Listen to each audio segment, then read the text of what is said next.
Gold vulture. Liao. Wei Guanghui pondered on the name for quite a while and could not come up with the guy's background at all. Frowning, he asked, "Who is this guy? Since when does the Imperium have such an unparalleled expert who could use such a super colossus? You may not know this, father, but according to sources, Vulture Liao is from the capital." Wei Yuanjia blinked his eyes. Although there were only the two of them, he still covered his mouth with his palm and said in a low voice, "Not only is he from the capital, but he is also someone who has escaped from the royal palace. He used to be around His Majesty." Around His Majesty? Wei Guanghui bulged his eyes. He has escaped all the way from the capital? How did it happen? According to the sources, this Vulture Liao comes from a very secret family of immortal cultivators, which has been loyal to the Emperor since the age of Blackstar, the Great 1,000 years ago. Wei Yuanjia said, "The offspring of Vulture Liao's family are few. It seems that the weird techniques that they practice can only be passed on to one heir in each generation. So, it is perfect for them to be the Emperor's personal bodyguards. They have been deeply trusted by the Emperors. However, as you know, father, the royal authority has been declining in the past 500 years.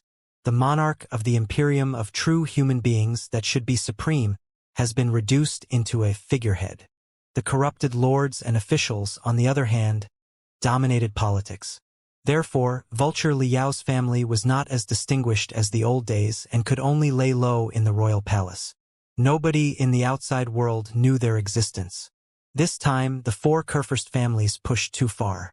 Because His Majesty disagreed with them on the government of the newly recovered territory and was persistent in his opinion, they have heist Emperor Xinwu from the royal palace and even plotted to kill Her Grace. This is too much for anyone to tolerate. Emperor Xinwu has decided to remove the scoundrels and to take back the power. Therefore, he asked Vulture Liao to escape from the capital with the jade chip that stored his decree, hoping to summon all the righteous men in the world to attack the insubordinate rogues. Well, fascinated, Wei Guanghui couldn't help but hesitate. For the remote worlds that did not join the Imperium until 500 to 600 years ago, they had complicated feelings for the Emperor of the Imperium of true human beings. On one hand, in the official propaganda of the Imperium, the Emperor was naturally described as brilliant, smart, invincible, supreme, and almost a living god. As time went by, the general public of the Imperium had unrealistic illusions about the Emperor. They believed that the reality, however dark and cruel, was just a temporary suffering, and that the Emperor would lead all the people of the Imperium out of the trouble to the dawn someday. But on the other hand, for the rulers of a whole sector such as the Wei family, they had a rather deep understanding of the politics in the capital and the awkward situation of the Emperor as a figurehead. The Emperor seemed high and mighty, but he was also exploited and oppressed by the noble families, just like the immortal cultivators from the remote worlds. Such an understanding made them more or less sympathetic to the Emperor. Deep down in their heart, they also hoped that a second powerful, unquestionable sovereign like Blackstar the Great would show up, who could let them realize the value of their life while leading millions of immortal cultivators to explore the vast universe and bring the civilization of mankind to a new peak. It would be much better than to work as the dogs of the four Kurfürst families right now. His Majesty's life is so difficult, and he hates the four Kurfürst families so much that he has asked someone most intimate to him to escape from the capital with his decree? Wei Guanghui's eyes rolled fast with complicated feelings beaming out. Breathing heavily for a moment, he hesitated again before asking, "This is a very important matter. Is it true or not? My dear father, are you still unable to see things through? It doesn't matter if the so-called hidden decree is true. What matters is that, since such an expert from the royal palace has escaped with His Majesty's decree, we now have the legitimacy to resist the Council of Elders." Wei Yuanjia slightly raised his voice as he said, "Also, the force hiding behind the business alliance of the 10,000 sectors was capable of rescuing General Lei Qinghu from their heavily guarded prison, which is indicative enough of their strength. Now, General Lei has controlled the astounding Thunder Fleet again, and the local fleets in the third battle area are swarming to respond. There is also an immeasurable force cooperating with us in the capital. Isn't this our best shot? Honor the majesty and settle the rebellions is exactly the legitimacy that the decree offers us. This is the best opportunity to overthrow the old and replace it with the new. If we miss out on such a great opportunity, the immortal cultivators of the Red Nimbus sector would never get rid of the fate of being manipulated by somebody else. Besides, by my estimation, this vulture Liao who's using the gold vulture was probably a real expert from the royal palace. You have seen the splendor of the Colossus and his unparalleled combat ability with your own eyes. Such a person has never been seen in the Imperium before. If he is not from the royal palace, where on earth could he have found such an advanced super Colossus, and how is he able to boost such terrifying spiritual energy? He can't just have appeared out of thin air, right? Ha! Wei Guanghui replayed the battle videos and watched them several times. The more he watched, the more shocked he became. Such a colossus was indeed not something that a common sect could have.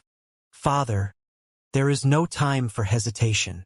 Wei Yuanjia said passionately, let's do it.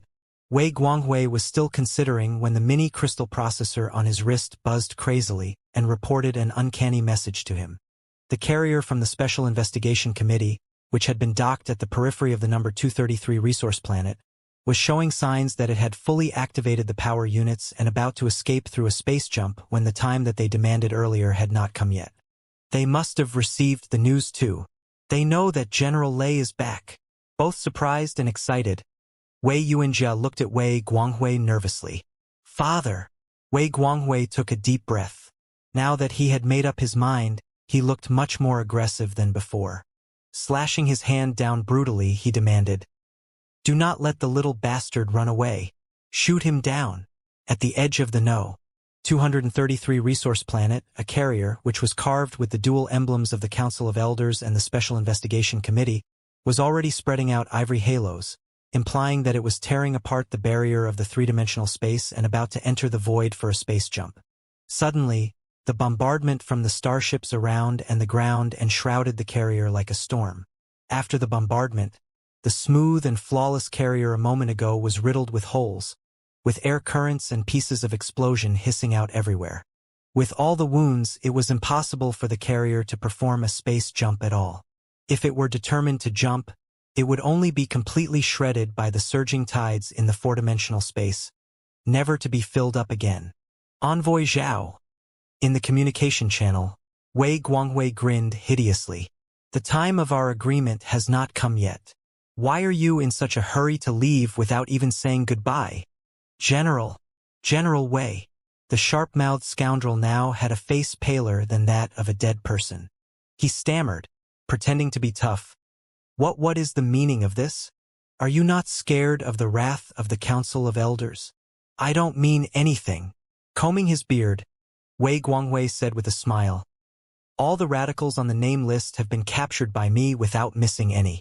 I am sending them to your starship right now.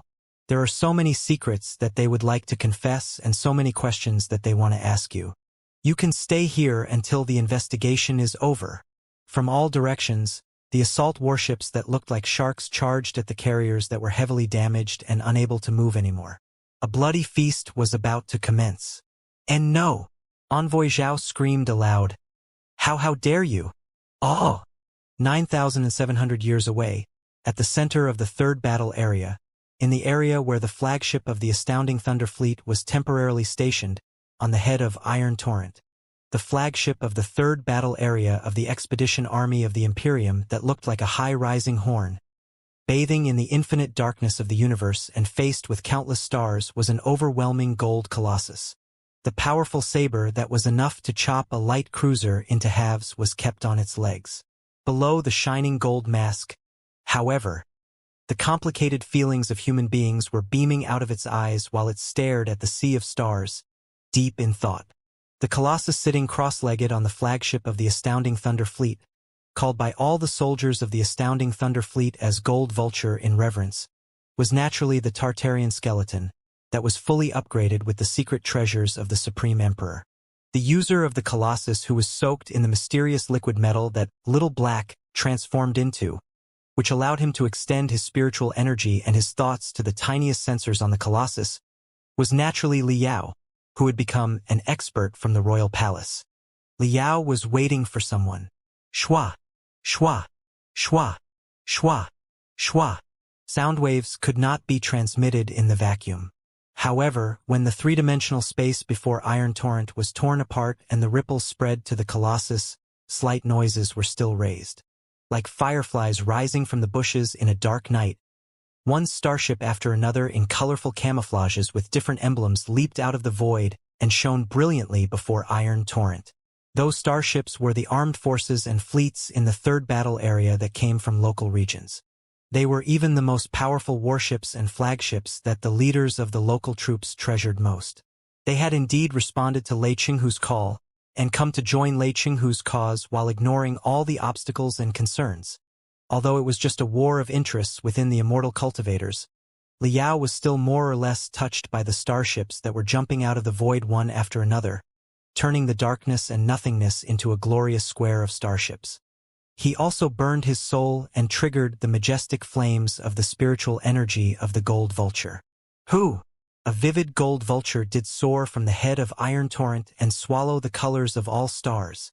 The starships from different sectors released rays from the heads of their starships, which congregated into a dazzling band of light. According to the tradition of the Imperium, it was the way for starships to express their highest respect when they countered. They all sensed the magnificence of the gold vulture, recognized Li Yao's identity, and showed their sincere reverence for the warrior from the capital. "This is splendid," Li Jialing exclaimed in amazement as Li Yao's guard near the gold vulture wearing the supercrystal suit that could transform in 3 phases. He was a young man after all. Although his pursuit was absolute freedom, he still found it hard to control his hot blood when hundreds of starships leaped out of the void and worshipped Li Yao. He vaguely had a feeling that it would be great if he was the one to whom those starships were paying homage. Li Jialing had been raised by Li Lingfeng as a half-heir in the first place. Tremendous wisdom of cruel competitions and the abilities to see through the truth had been poured into his head through secret techniques.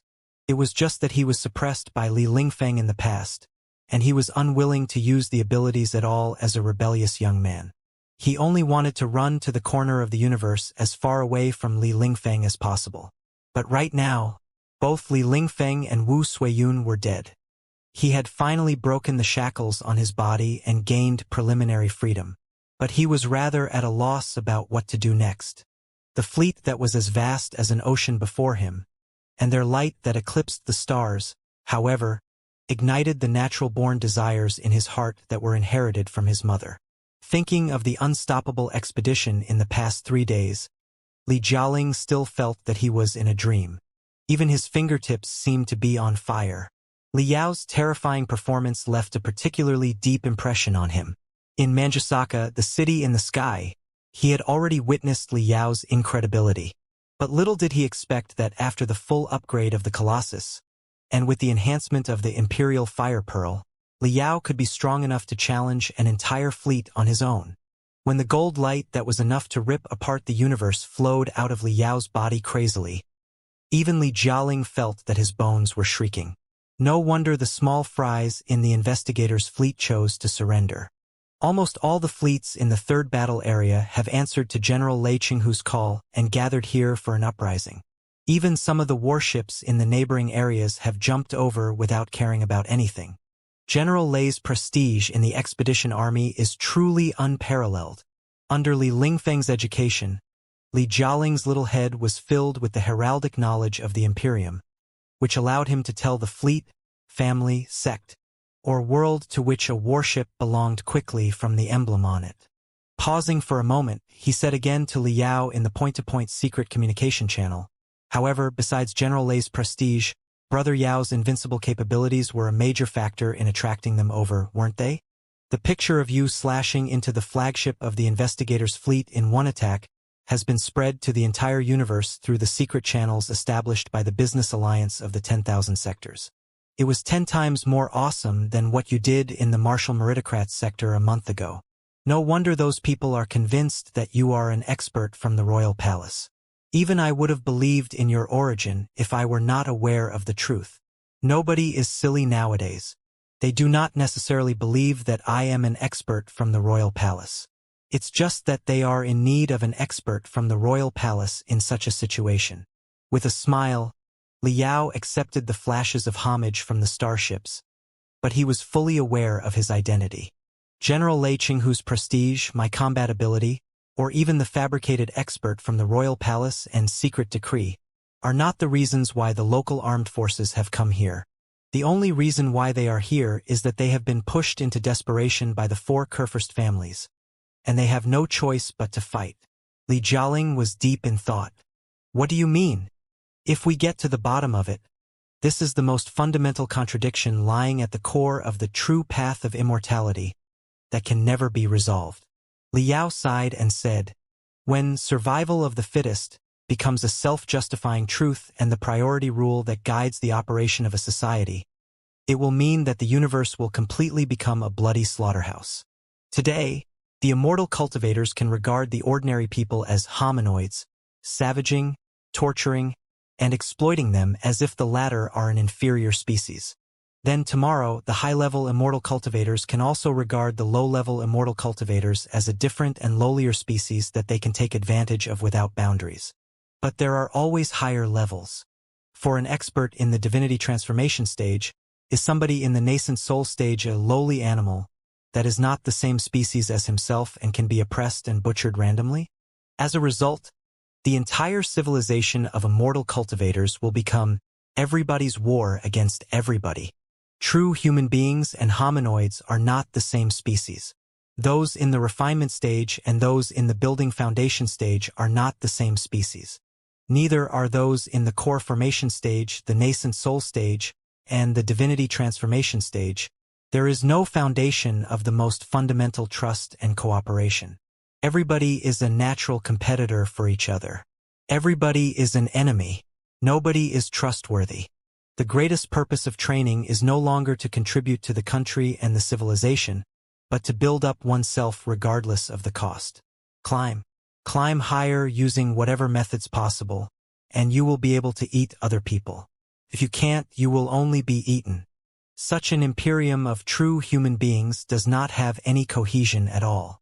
Despite all the fancy propaganda and fake glory, it is not an interstellar primitive jungle that has been decorated into a country. Even the wise people in the ancient times know that do unto others as you would have them do unto you. When true human beings regard hominoids as weeds, hominoids will naturally regard true human beings as enemies in return. Same goes for the high-level immortal cultivators and the low-level immortal cultivators, the four Kurfürst families, and the local immortal cultivators at the periphery of the Imperium. When the contradictions are intensified to the apex, one tiny spark will be enough to raise the fire of rebellion. We are now nothing more than a spark, Li Jialing mumbled.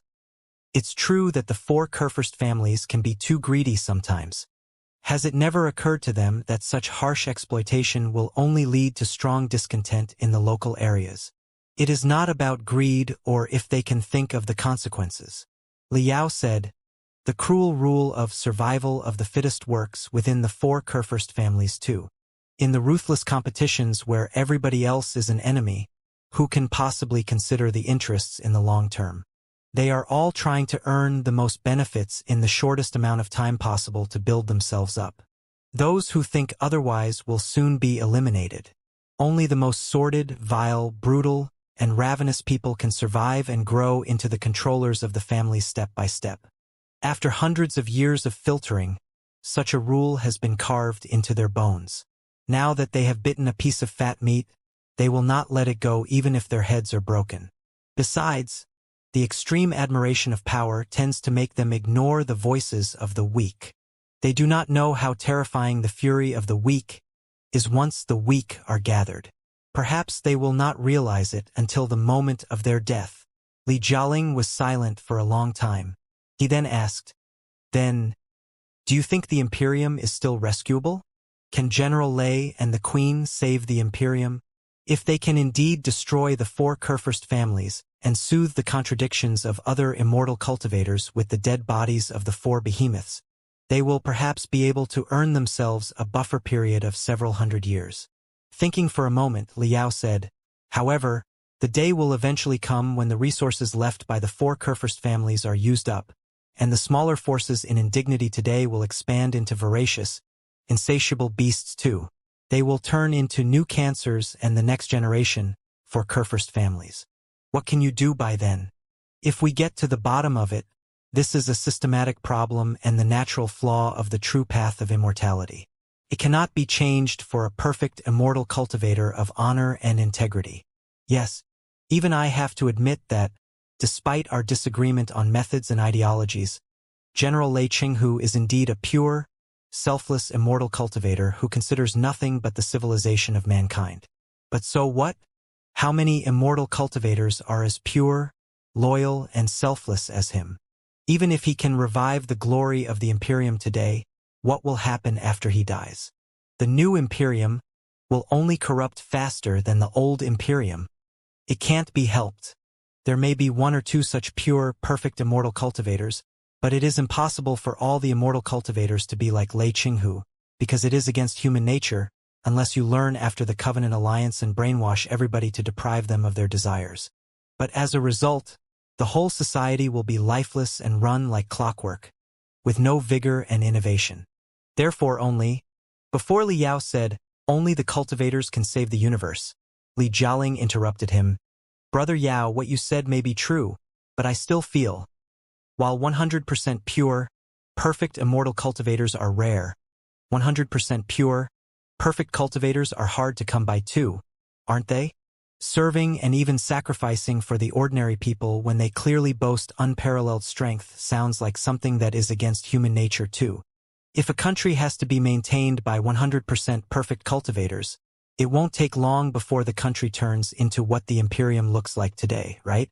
Perhaps even the most perfect theories of the immortal cultivators or the cultivators are just theories that cannot defeat the corrosion of time or human nature.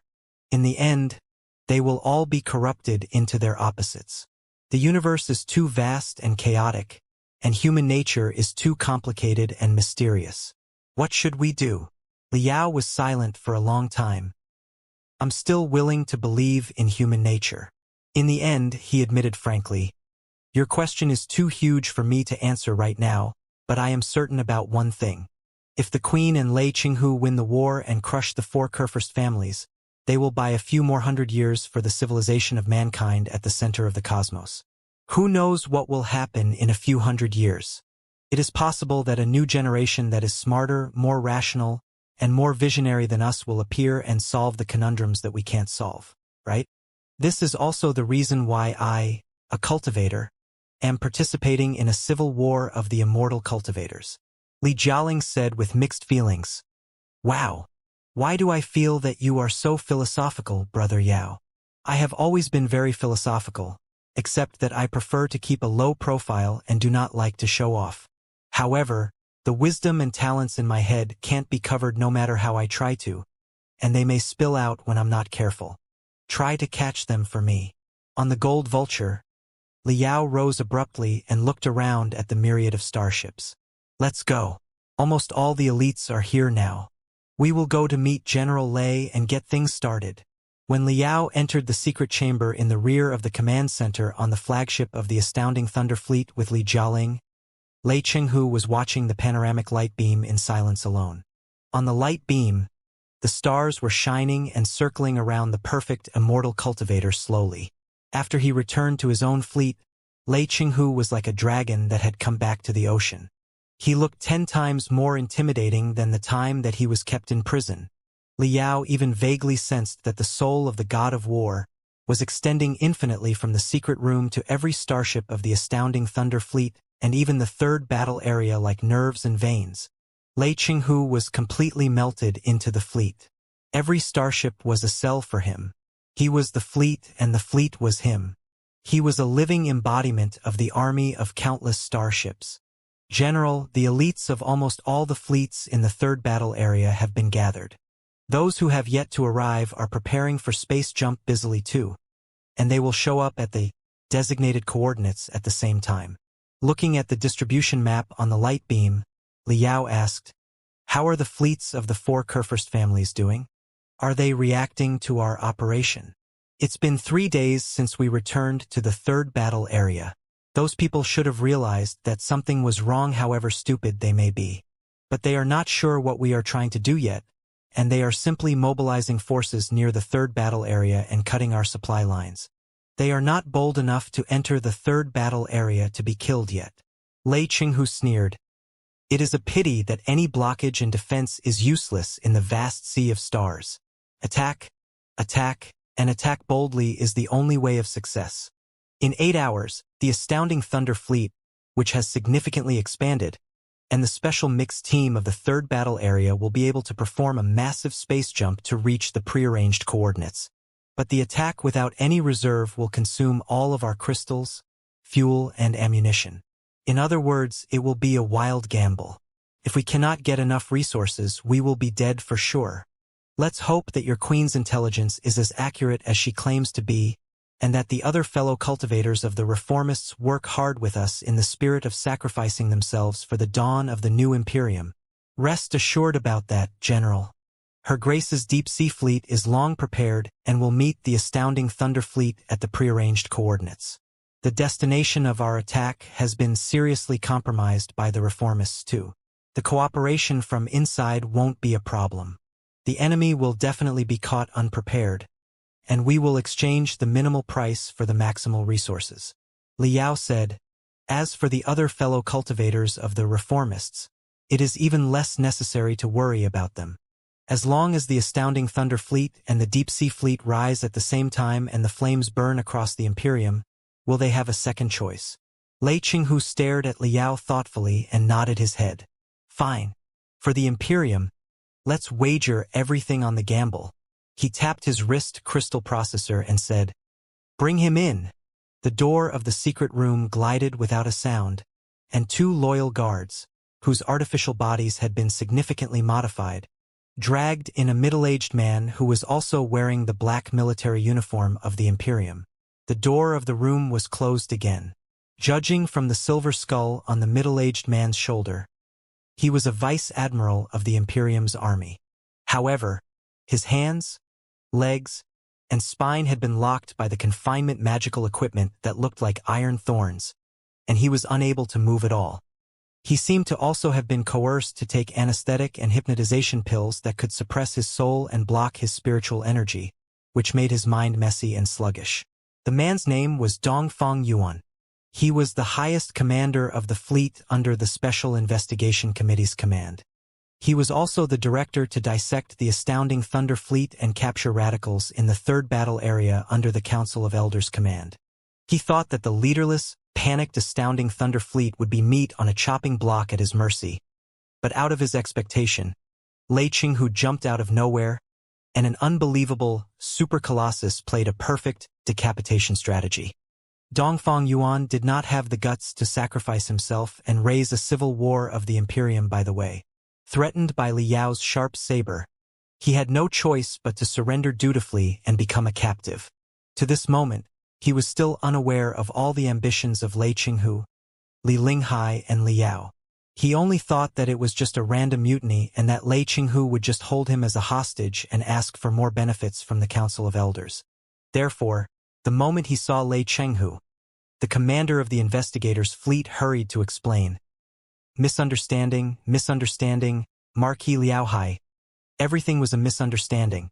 It was only because the third battle area needed a commander while you received the investigation in the rear that I was temporarily appointed to take over your job and strengthen the defense of the third battle area.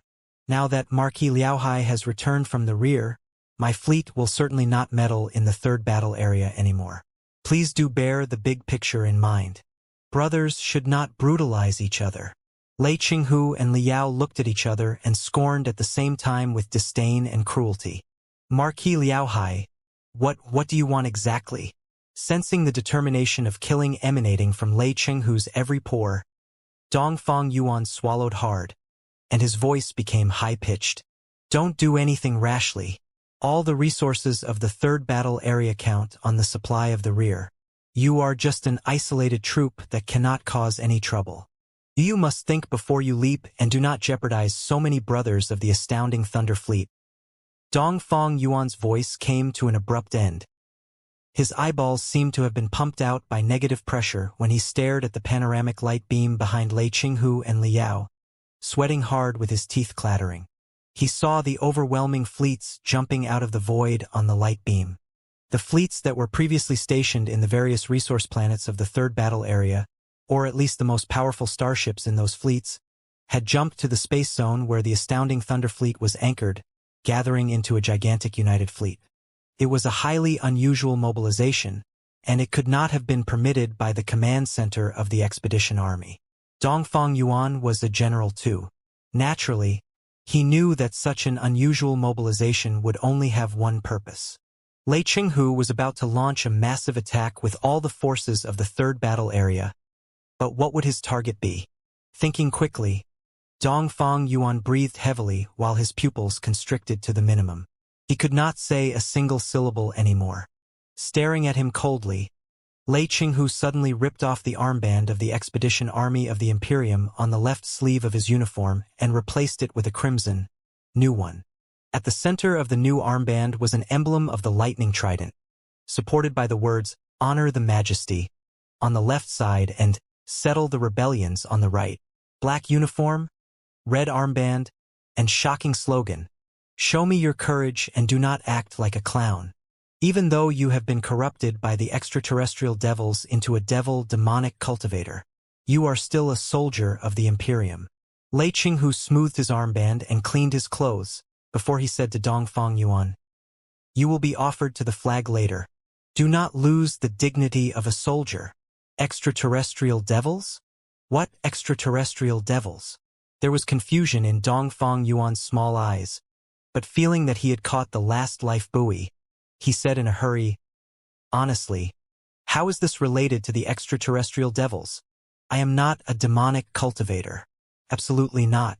Marquis Liaohai, this must be a misunderstanding." A great misunderstanding. In his anxiety, he did not realize that Lei Qinghu said he would be offered to the flag later. He was even more dumbfounded after he realized it. Lei Qinghu hinted at his two guards. One of the guards kicked Dongfang Yuan to the ground, and the other took out a dosage of a fluorescent, mysterious drug from his artificial body before he groped for Dongfang Yuan's carotid artery and injected all of it in. Cough, cough, cough, cough. Poor Dongfang Yuan did not expect that things would end so badly.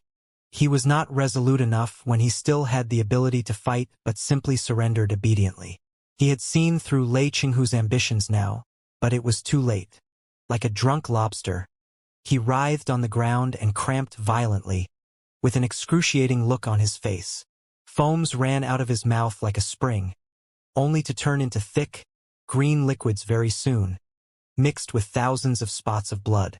Veins as thick as leeches crawled all over his body, with black air vaguely spreading out. He couldn't have looked more terrible. Boom!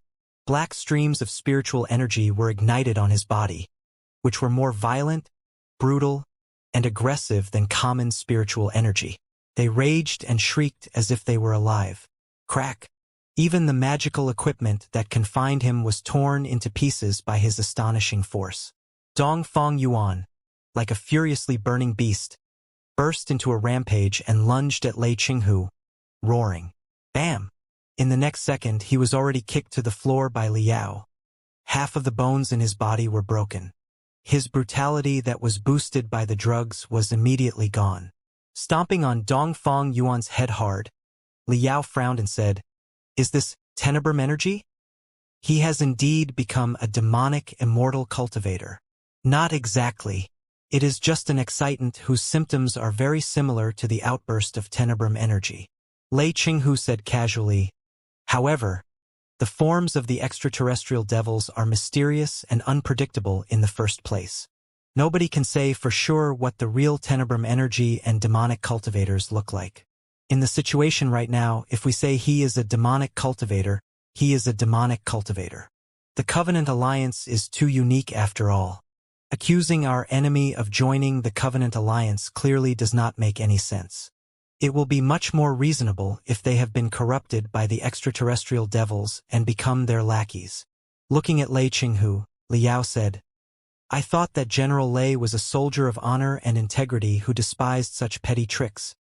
which could not stand scrutiny. In the past, I did despise such boring tricks.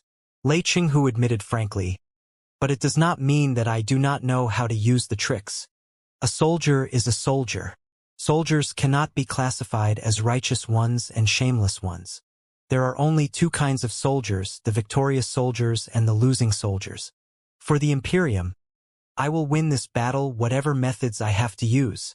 When Liao, Lei Qinghu, and Li Jialing returned to the meeting room at the rear of the bridge, the commanders of the fleets had already projected themselves to the meeting room through holograms, waiting somewhat impatiently. In the Imperium of true human beings where strength mattered most, the highest commander of the fleet of every sector was either the real controller of the world or their trusted subordinates and even close family members. They were the spokespersons of the local interests. Thanks to the continuous development of the space jump technologies, while the teleportation of a massive fleet would consume abundant spiritual energy, the commutation of 1 or 2 starships was still bearable. Therefore, many sector masters just traveled between the front line and their nests in such a way.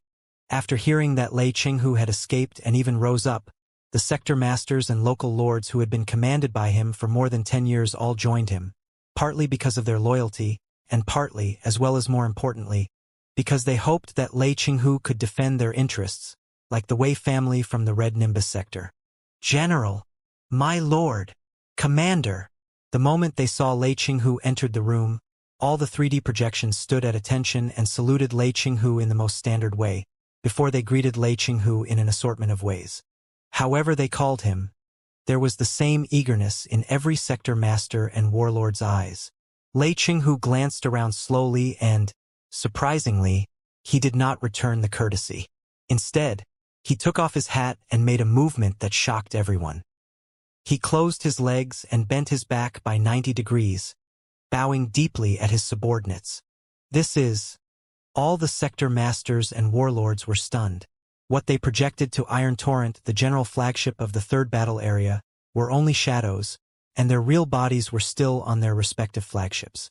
Naturally, it was impossible for them to move forward and stop him. They could only stammer, What is the meaning of this, General? Before the military meeting officially begins, allow me to express my deepest apology to everyone.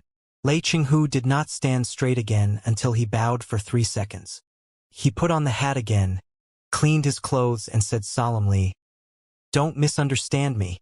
I am not just apologizing to you but also to the men of the Imperium under your command who have fought in blood for more than 10 years and even sacrificed valiantly. I promised to you and to every man that was gathered below my saber that I would lead them to victory and let them deserve what they did.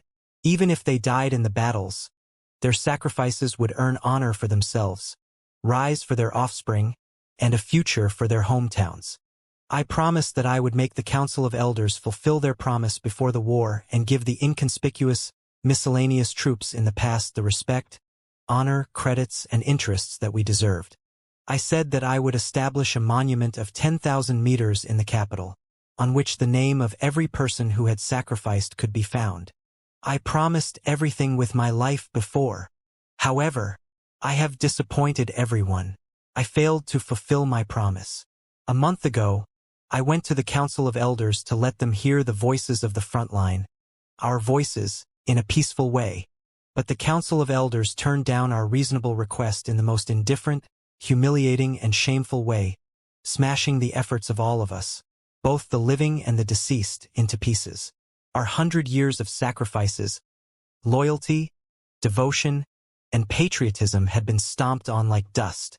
I am sorry for everyone. I'm sorry for every soldier of the third battle area who has been fighting bravely. I'm sorry for all the deceased souls who charged at destruction under the lightning trident flag under my call. I'm sorry for everyone that used to trust me. As he spoke, the eyes of the god of war turned red, and his voice was shivering. General, my lord, commander, having grown into a big shot in their world in the cold, ruthless environment of the immortal cultivators, those warlords and sector masters had hearts as tough as iron. But still, they could not help but feel touched by Lei Qinghu's mind-boggling apology. They said in excitement, It's not your fault. We all know that you have tried. It is a pity that the Council of Elders is full of wolves that nearly swallowed you too. Only the losers say, I tried. The winners will only think how to win. Lei Chenghu's eyes were still red, mixed with the dirty tears shed for the heroes, but he had turned from grief and sorrow to determination. He gnashed his teeth and said, the facts in the past month prove that the path of peace and stability has been entirely cut off. Not just the soldiers in the front line such as us, even the Imperium and His Majesty have been mired in great danger. As immortal cultivators and soldiers of the Imperium, we have to do everything that can be done.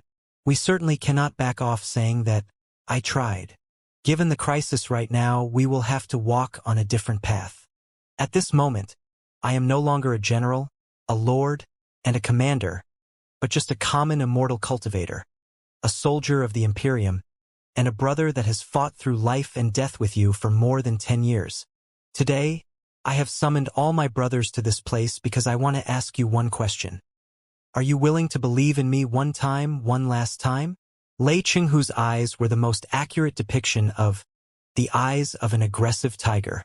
All the warlords and sector masters hurried to nod their heads. Of course we are. Not just one time. We will believe in you 100 times. One time. One last time will be enough, because I will not disappoint you again. No men will die in vain again, and no swine and wolves will ever lay fingers on the interests that you deserve. Lei Chenghu took a deep breath and looked around with his lightning-like eyes again, which were so intense that almost all the holograms were torn apart. In the end, he finally said unhurriedly, I have introduced the details to you in the secret letters, so I will not waste time on that here. Now that you are willing to trust me and lead all your elites to fight with me without bothering anything, you will be the central forces to establish a new imperium, and I am willing to trust all of you without reserve too. Allow me to introduce to you fellow cultivator Li Yao, who escaped from the capital at the risk of his life. He used to be His Majesty's personal bodyguard. Now, he has been authorized to represent His Majesty with His Majesty's secret decree. Li Yao coughed slightly and moved forward. Vague flames of spiritual energy surged out of his body, highlighting the immeasurability of his dark eyes with the bright gold color. We're privileged to meet you, Envoy Li. Whether or not this uncanny Envoy Li and the secret decree were authentic or fake, the gold vulture and Li Yao's unparalleled strength were certainly true.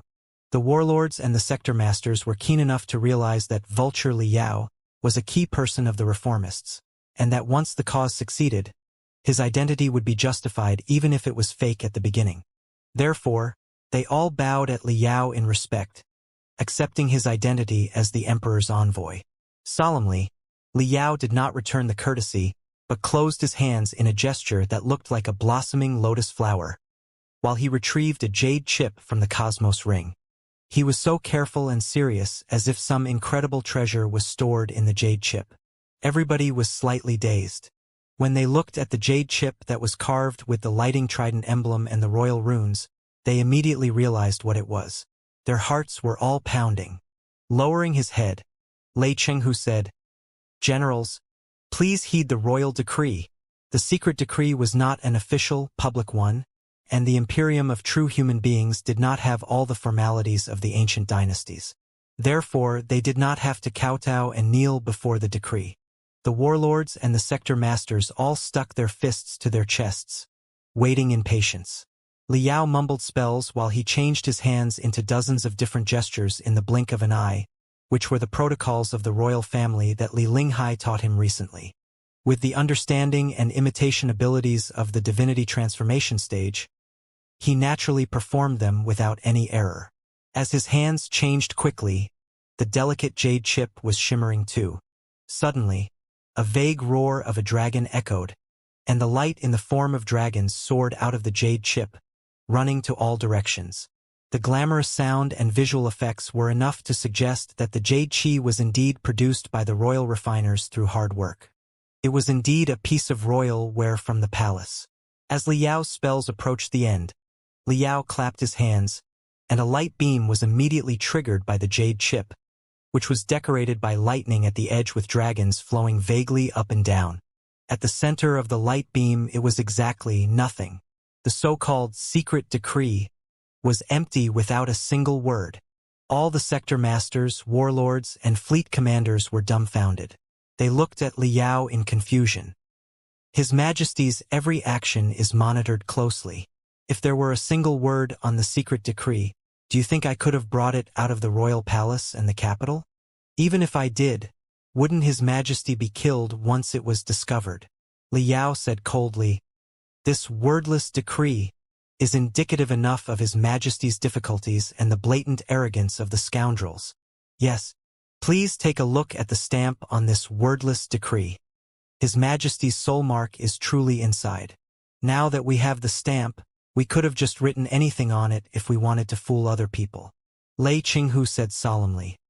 But it was exactly His Majesty's purpose to express his situation and his fury with this wordless decree. Do you not know what is said in the secret decree in your heart? In that case, just let Envoy Li speak it out for you. They are all from His Majesty's original words. The warlords and sector masters looked at each other in bewilderment and realized that it did make sense. They turned around and looked at Liao again. Narrowing his eyes, Liao declared resolutely, one word after another. The scoundrels in the court are conspiring to marginalize the monarch and ruin the rules. The awards and punishments that they issued were not the will of the sovereign. All the men of justice in the universe shall slay them together. Ah! The warlords, sector masters, and fleet commanders whispered to each other again. Although they had long known why Lei Qinghu summoned all of them here, they still couldn't help but feel excited to hear such a demanding decree. All the men of justice in the universe shall slay them together. Everyone. Lei Qinghu's voice was so loud that his every word rumbled like a clap of thunder. Given the crisis that our country is in, there is no time for hesitation right now. I have made up my mind to follow His Majesty's secret decree and lead the army into the capital to restore the royal authority and renew the Imperium. All the souls who sacrificed for the Imperium of true human beings in the past 1,000 years must not have their blood shed for nothing. We cannot allow the scoundrels and rebellions to ruin the great Imperium. To achieve the purpose, I will not hesitate to pay any price, even if I am derided as a traitor, because I believe that we will receive the acknowledgement and dignity that we deserve after we really remove the scoundrels and rescue His Majesty. Are there any men of bravery and loyalty who are willing to reform the Imperium together with me, as well as the other great heroes of the universe? His words were both blood-boiling and carried an unquestionable air. Who had the courage to reject him? Immediately, Wei Guanghui, commander of the Red Nimbus fleet, shouted first, "All for the Imperium! All the immortal cultivators of the Red Nimbus sector will die for our great country. We will follow Marquis Liaohai and Envoy Li until we die. Commander, just give the order. All our men understand the situation perfectly. They will not hesitate to fight for the birth of a new Imperium." For a moment, everybody was throwing out gallantry words and excitement and expressing their loyalty and patriotism to Lei Qinghu and Liao. Excellent. Lei Qinghu nodded his head heavily, his eyebrows like an unsheathed saber. Rest assured, everyone. I will never fight a battle that I am not confident about, and I will certainly not lead so many brothers of so many sectors to commit suicide. By saying honor the Majesty and settle the rebellions, we are not completely smashing the Council of Elders or starting a civil war nationwide, but just petitioning with our blood and will so that the noble lords of the Council of Elders can hear our voice. Nothing more. We believe that most of the elders in the Council of Elders are still loyal to the Imperium and His Majesty. Those elders and His Majesty have all been fooled by a tiny group of scoundrels. Even the incident of the Blood Oath Alliance might have been a scheme of those scoundrels. Those scoundrels, on the other hand, are probably deeply associated with the extraterrestrial devils. Everybody was greatly shocked by his statement. They all looked at Lei Qinghu in confusion, wondering what he was going to do. Were there extraterrestrial devils in the Imperium of true human beings? Of course there were, or Yu Wushuang's Tribunal of Extraterrestrial Devils wouldn't have existed. However, the extraterrestrial devils were most often engaged in evil cults or blood offerings in the remote planets. The best they could do was to arrive on a certain planet on a large scale and possess the people on it. But as soon as the army of the Imperium arrived, they would be extinguished as fast as they rose. For thousands of years, the extraterrestrial devils had never dealt a critical blow to the regime of mankind at the center of the cosmos. Or maybe, it was because the extraterrestrial devils' schemes were so sophisticated that they had swallowed tremendous interests in secret and raised countless spokespersons among human beings for themselves without ever being discovered. The many warlords and sector masters naturally did not believe that the extraterrestrial devils would meddle in the mess. That was because the extraterrestrial devils, who worshipped chaos, disorder, and desires, were also sworn enemies to the alliance of the Holy Covenant. The Covenant Alliance was even more determined to annihilate the extraterrestrial devils than the Imperium were. Once they discovered the traces of the extraterrestrial devils' activities, the Covenant Alliance would even abandon their grudge against the Imperium and launch attacks at the extraterrestrial devils without caring about anything. So, even if the extraterrestrial devils did exist, they should be more inclined to the Imperium by logic, and their top priority should be to eliminate the zealots of the Covenant Alliance. After all, the soil that supported the extraterrestrial devils was mankind with profound feelings. If the Covenant Alliance governed the universe and transformed everybody into puppets without feelings and self-consciousness, who could the extraterrestrial devils possibly invade and corrupt? If one were to think about it more carefully, the whole thing did not make any sense. But now that Lei Qinghu put it that way, he certainly had his reasons to do so. Everybody held their breath while waiting for him to continue. Lei Qinghu clapped his hands. The door of the meeting room was opened, and two guards dragged in Dongfang Yuan, the commander of the fleet under the command of the Special Investigation Committee, who had been devilized. At this moment, Dongfang Yuan had been surrounded by yet another 3 barriers, and he was tied up from head to toe with runes carved with lightning runes. He had gradually woken up from the effects of the excitement. In fear and devastation, he opened his mouth and tried to defend himself, but anesthetics that could paralyze the vocal cord had been poured into his mouth a long time ago, making it impossible for him to say anything. This guy came to the 3rd battle area half a month ago, claiming that he was here to investigate the incident of the Blood Oath Alliance by the order of the Special Investigation Committee and the Council of Elders. But as it turned out, he framed the innocent people, turned the entire 3rd battle area upside down, and made everybody live in fear. Do they still have any combat ability at all? Lei Qinghu kicked Dongfang Yuan to the ground and declared solemnly while pointing at his nose. It has been found after investigation that he is an accomplice of the extraterrestrial devils and a shameless demonic cultivator. What he abided by is a chaotic and false order. The Imperium of true human beings is the only heir to the Star Ocean Imperium in the past. We are all the descendants of the Star Ocean Imperium, which was destroyed by the extraterrestrial devils. We must never tolerate the extraterrestrial devils. Be vigilant, fellow cultivators.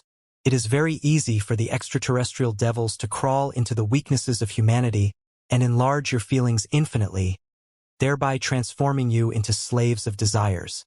Not just him, part of the undetermined elders in the Council of Elders, as well as in the noble families at the center of the cosmos, have been corrupted by the extraterrestrial devils and turned into hidden demonic cultivators.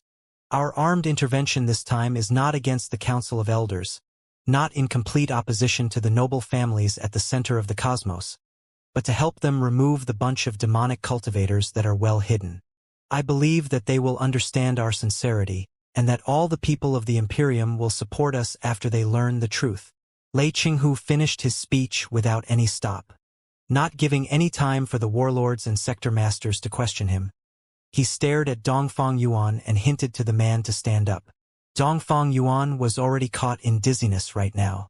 Standing to his feet in ignorance, he was still hoping to beg for mercy, only to discover that the light of a saber that looked like a viper shone from Lei Qinghu's waist at his neck.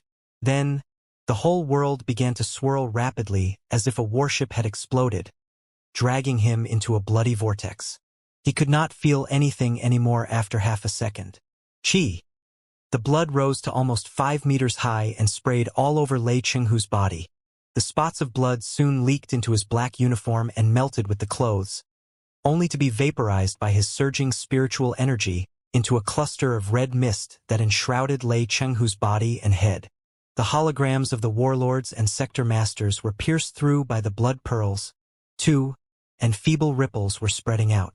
The headless torso wearing the uniform of the vice admiral of the Imperium's army staggered forward and collapsed to the group, cramping nervously.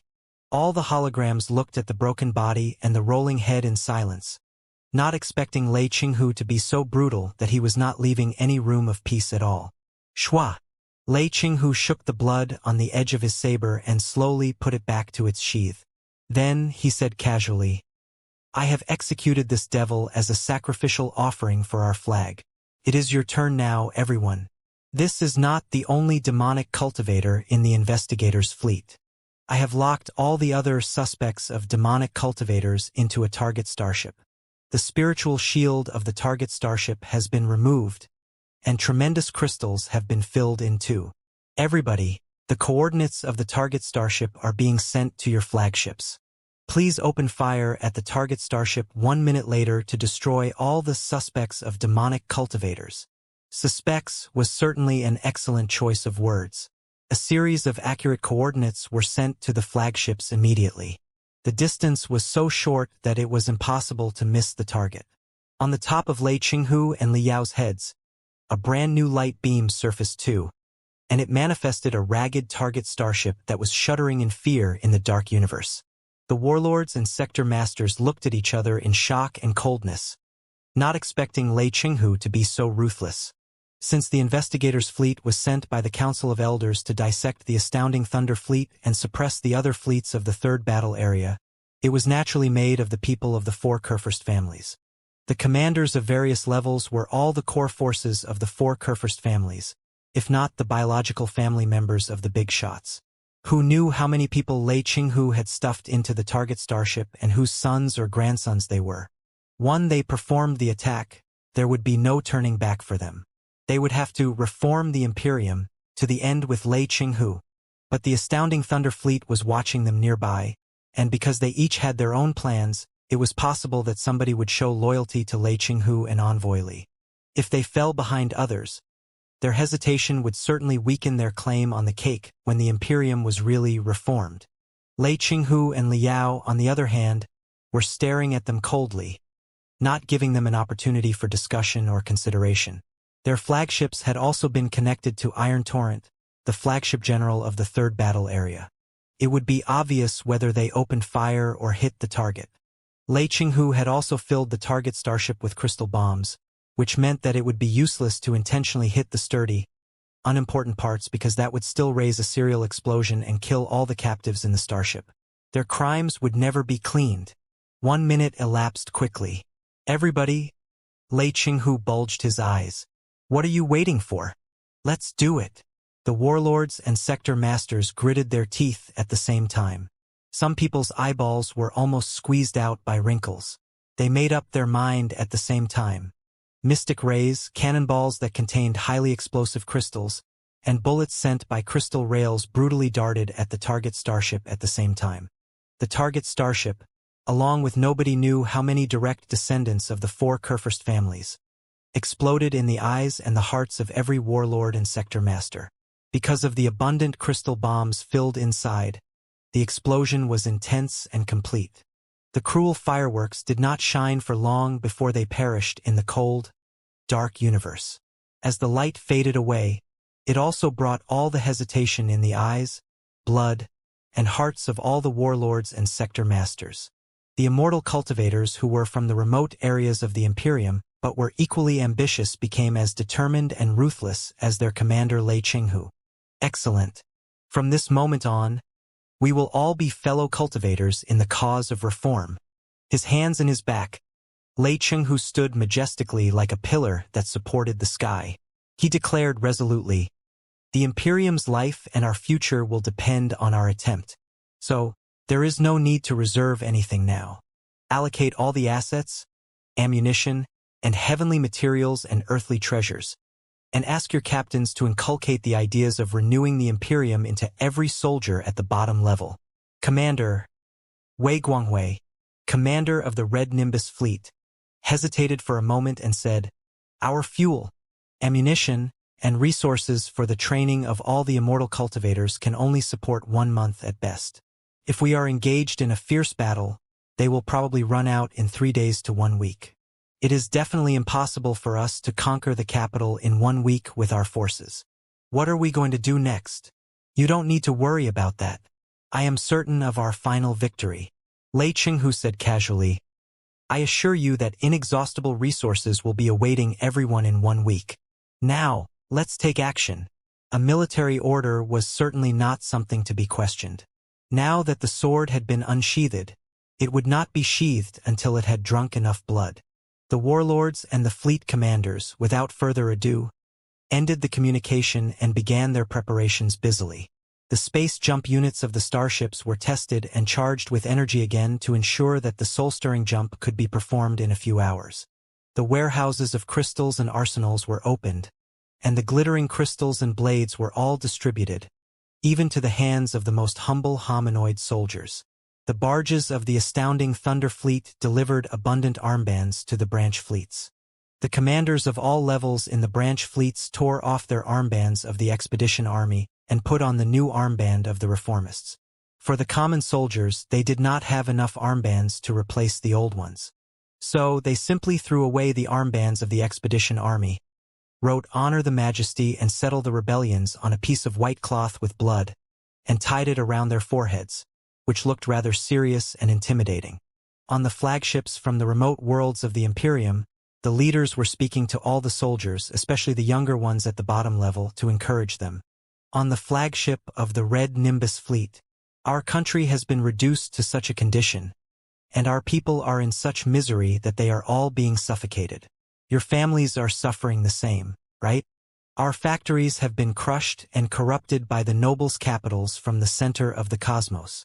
Our farmlands are growing the crops from the center of the cosmos, which have stolen all the living space of the local crops savagely. There is not a single seed that is aboriginal to the Red Nimbus sector anymore. The spiritual puppets from the center of the cosmos that are said to be advanced are also walking in the factories and farmlands of the Red Nimbus sector blatantly, robbing us of our jobs brutally and shamelessly. The proud workers and farmers of the Red Nimbus sector could stand straight and make a living for their families with their hands and sweat in the past. But right now, they cannot even get the most humble job, and they can only degenerate into beggars, rascals, and prostitutes without dignities. Even the immortal cultivators whose spiritual roots have been awakened, in order to get the tiniest training resources, have to swallow their discontent and bent their knees as muscles and lackeys for the magnates. Tell me, have you not suffered enough such days? Can you take it anymore? On the flagship of the giant whale fleet, on the battle line of Ghost's Fury, the gory battlefield that swallowed 3 fleets, 10,000 starships, and millions of soldiers in only half a month, the warriors of the giant whale sector pushed forward in no fear of sacrifices like moths darting at flames. On the dead bodies of our compatriots, we fought against the Covenant Alliance one bone after another and pressed the charge inch by inch. Eventually, we secured a great triumph. However, in the rear at our hometown, our parents are crying in the middle of the night because of hunger, our children can barely stand on their feet because of the lack of food, and our sisters and wives have to sell their bodies and force their smiles to the nobles and magnates from the center of the cosmos, to be played by them flagrantly. Even so, even though we have demeaned ourselves to such an extent, we have still been betrayed, and we are about to be kicked away now that our values are fully exploited. Who is our real enemy exactly? Warriors of the giant whale sector, loyal sons, husbands, and brothers of their suffering families in the hometown. Open your eyes and see for yourself. On the flagship of the Bloody Fire Fleet, His Majesty will never bear to watch us suffer like this. This is absolutely not the intention of His Majesty. It is all done by the privileged lords and the corrupted officials next to His Majesty. Those villains tricked His Majesty, stole the power of the Imperium, and did all the evil things. They are the traitors of the Imperium, the worms of the civilization of mankind. His Majesty has had enough of their blatant lawlessness too. Right now, a secret decree has been brought by His Majesty's envoy, ordering us to rise, remove the traitors, and renew the Imperium. It is the responsibility of us soldiers to die for the cause to cleanse the universe and let it re-embrace justice. On the flagship of the Green Frost Fleet, not just His Majesty, most of the elders in the Council of Elders are supportive of our righteous action too. The citizens in the capital of all classes are also waiting for our army to enter the capital and make things right again. The group of villains who have been corrupted by the extraterrestrial devils is the only people who are scared of our thunderous march. Therefore, as long as our fleet appears at the periphery of the capital, the ambitions and schemes of the tiny group of enemies will be crushed unstoppably. Summon your courage and bring out the glory of the soldiers of the Imperium. March, charge, and fight. The victory will be ours. The victory will be His Majesty's. The victory will be the Imperium's. Countless starships, immortal cultivators, and soldiers of the Imperium stood like a dense forest made of iron. At this moment, the iron forest was already set on fire. On Iron Torrent, the flagship general of the Coalition fleet, the final battle preparations were being conducted busily too. Above the grid command system made of 10 connected supercrystal processors, the names, numbers, and specifications of the starships popped up on the glittering light beam one after another. Those starships had been connected into the anti-interference local area network of the Coalition fleet as part of the BattleNet. Then, by the high-speed exchange of information between the soul and the crystal processors, they became tiny cells on Lei Qinghu's body. Lei Qinghu stared at all the appearing starships without blinking.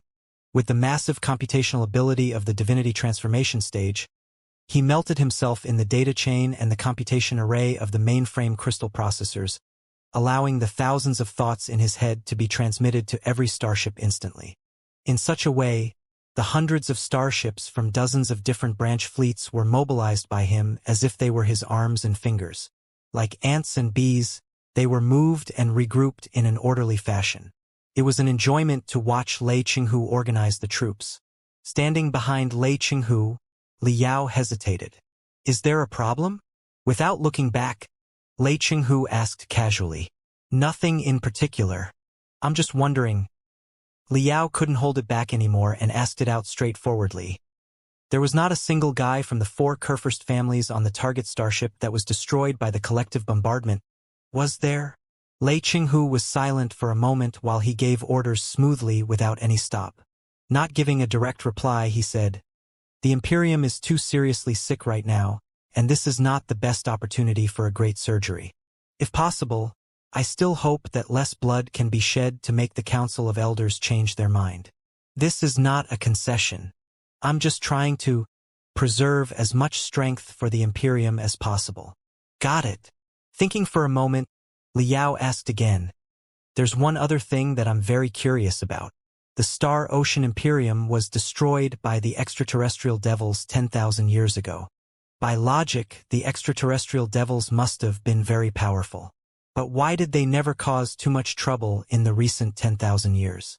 This time, the Queen and you are using the extraterrestrial devils as your disguises again, but has it ever occurred to you that the extraterrestrial devils might be really lurking in the Imperium waiting for a good opportunity to instigate chaos again? Are you not concerned about that at all?" Li Yao was still ill at ease about the extraterrestrial devils, because the Star Glory Federation was almost destroyed by the extraterrestrial devils when the Black Wind Fleet attacked. The extraterrestrial devil that possessed Lu Qingqin, on the other hand, was not necessarily eradicated but very likely had fled all the way to the center of the cosmos. I have been fighting in space for 200 years, and I've encountered all kinds of ferocious enemies. The extraterrestrial devils, the alliance of the Holy Covenant, and all kinds of bizarre alien species. Lei Qinghu said slowly. However, faced with the real dangers, none of those enemies are worth mentioning at all. There is nothing to be worried about. Li Yao frowned. More dangerous than the extraterrestrial devils? What is it exactly? Mankind. Ourselves. Lei Qinghu said. Faced with the puppets of the Covenant Alliance, the accomplices of the extraterrestrial devils, or even the gods themselves, I have never been afraid. Only when I am faced with human beings, as well as myself, will I feel the chill deep down to the bones. Li Yao was stunned and did not know what to say. All right, Envoy Li. Lei Qinghu sighed and finally turned around. There was no determination and excitement on his face now that a great war was about to begin, only unquenchable exhaustion. He patted Liao's shoulder and said, "The coalition fleet has been gathered. Prepare for the battle." The capital in the Imperial Terminus sector was the greatest and most glorious place of all time, the heart of the civilization of mankind, and the center of the cosmos. Ever since the Demon Beast dynasty reigned the universe, all the United Universal Countries had regarded the Imperial Terminus sector as the center of their government. The Demon Beast dynasty, the Star Ocean Imperium, the Star Ocean Republic, and the Imperium of True Human Beings, none of them was an exception. Any schemer who was ambitious enough to control all the stars in the universe would consider the Imperial Terminus sector as an ultimate goal that they had to conquer too. The Imperial Terminus sector was not a particularly prosperous world hundreds of thousands of years ago. In terms of the location in the three-dimensional universe, it was not exactly at the very center of the cosmos where the stars were densest either. However, the three-dimensional space in this particular world boasted very mysterious features. Folds, gaps, and stable wormholes were all over the void in the place. From the four-dimensional perspective, the travelers from other worlds could jump to the Imperial Terminus sector with the minimal consumption of energy, and people of the Imperial Terminus sector could also leave for any part of the universe easily through the ubiquitous folds of space. Such a feature made the Imperial Terminus sector an intersection of all the worlds in the entire universe and a location of strategic importance that all the generals fought over. It was also why every united country chose the place as the capital. For the people who jumped to the Imperial Terminus sector through a wormhole for the first time, they were often shocked by the texture of the world that was as cold as metals. In the past 40,000 years, from the Demon Beast dynasty to the Imperium of True Human Beings, the metals and minerals of hundreds of worlds under the control of mankind had been shipped to the Imperial Terminus sector incessantly to perform high modifications on the main planet of the sector, gradually transforming the planet into an indestructible iron fortress. It was the highest symbol of mankind's modification on the universe at their own will. When travelers entered the atmosphere from the port at the peripheral orbit of the planet on the sightseeing vertical platform, they would see the continuous, crowded metal buildings shining under the sunlight. All the architecture demonstrated the ambitions, desires, and recklessness with their most bizarre shapes and most glamorous colors. Except for the royal palace and the manors of some nobles, little green could be found in the capital. However, the air-circulated tubes that were everywhere were releasing fresh air that contained all kinds of microelements that were beneficial for the physical and mental health, so that the 100 billion people living on the planet like bugs would not go mad from suffocation. The travelers who visited the capital for the first time, after being shocked by the metal buildings, some like lions, some like giant eggs, some like fiends, and some even like short pants, would immediately be awed by the second splendor, which was the gaps on the ground that were tens of thousands of meters deep into the ground. They were like enormous gorges that connected each other and scarred the land. Legends had it that at the last years of the Star Ocean Imperium 10,000 years ago, the Supreme Emperor and the Mad Armageddon had such a world-blighting battle on the main planet of the Imperial Terminus sector that even the planet was blown up into halves by their unbelievable strength. That, of course, was just a tale. However strong a human being might be, it was impossible to blow up an enormous planet, which would have violated the conservation of spiritual energy. But it was an undeniable fact that the crust of the planet was riddled with holes and the seismic areas, which had long hibernated, were activated, resulting in violent changes in the tectonic plates that ripped the interconnected gaps. Perhaps it was the limit of mankind's combatability. In the 10,000 years after the Star Ocean Imperium's destruction, the lucky survivors repaired the broken planet carefully and arduously.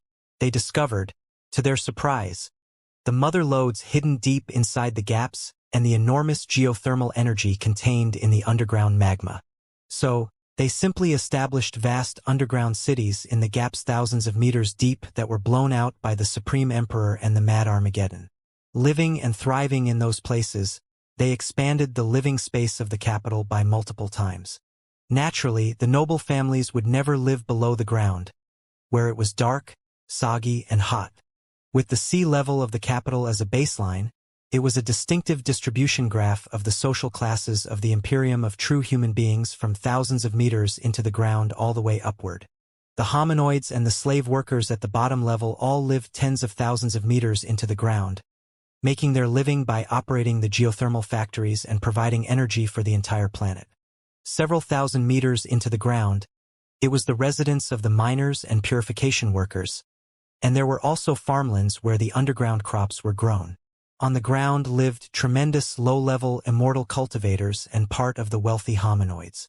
Those hominoids often had blood connections with the immortal cultivators and were privileged to see the sunlight of the capital only because of the protection of the immortal cultivators. They were on the highest floor of the pyramid of the hominoid class. They were also responsible for businesses in the capital. As for the noble families and the magnates, they mostly lived on the 12 satellites of the imperial terminus. Except for the 2 natural satellites, the other 10 were all artificial superspace stations. It was said that the most beautiful, extravagant paradises on Earth were inside them. In the 1,000 years since the Imperium of true human beings was established, the capital had been run in such a hierarchical but orderly mode. It was a shame that as the rules of immortal cultivators set up by Blackstar the Great gradually collapsed and the Imperium set off to sunset, the capital had slowly lost the glory of the past too. As more and more worlds were merged into the Imperium grew simply too huge. As the heart of the imperial terminus sector was bloated too. In only the past 500 years, the population of the capital had been increased by 10 times. Also, in order to maintain the governance that was getting more and more chaotic and complicated, the bureaus and the offices of the local worlds in the capital were expanding 10 times faster than the growth of the population. The resources of the imperial terminus sector themselves were far from enough to support such a gigantic population and the consumption of the daily training of so many immortal cultivators. The ecological chain was on the verge of collapse every year. As a result, the capital had to count on the blood transmission from the neighboring worlds. When the total population of the imperial terminus sector surpassed 80 billion according to the official census, the residents of other worlds were strictly forbidden to enter the capital randomly.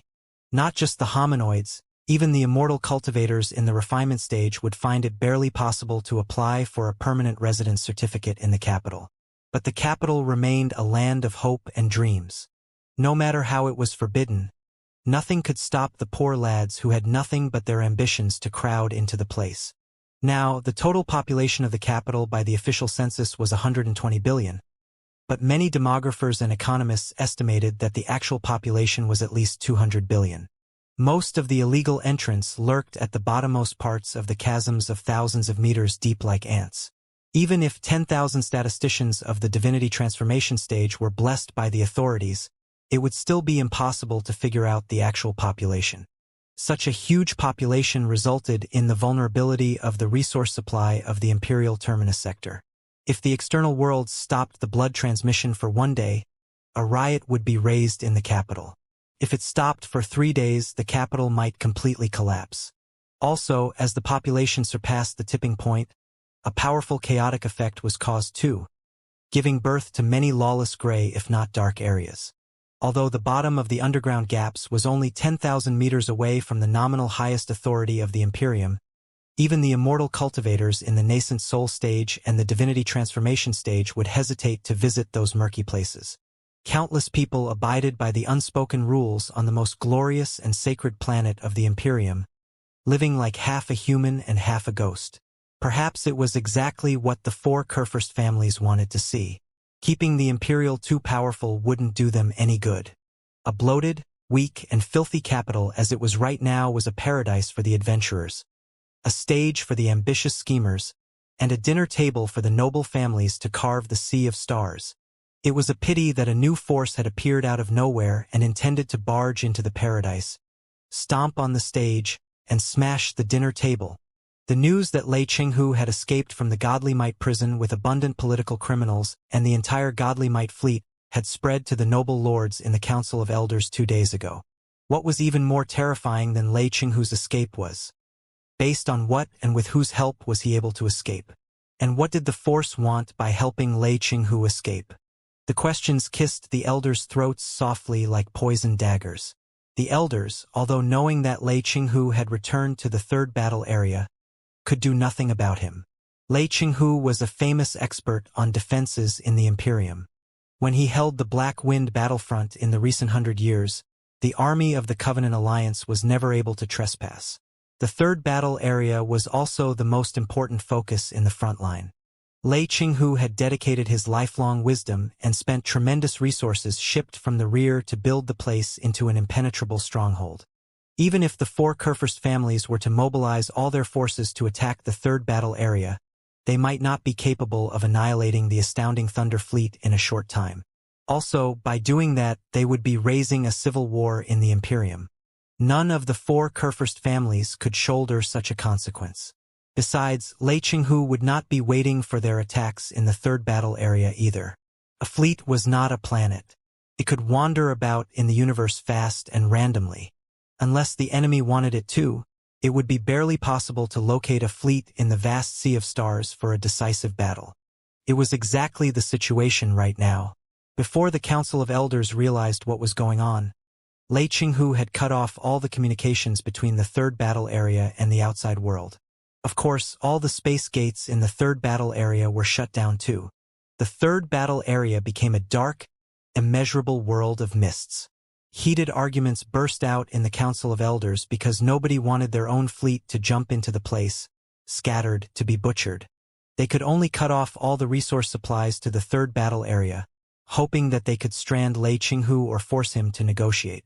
But even the most idiotic people could tell that Lei Qinghu would not wait to be killed. The resources he had in his hands were enough to launch a shocking suicide attack. God of War Lei Qinghu was quite right about one thing. After mankind explored the three-dimensional universe by way of space jump, and thereby conquered thousands of sectors and 10 times more resource planets, attack was always 100 times simpler than defense in any universal war. Lei Qinghu was not an external enemy. He was an important commander in the Imperium's army and a seasoned general who had fought for 200 years. Also, it was possible that he had the help of a certain mysterious force from the capital, meaning that he would know the maps, the distribution of troops, and the jump coordinates of various worlds of the Imperium perfectly. He could choose his target free at will and appear at any space zone unexpectedly. The Defender, on the other hand, could not distribute all the troops to every world and every planet evenly, which would only be divided and conquered by the enemy. They had to focus the troops in certain areas. The attacker boasted almost infinite initiative in the battle, albeit with one limitation, that was the resource supply. It was true that the attacker could choose a target without any restraint in the first jump and attack, but the decision and the battle to come would consume whatever fuel and ammunition they had. If the first battle could not secure glorious results with sufficient supplies, it would be impossible for the attacker to perform a second jump. They would be trapped on the burning battlefield forever. Such attack and defense were like the duel of two shooters with snafences. Snafences could only be shot once at a time. Whoever shot first would definitely boast huge advantages, but if they missed their target, they would be losing all their hope. So, the most important thing for the second shooter was to predict the astounding Thunder Fleet's primary target. In the meantime, when the slogan "Honor the Majesty and Settle the Rebellions" was passed to every street in the capital and the ears of every elder in the Council of Elders, Lei Qinghu's purpose couldn't have been more obvious. Yes. For the dissatisfied soldiers in the front line and the interest groups from the remote, small worlds who had been greatly wronged, what could be a better place to lay waste to than the capital? Theoretically speaking, the rebellions that were gathered in the third battle area in a haste could never conquer the capital. But anything was possible in a war. Didn't Wu Yingqi, who used to be a border general of the Star Ocean Republic, march to the capital, control the parliament, slaughter the MPs, cause a chain reaction, and eventually usurp the entire country in a similar strategy? The lesson of the founding emperor was still vivid. So, the lords of the Council of Elders could not help but feel intimidated, fearing that the Council of Elders today would become the Parliament of the Republic 1,000 years ago. Ghost-like rumors were spreading in every street and alley. Many people had learned that the flag of the rebellions had been raised everywhere in the universe and that they were about to sweep across the capital thunderously. Even if they could not conquer the capital, they would smash the heart of the universe into smithereens. The intelligence from the more secret sources, on the other hand, stated with confidence that the investigation regarding the incident of the Blood Oath Alliance had raised public indignity in many fields. Right now, many people of the forces other than the four Kurfürst families in the capital had secretly taken the sides of the rebellions or the reformists. As long as Lei Chenghu's fleet appeared at the edge of the imperial terminus sector, those forces would rise and cooperate with the astounding Thunder Fleet to take down the capital. The intelligence system of the four Kurfürst families ran crazily at a speed that was 10 times higher than usual while they searched for the source of the rumors. Then, they did capture a bunch of stealthy guys successfully and even break into several of the secret bureaus of the reformists. The interrogation on the captured reformists, however, gave them a piece of astounding news. The reformists, headed by Queen Li Linghai, had worked hard in the capital for decades and compromised the critical nodes of the defense system of the capital, which was in fact not half secure as it appeared. The devastating intelligence pushed the poison daggers into the throats of the elders. The elders knew a thing or two about Li Linghai's ambitions, but however wary they were, they had never considered her to be beyond the politics in the royal palace. It never occurred to them that she would raise such a powerful rebellious army outside the capital through such crazy methods.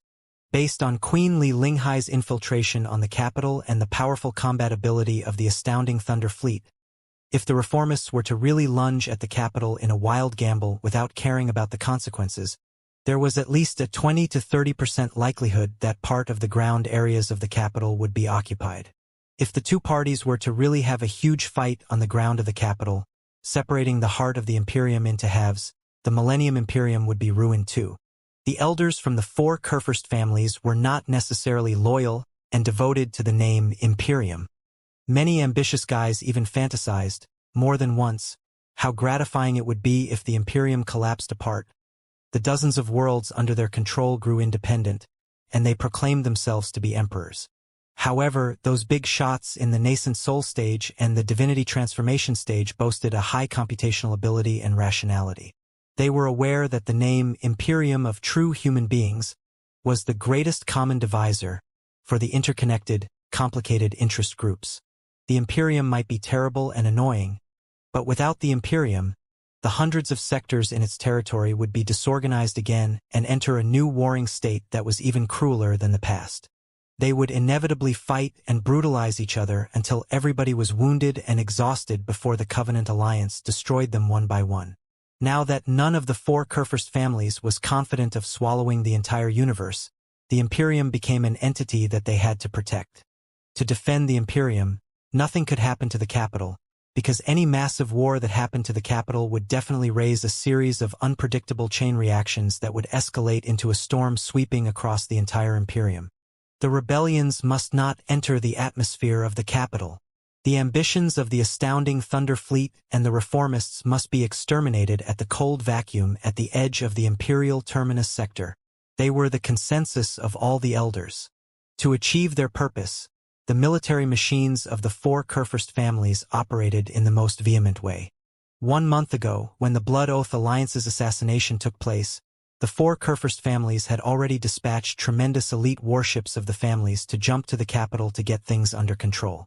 Today, without caring about the fuel and the attrition on the Starships, they ordered even more elites in the fiefs of the families to reinforce the imperial terminus sector as fast as possible in order to replace the local garrisons whose loyalty was suspicious, as they were very likely to be involved with the reformists. In only 24 hours, more than 15 fleets had jumped to the capital one by one. Although the capital was best known for the incessant starships coming and leaving on the sailing routes, it rarely welcomed the simultaneous arrival of so many super warships.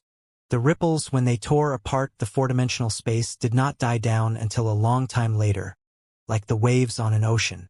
Very ironically, both the rebellions of the reformists and the elites of the four Kurfürst families had been gathered rapidly for the same reason: to protect His Majesty, who was brilliant, invincible, and infinitely great. With the reinforcement of 15 fleets, plus the 10 or so fleets that were stationed in the capital in the first place, the total number of the fleets dispersed in the imperial terminus sector had almost reached a terrifying 30.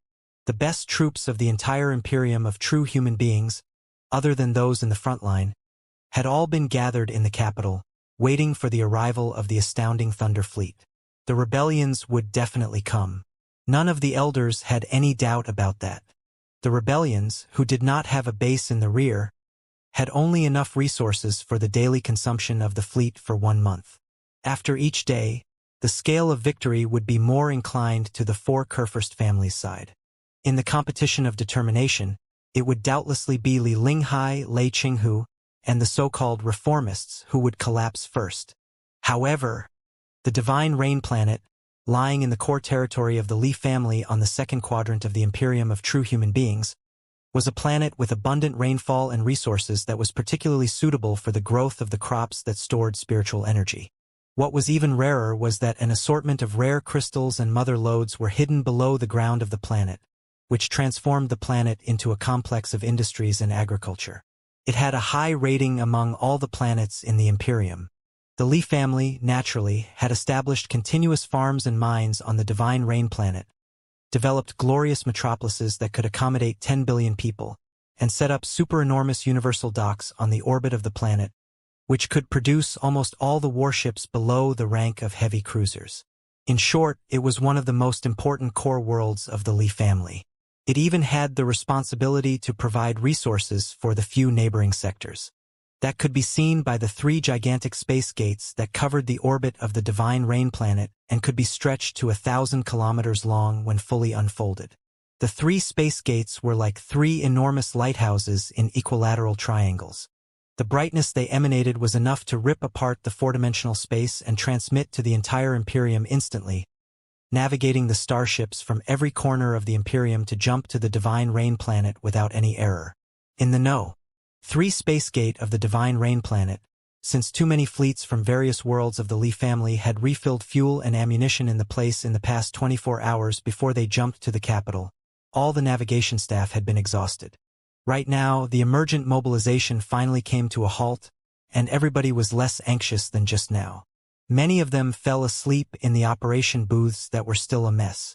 Even those who were still working were so fatigued that they could barely keep their eyes open no matter how their superiors scolded them. The few guys who had been refreshed by drugs, on the other hand, were hiding in corners whispering to each other about the reformists who had jumped out of the darkness all of a sudden and the spectacular show that they were about to perform in the capital. Right now, a high-pitched alarm shrieked in the entire control center of the number 3 space gate. The 10,000 surveillance cameras floating around the number 3 space gate captured everything in the space within hundreds of thousands of kilometers. After being computed and analyzed by the supercrystal processors, the picture was projected to the enormous light beam of the control center. Could be clearly seen that, on the 9th jump point near the No. 3 space gate, the 3-dimensional space that was absolutely empty suddenly spread out black ripples like an erupting spring. In only a moment, the feeble ripples turned into overwhelming and colorful tides, which even affected the starships on the neighboring jump points that had just leaped out of the space gaps.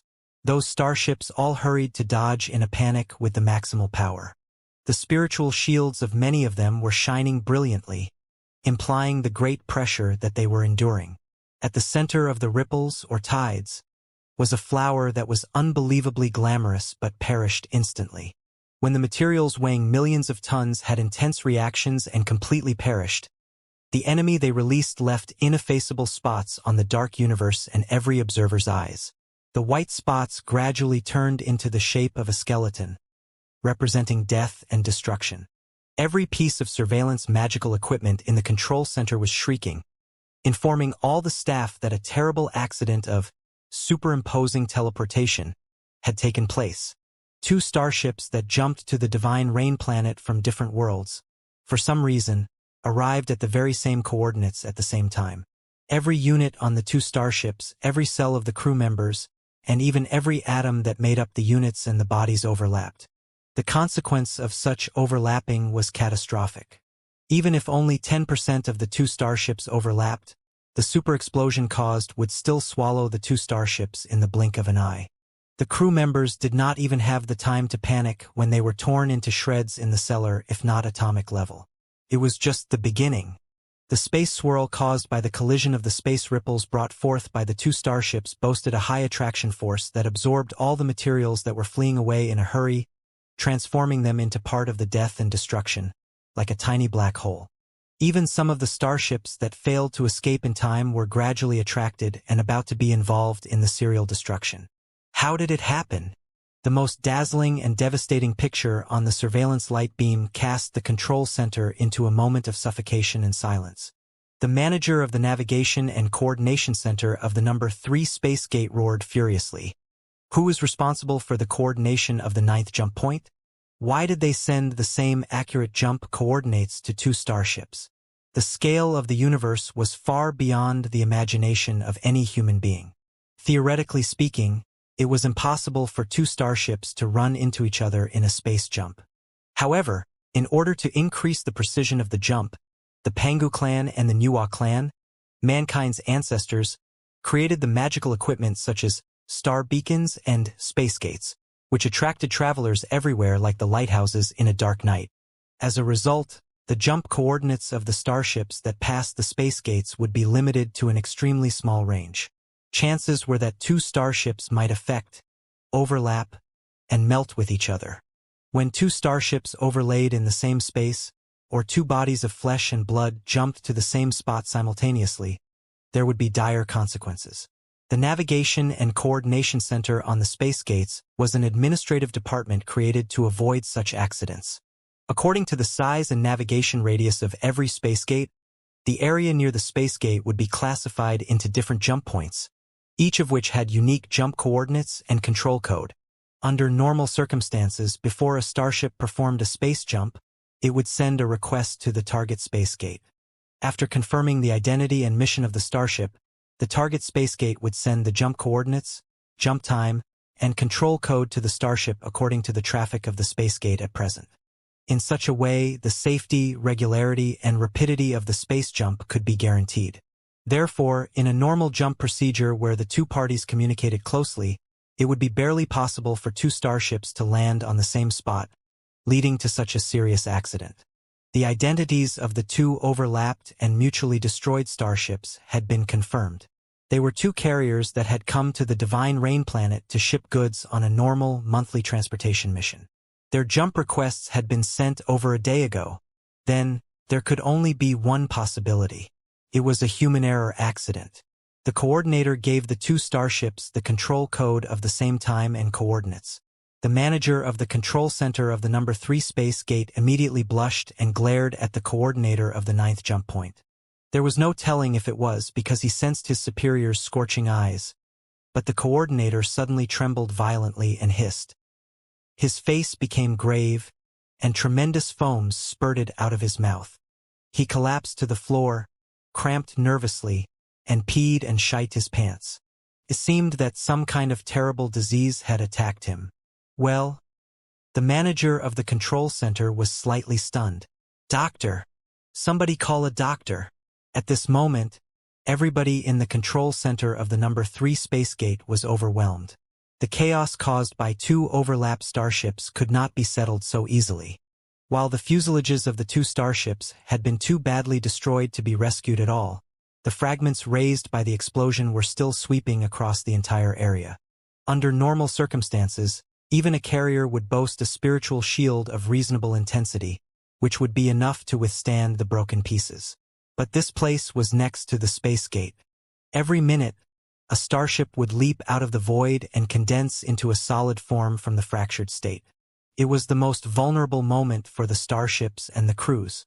Even the experts in the nascent soul stage and even the divinity transformation stage would be more fragile than ever in the state between the 3-dimension and the 4-dimension.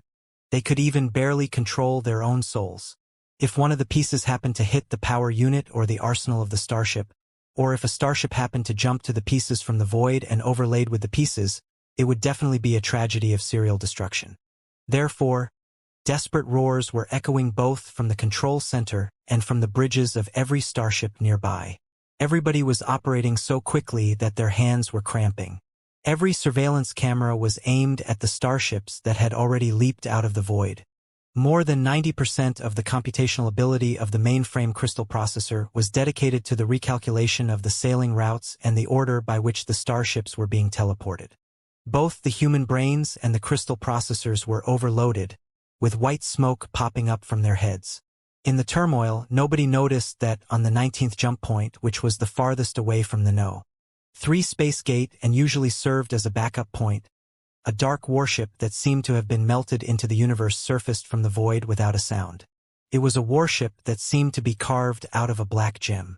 The application of the energy absorption and anti-interference materials reduced the ripples it raised when it ripped apart the three-dimensional space to the minimum, making it look like a crocodile that slowly craned its head out of the thick swamp. When its slender yet powerful body completely surfaced from the universal swamp, revealing the lightning camouflage on the two sides of the body and staring at the chaotic space zone, still nobody caught its existence. It was the first crocodile. Very soon, the second, the third, the fourth. The 10th crocodile popped up from the void dozens of kilometers away.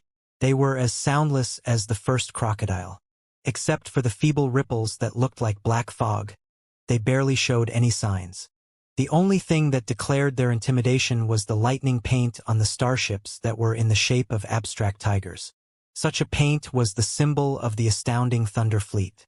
After the space jump, they were only dozens of kilometers away from each other, short enough to gather into a battle formation quickly. It was almost a perfect group jump. It was not until this moment that the control center of the number 3 space gate finally detected the unannounced guests. What the heck? Looking at the light spots on the surveillance light beam that were gathering into a battle formation as quickly as bees and ants, the manager of the number 3 space gate couldn't have been paler. How is it possible? So many unauthorized, unknown starships have jumped to the Divine Rain planet at the same time. Where did they get the jump permission and the control code? It's impossible. It's absolutely impossible. To avoid the awkward situation where the enemy's large group of troops marched into the Heartland rapidly and unstoppably, both the Imperium and the Covenant Alliance had extremely high control over their own space gates. The frequency of the signals sent by the space gates was one of the top secrets too. Every starship changed the frequency every day to broadcast different navigation signals. Only by learning the navigation signals of today, or even a particular hour which included the top confidential data like the jump password, could the navigation purpose of the space gate be best achieved and the precision of the jump be maximized. If the coordinates of a space gate were known but the jump password could not be decrypted, there was a 99% chance that the starships would jump to the edge of the target world. Perhaps it would take them 10 to 15 days to cruise at the sublight speed before they arrived at the resourceful area at the center of the world, namely the planets frequented and mostly developed by human beings. However, the mysterious intruders had jumped right next to the Divine Rain planet. There must have been. The manager of the control center of the number 3 space gate was greatly alarmed. Out of intuitions, he drew the mini-storm bolter from his waist. But all the navigators, coordinators, and operators before him were performing the operations according to the regulations dutifully, with confusion on their faces. There was not the slightest anomaly. Thud, thud, thud, thud. The noises of boots echoed in the corridor. They were the guards who were responsible for the safety of the number 3 space gate. The manager of the number 3 space gate was slightly dazed, because he did not order the guards to come. When he turned back, the gate of the control center had been kicked open, and more than 20 soldiers in crystal suits barged in aggressively, followed by the deputy captain of the guards who was not wearing a crystal suit but the military uniform of the Imperium's army, except that there were stains of blood on the uniform, as if he had just killed someone. On the other hand, the armband that represented the Lee family on his left arm had been ripped away, replaced by a new armband that said, "Honor the Majesty and settle the rebellions," intimidatingly. The twisted faces of the guards and the foams on their mouths made them seem to be enshrouded in queer and zealous flames, depriving them of their original sanity. It also seemed that something new had been injected deep into their brains, allowing them to show the air that was entirely different from the common immortal cultivators of the Lee family. The manager of the No. 3 Space Gate pointed his mini-storm bolter at the guards subconsciously and stammered, What are you doing?" Before he pulled the trigger, the weapons on a couple of crystal suits on his opposite side emanated weird brilliance at the same time, and the mystic rays that entailed powerful spiritual energy of the fire class hit his right hand that held the gun simultaneously. The powerful spiritual energy of the fire class dashed into the mini-storm bolter instantly and led to the loss of control and explosion of the ammunition, blowing the manager's right hand and the arm below the elbow into magma. Ah! Looking at his flesh that was quickly melting and spraying to the floor like orange mud, the manager screamed in excruciating pain. He was not a battle-type immortal cultivator in the first place. Under the agony and the pressure of almost 30 crystal suits, he completely lost the determination to resist and fell on one of his knees, holding his right arm that had been completely melted into a blackened, broken bone. He sweated heavily in pain and cramped non-stop, almost passing out in shock. Boom! Boom! Boom! Boom! Boom! Boom! There were 2 guards in the control center at the beginning, but they seemed to be on different sides with the guards who trespassed without order. Hardly had they drawn their storm bolters, meaning to counterattack, when they were blown back by the enemy's stormy attacks. The pieces of their crystal suits splashed non-stop, until they crashed into the control panel of the space gate and turned into 2 dazzling sparks.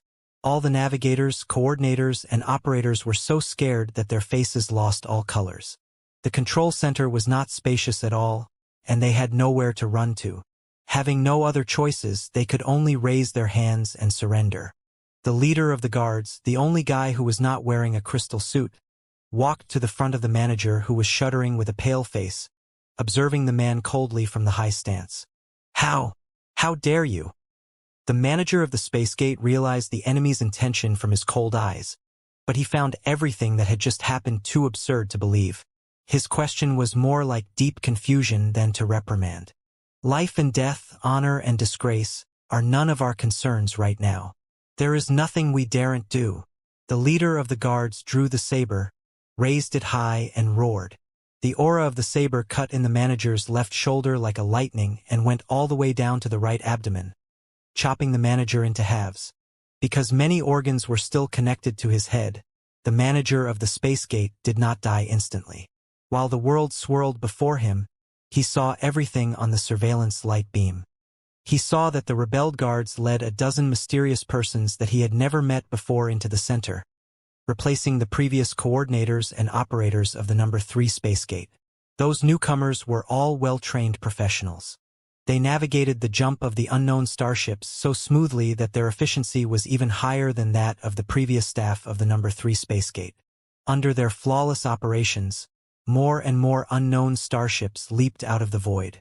Their jump points were so immaculate that they were neither so close to each other that they would affect or even overlap each other, nor so far away that the enemy would have an opportunity to attack them separately. With the most appropriate distance from each other, they were able to gather into the most solemn battle formation the moment they got rid of the aftermath of the space-time ripples. At first, they were all the stealthy models in black camouflage that did not show any sign. They were like crocodiles that were covered in mud. As more and more crocodiles crawled out and gradually formed an indestructible battle formation, more and more huge arsenal warships and behemothic mothership barged into the area without any hesitation, not covering their existence at all, like the killer whales weighing tens of thousands of tons jumping out of the surface of the ocean. Before he fell into the infinite darkness, the last picture that the manager of the space gate saw was the crocodiles, swordfishes, sharks, and giant whales launching colorful streaks of brilliance at the local garrison of the world. The dozens of brilliant streaks were even and long, just like his soul waves and cardiogram right now. Then, his soul completely dispersed into the vast sea of stars, and he could feel nothing anymore. The Divine Rain Fleet was as chaotic as the number 3 space gate just now. As one of the most resourceful worlds in the dominion of the Li family, the defense of the Divine Rain sector was certainly an important focus in the Li family's strategies. The equipment and personnel configuration for the Divine Rain Fleet were among the best in the 100 fleets of the Imperium nationwide. But the critical thing was that, in order to build up the defense of the capital, the Divine Rain Fleet had just dispatched 1/3 of the warships to reinforce the capital. The reinforcing warships brought away tremendous ammunition and fuel and resulted in a few insignificant flaws on the local defense system of the Divine Rain sector that could be fixed within 24 hours. Who could have thought that the rebellions would march out at such an awkward moment? The strength of the Divine Rain Fleet had been diminished by at least 1/3, but the rebellions had gathered the elites of the dozens of smaller worlds at the periphery of the Imperium who were commanded by Lei Chenghu, the famous god of war. Besides, a war was not a game of numbers, and the final victory could not be decided by the advantages listed on a piece of paper. In the war between the Imperium and the Covenant Alliance over the past 100 years, in order to preserve their strength as much as possible, the four Kurfürst families often asked the bumpkins and the miscellaneous troops from the edge of the Imperium to lead the vanguard as cannon fodder. After the cannon fodder paid great sacrifices and crushed the tough enemy, their own troops would arrive and claim the fruits of victory easily. Then, a paradox was inevitably raised. A fleet could only be built through fighting, and a strong troop could only be whetted by blood. Since the cannon fodder had always led the charge, and they had never been tested by the real iron and fire themselves, the elites of the four Kurfürst families often had only the most advanced starships but not the determination of fighting or abundant battle experience. They were nothing but decorative vases. In the meantime, of 100 cannon fodder fleets, 90 were perhaps crushed, crippled, or even collapsed to the point that their designations were cancelled. But there were always 10 cannon fodder fleets that were relatively lucky. They would hone their claws and horns with the enemy's blades in the cruel, hellish battles, swallow the enemy's bodies to build up their own flesh and bones, and grow into the most fiendish creatures from cannon fodder quietly. Unfortunately, the Divine Rain Fleet was a typical example of the former, whereas the coalition fleet of the Third Battle Area of the Expedition Army, represented by the Astounding Thunder Fleet, was a quintessence of the latter. The Divine Rain Fleet was equipped with the most advanced and powerful starships of the Imperium, but they had been stationed in the Divine Rain sector for decades. In name, the heavy responsibility to defend the sailing routes and the jump points was on their shoulders. But was any space pirate, extraterrestrial devil, or rogue blind enough to come to the Lee family's heartland to be killed? Aside from in the regular drills that were getting slacker and slacker, the starships, which had installed the most advanced cannons of the Imperium at the cost of tremendous money and resources, had never been stained with a single drop of blood. In the meantime, the commanders of various levels of the Divine Rain Fleet were almost all the descendants of the Lee family. Many of them had a high cultivation. Even the captain of an insignificant cruiser might be at the peak of the core formation stage. But their high levels were often piled by infinite heavenly materials and earthly treasures and high-purity crystals. They had never been through real tests, however fierce the internal competitions within the family were, and however vivid the trial fields were, like the land of sins. Could they be compared to the front line of the war where the entire universe was burning and everybody's blood was simmering? The Astounding Thunder Fleet was exactly their opposite. It was a fleet of destruction that was a living example of the immortal Cultivators' creed, survival of the fittest. Every starship of the fleet had been surrounded by at least 10 starships of the Covenant Alliance once, before they broke the enemy's siege with broken bodies. Every person on the starships knew clearly that they had nothing to count on except for their fists, teeth, and blades. They did not break into the building foundation stage, the core formation stage, or even the nascent soul stage in the training bases of their families that had a whole set of facilities and a standing-by medical team, but on the rough battlefield where they ate the enemy's flesh, drank their blood, and perhaps with the enemy's saber stabbed in their chest. 99 of every 100 immortal cultivators who used to join the fleet had died in the onerous, ruthless battlefield, but their haunting will and their ravenous desires had turned into dark blessings that went to the last survivor, allowing the last of them to crawl back from the door of hell to swallow the whole world again. Such a Divine Rain Fleet watched such an Astounding Thunder Fleet show up aggressively in astonishment. Enemy incoming! Enemy incoming! Enemy incoming! Such meaningless talks were echoing on every starship of the Divine Rain Fleet.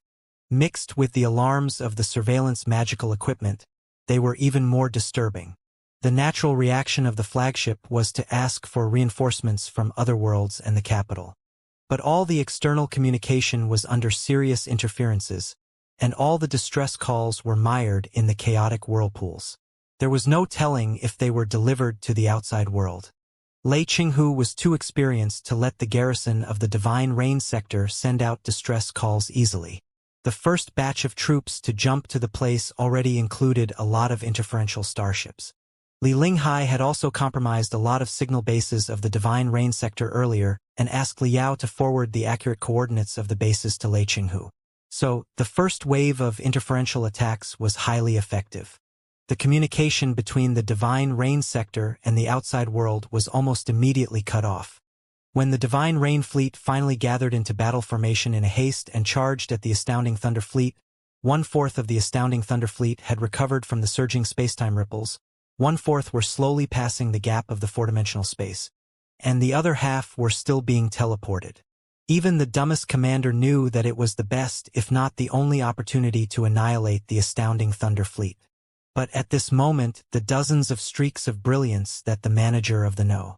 3 space gates saw earlier, after leaving exhaust flames almost 1,000 kilometers long in the vast space, appeared before the Divine Rain Fleet like a small meteor shower. As the dozens of streaks of brilliance approached, the objects hidden at their cores became clear too. They were metal cylinders more than 100 meters long and around 20 meters in diameter. They were made of different sections, and the few sections in the rear were all power units and fuel cabins. After they were shot out by the Magnificent's helical force on the rails of the Starships, the fuel cabins were reacting crazily at an intensity close to an explosion, releasing brightness that was even more dazzling than the stars. Every once in a while, part of the fuel cabin and the power units would break off and ignite new and more powerful explosion fuel, both expanding the size of the exhaust flame and accelerating the speed of the cylinders significantly. In the end, all the fuel cabins and power units broke off, and the cylinders turned into the perfect shape that looked like a metal water drop. Their speed was pushed to higher than ever too, as they pierced into the defense circle of the Divine Rain Fleet brutally and exploded against the glittering barrage. The enormous giants, which were as daunting as gods, were displayed on the surveillance light beam of every starship of the Divine Rain Fleet clearly. The broken metal shell became the best decoy that attracted most of the bullets and cannonballs. Those giants, on the other hand, simply pressed forward under the boost of the powerful inertia, stabbing into the heart of the Divine Rain Fleet. Colossi! Desperate roars were echoing on every starship of the Divine Rain Fleet. Beep! Beep! Beep! Beep! The colossi of the rebellions just distinguished themselves on the front line of the Imperium's counterattack. Naturally, the Divine Rain Fleet's database stored their detailed data. By scanning the appearance of the colossi and analyzing the unique performance parameters such as the features of the exhaust flames, it would be easy to tell their models and identities. Every astounding, intimidating name that slowly manifested on the light beam cast the commanders of the Divine Rain Fleet into a prolonged silence. One of the 2 colossi in the lead was named Fiery Riven, driven by Wuxia, a seasoned expert in the divinity transformation stage in the Astounding Thunder Fleet. Wuxia was a rarely seen divinity transformation stage expert that was purely battle type. He had the terrifying feat of destroying 12 starships of the Covenant Alliance in a row in the front line. In terms of combat ability, he was almost the top expert in the Astounding Thunder Fleet, and he might not necessarily be on the losing side even if he encountered the best experts of the 4 Kurfürst families. Had he not been a sheer maniac in martial arts who did not know the first thing about commanding, planning, and resource allocation, and who had neither the time nor the interest to learn the knowledge, even Lei Qinghu wouldn't have been able to dispatch the super expert easily. The other colossus, named Netherstar, was used by an infamous lunatic, Shen Tuming. Shen Tuming was perhaps the most typical example of the low-born, low-level immortal cultivators from the peripheral worlds of the Imperium. Without a noble background, it meant that there were no sufficient resources and an excellent environment for training. Despite the amazing gifts one might have, one could only fight on a battlefield as cannon fodder and struggle to grow up through the hellish battles. Of 10,000 rookies, 9,999 had died the most miserable death, but Shen Tuming was the survivor who managed to survive and thrive with the dark blessings of his compatriots, entering from the refinement stage to the building foundation stage, from the building foundation stage to the core formation stage, and from the core formation stage to the nascent soul stage in the ocean of blood. It was a shame that every person had their limitations. A guy in the nascent soul stage was no different than an ant in the vast sea of stars. However crazily Shen Tuming trained and fought, he could not prevent the fleet from his hometown from being annihilated, while the survivors were berated by the base of the expedition army for defection. When Shen Tuming was almost sent to court for a trial, it was Lei Qinghu who found a way to save him. Ever since then, the maniac who had lost his hometown and his compatriots pledged unquestionable loyalty to Lei Qinghu. He also proved that he was absolutely not a flinching coward and that he could crush any enemy as long as he had enough training resources, supplies, and reliable allies. Finally, he advanced into the divinity transformation stage successfully after more than 10 years of bloody battles. Both Lei Wuya and Shin Tuming were generals who had survived hundreds of life-blighting battles. Hardly had their colossi appeared in the universe when the most aggressive killing intent was released from the gaps on the shell, which immediately covered the distance in between and raged on the bridges of the various starships of the Divine Rain Fleet. However, Lei Wuya and Shin Tuming did not lead the 30 or so colossi to lunge at the Divine Rain Fleet's flagship. Instead, they marched at the flanks of the Divine Rain Fleet, each leading a team of colossi, like a pair of scissors that was slowly opening. What's going on? Why is the highest combat ability of the rebellions not coming at the core of our army? While the commander of the Divine Rain Fleet was confused, the probe magical equipment screamed again. It was not until then that everybody discovered that one of the metal water drops had not exploded yet under the cover of the surging exhaust flames when other colossi of the rebellions went on a rampage. This metal water drop was smeared with stealth materials that could absorb all waves and radiations. It seemed to have been melted with the dark universe while it flew forward based on the high inertia without releasing any waves or ripples, which was why it was not detected until this moment. From the Guardian starships, the Arsenal warships, and the cruisers of the Divine Rain Fleet, hundreds of pillars of light immediately ripped apart the universe and darted at the rushing black water drop at the same time. Boom! Boom! Boom! Boom! Boom! Boom! Boom!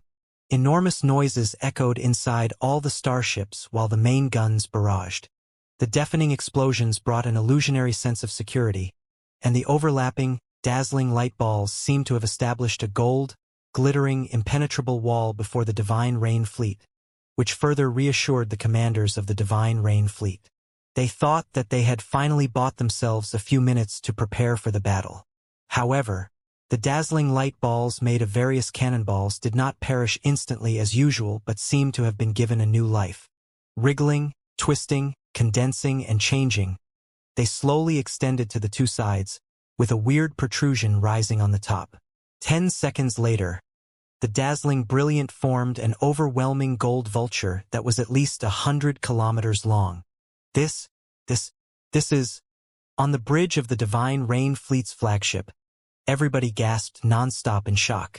The gold vulture before them that was condensed by their own barrage was still flapping its wings slowly while staring at them in derision of all laws and rules. Tremendous energy reaction has been detected. A colossus. A new colossus. The energy reaction is even more intense than the fiery riven and the nether star just now. Also, there is absolutely no data about this colossus at all in our database. How is it possible? In the exclamations of disbelief, the overwhelming gold vulture constricted and transformed again. But, however it was constricted, the gold brilliance that it emanated was still more than 10 kilometers long. The streaks of brightness formed a cape that looked like wings, flying on the back of a gold colossus majestically. Before the commanders on the starships of the Divine Rain Fleet stopped gasping, the bright cape behind the gold colossus more than 10 kilometers had other mysterious changes. All the light zigzagged into complicated runes, and the runes were then focused into 3 lines of splendid, shining words that the entire space zone could see easily. On the left side of the colossus, it was Gold Vulture, and on the right side, Vulture Liao. On the top, however, was a calligraphic and unquestionable declaration: "Surrender now." Every word was more than 1 kilometer in diameter. Although it was not very eye-catching in the vast space, they were duly displayed on every light beam under the scanning of all the probe magical equipment while they flew like flags. All the commanders of the Divine Rain Fleet who saw the 3 lines were rendered speechless. Gold Vulture, Vulture Liao. What the heck is this? The highest commander on the flagship found it hard to believe. Painting his own name with spiritual energy before the battle? What's wrong with this guy? Is he trying to disturb us with such a lousy strategy? Where are our colossi? Deploy them now and blow up this guy. We must not allow the enemy to disrupt our battle formation. In the competition between warships and colossi, the only advantage of the warships was the incessant and destructive remote firepower. In order to fully carry out the advantage of the remote firepower, the distance of the two parties must be maximized. In other words, the enemy's colossi must not approach one's own warships. Otherwise, not only would there be blind angles in shooting, but the allies would tend to be accidentally hurt in the damage. It was needless to say that once the colossi broke the armor and the shell and entered the warships, it would be an even more destructive blow. The only solution that could prevent the attacks of the enemy's colossi effectively, other than the stalling of the fearless crystal suits and armed shuttles, would be one's own colossi. As an elite force of the Li family defending a central world, the Divine Rain fleet naturally boasted tremendous colossi too. Even though most of the colossi had reinforced the capital, there were still a dozen colossi left. Immediately, the war machines that looked like iron gods leaped out of the starships, accompanied by the crystal suit groups that were as dense as bees and ants. The exhaust flames darted out by the power units and shrouded them into colorful clouds, which split into three groups and lunged at Liao, Lei Wuya, and Shun Tuming respectively. Behind them, the Divine Rain fleet tried its best to transform into an arc-shaped battle formation that was most suitable for collective bombardment, before it aimed at Liao and the other incoming colossi like a shining pan. The glittering barrage was immediately 10 times denser than before, and a thunderstorm seemed to be pouring in the universe. Inside the spiritual residence of the Gold Vulture, Liao was entirely enshrouded by Little Black as if he had sunk into a black swamp. His body of flesh and blood seemed to have been completely melted with the colossus. Faced with 3 hostile colossi, thousands of crystal suits, and the overwhelming barrage that were coming at him, Liao put on a vague smile. For a cultivator, is there anything more satisfying than using the resources of a bunch of immortal cultivators to take down another bunch of immortal cultivators? With the cheers of the immortal cultivators who are unaware of the truth. Liao was not sitting cross-legged but majestically with his legs open in a weird posture, as if the most magnificent throne made of the light of all the stars in the universe was below his bottom. The imperial fire pearl that Li Linghai offered him was glittering above his head. Thick gold brilliance flowed out of the imperial fire pearl and poured on his head and his body like a waterfall, only to be absorbed by all the pores around his body. It could be clearly seen that every vein and every nerve on his body was rising high. The energy in the shape of the sphere was running at his heart, his abdomen, and his brain non-stop. His veins and his nerves had lost their original colors and all turned to gold. Even his body of flesh and blood became translucent, like a hybrid of gold and glass. The infinite dominance and fighting will of the Supreme Emperor, the strongest expert of mankind 10,000 years ago, ran into Liao's internal organs, limbs, and soul incessantly, cleansing and polishing him again and again to the point that he was almost reborn. It was perhaps not the scene that Li Linghai wanted to see. It would not be so easy for a regular trainer to swallow the enormous energy and will that were hidden deep inside the Imperial Fire Pearl either. However, Liao was an heir of the ancient cultivators who had inherited abundant memory pieces of Oyezi, a grandmaster of refining 40,000 years ago. Although there was not a piece of magical equipment as queer as Imperial Fire Pearl in Oyezi's memory pieces, there were a lot of treasures that contained the spirits of the experts and shared similar characteristics and purposes. Most of the experts of the ancient cultivators hoped to pass on their strength and will by storing them in a certain artifact. Some of the malicious guys perhaps even wanted to use the heritage as a bait for them to possess somebody else and be reborn. The 100 Smelting Clan, as the best refining sect in the world, naturally had a lot of secret techniques that could remove the impurities and traps in the treasures and activate the most strength in them. Liao did not know the first thing about commanding. Therefore, he simply focused his attention on polishing the Imperial Fire Pearl in the last couple of days. Thankfully, he asked for a lot of rare materials from Li Linghai brazenly and found a few prescriptions of polishing fluids. After trying them one by one, he indeed made significant breakthroughs and found the safest and fastest way to activate the Imperial Fire Pearl stably and swallow the strength within. In the next moment, he would completely purge and absorb the strength in the fiercest battlefield with the fighting will that could burn up the entire universe. Who, The strength flowing out of the imperial fire pearl truly formed a majestic gold throne behind Liao, which then turned into a gold armor that enshrouded Liao tightly like petals. 2 gold rings had even appeared outside of Liao's pupils on the right eye that was as dark as ink and the left eye that was in the weird blood-red color. Liao's soul shook violently, and he was seeing all kinds of illusions. It was not one battlefield in front of him anymore, but 3 battlefields from different time and space. The first one was naturally the fierce battle between the astounding Thunder Fleet and the Divine Rain Fleet. The second battlefield was the bloody war between the army of the Star Ocean Imperium commanded by the Supreme Emperor and the coalition army of devils and demons commanded by the Mad Armageddon. Even the stars were shuddering in fear in the war, and the universe might have been broken at any moment. The third battlefield, on the other hand, was the battle to annihilate evils that involved dozens of sectors 40,000 years ago. Oyezi led the disciples of the 100 Smelting Clan into the battle in person. Although the weapons and the magical equipment were relatively underdeveloped, the fierceness of the war was as impressive as the modern wars tens of thousands of years later. 40,000 years ago, 10,000 years ago, and right now the roars, explosions, and moans from the 3 battlefields, as well as the burning flames, the quickly dying light, the electric arcs spreading in all directions, everything was overlapping. Liao seemed to see every hideous, angry, and desperate face on the battlefield through the crystal suit. He saw the blood drops that were condensed into balls in the vacuum. He saw countless broken limbs being frozen into ice or burned into ashes by the raging light and flames. That was the war that never changed and never ended. For a moment, Liao's mind suddenly passed through the river of time and went back to 10,000 years ago, perceiving the subtle feelings that the Supreme Emperor had when he was faced with the battlefield in space. Did human beings have to brutalize each other forever? Even though there were almost infinite resources in the universe, were they enough to meet mankind's insatiable demands? Was it true that war never really changed however civilizations changed? As long as the universe was united and all human beings obeyed the same banner, such ugly wars would not happen again, would they? Liao sensed the Supreme Emperor's state of mind in the past when he was in a trance carefully. The golden strength that was as overwhelming as a raging flood just now turned into running brooks that nurtured his every muscle, vein, and nerve like melted jade.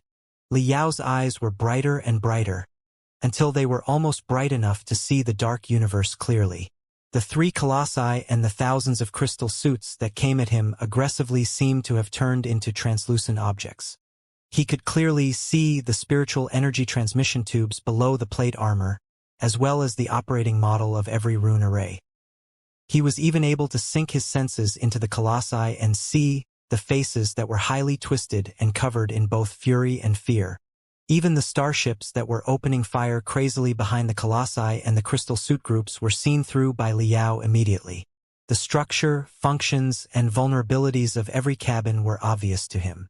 Faced with the overwhelming fire of destruction with only one colossus, Liao was not in the least nervous or scared. There was only one idea rolling in his head crazily. "Let's go," Liao said to the mental devil.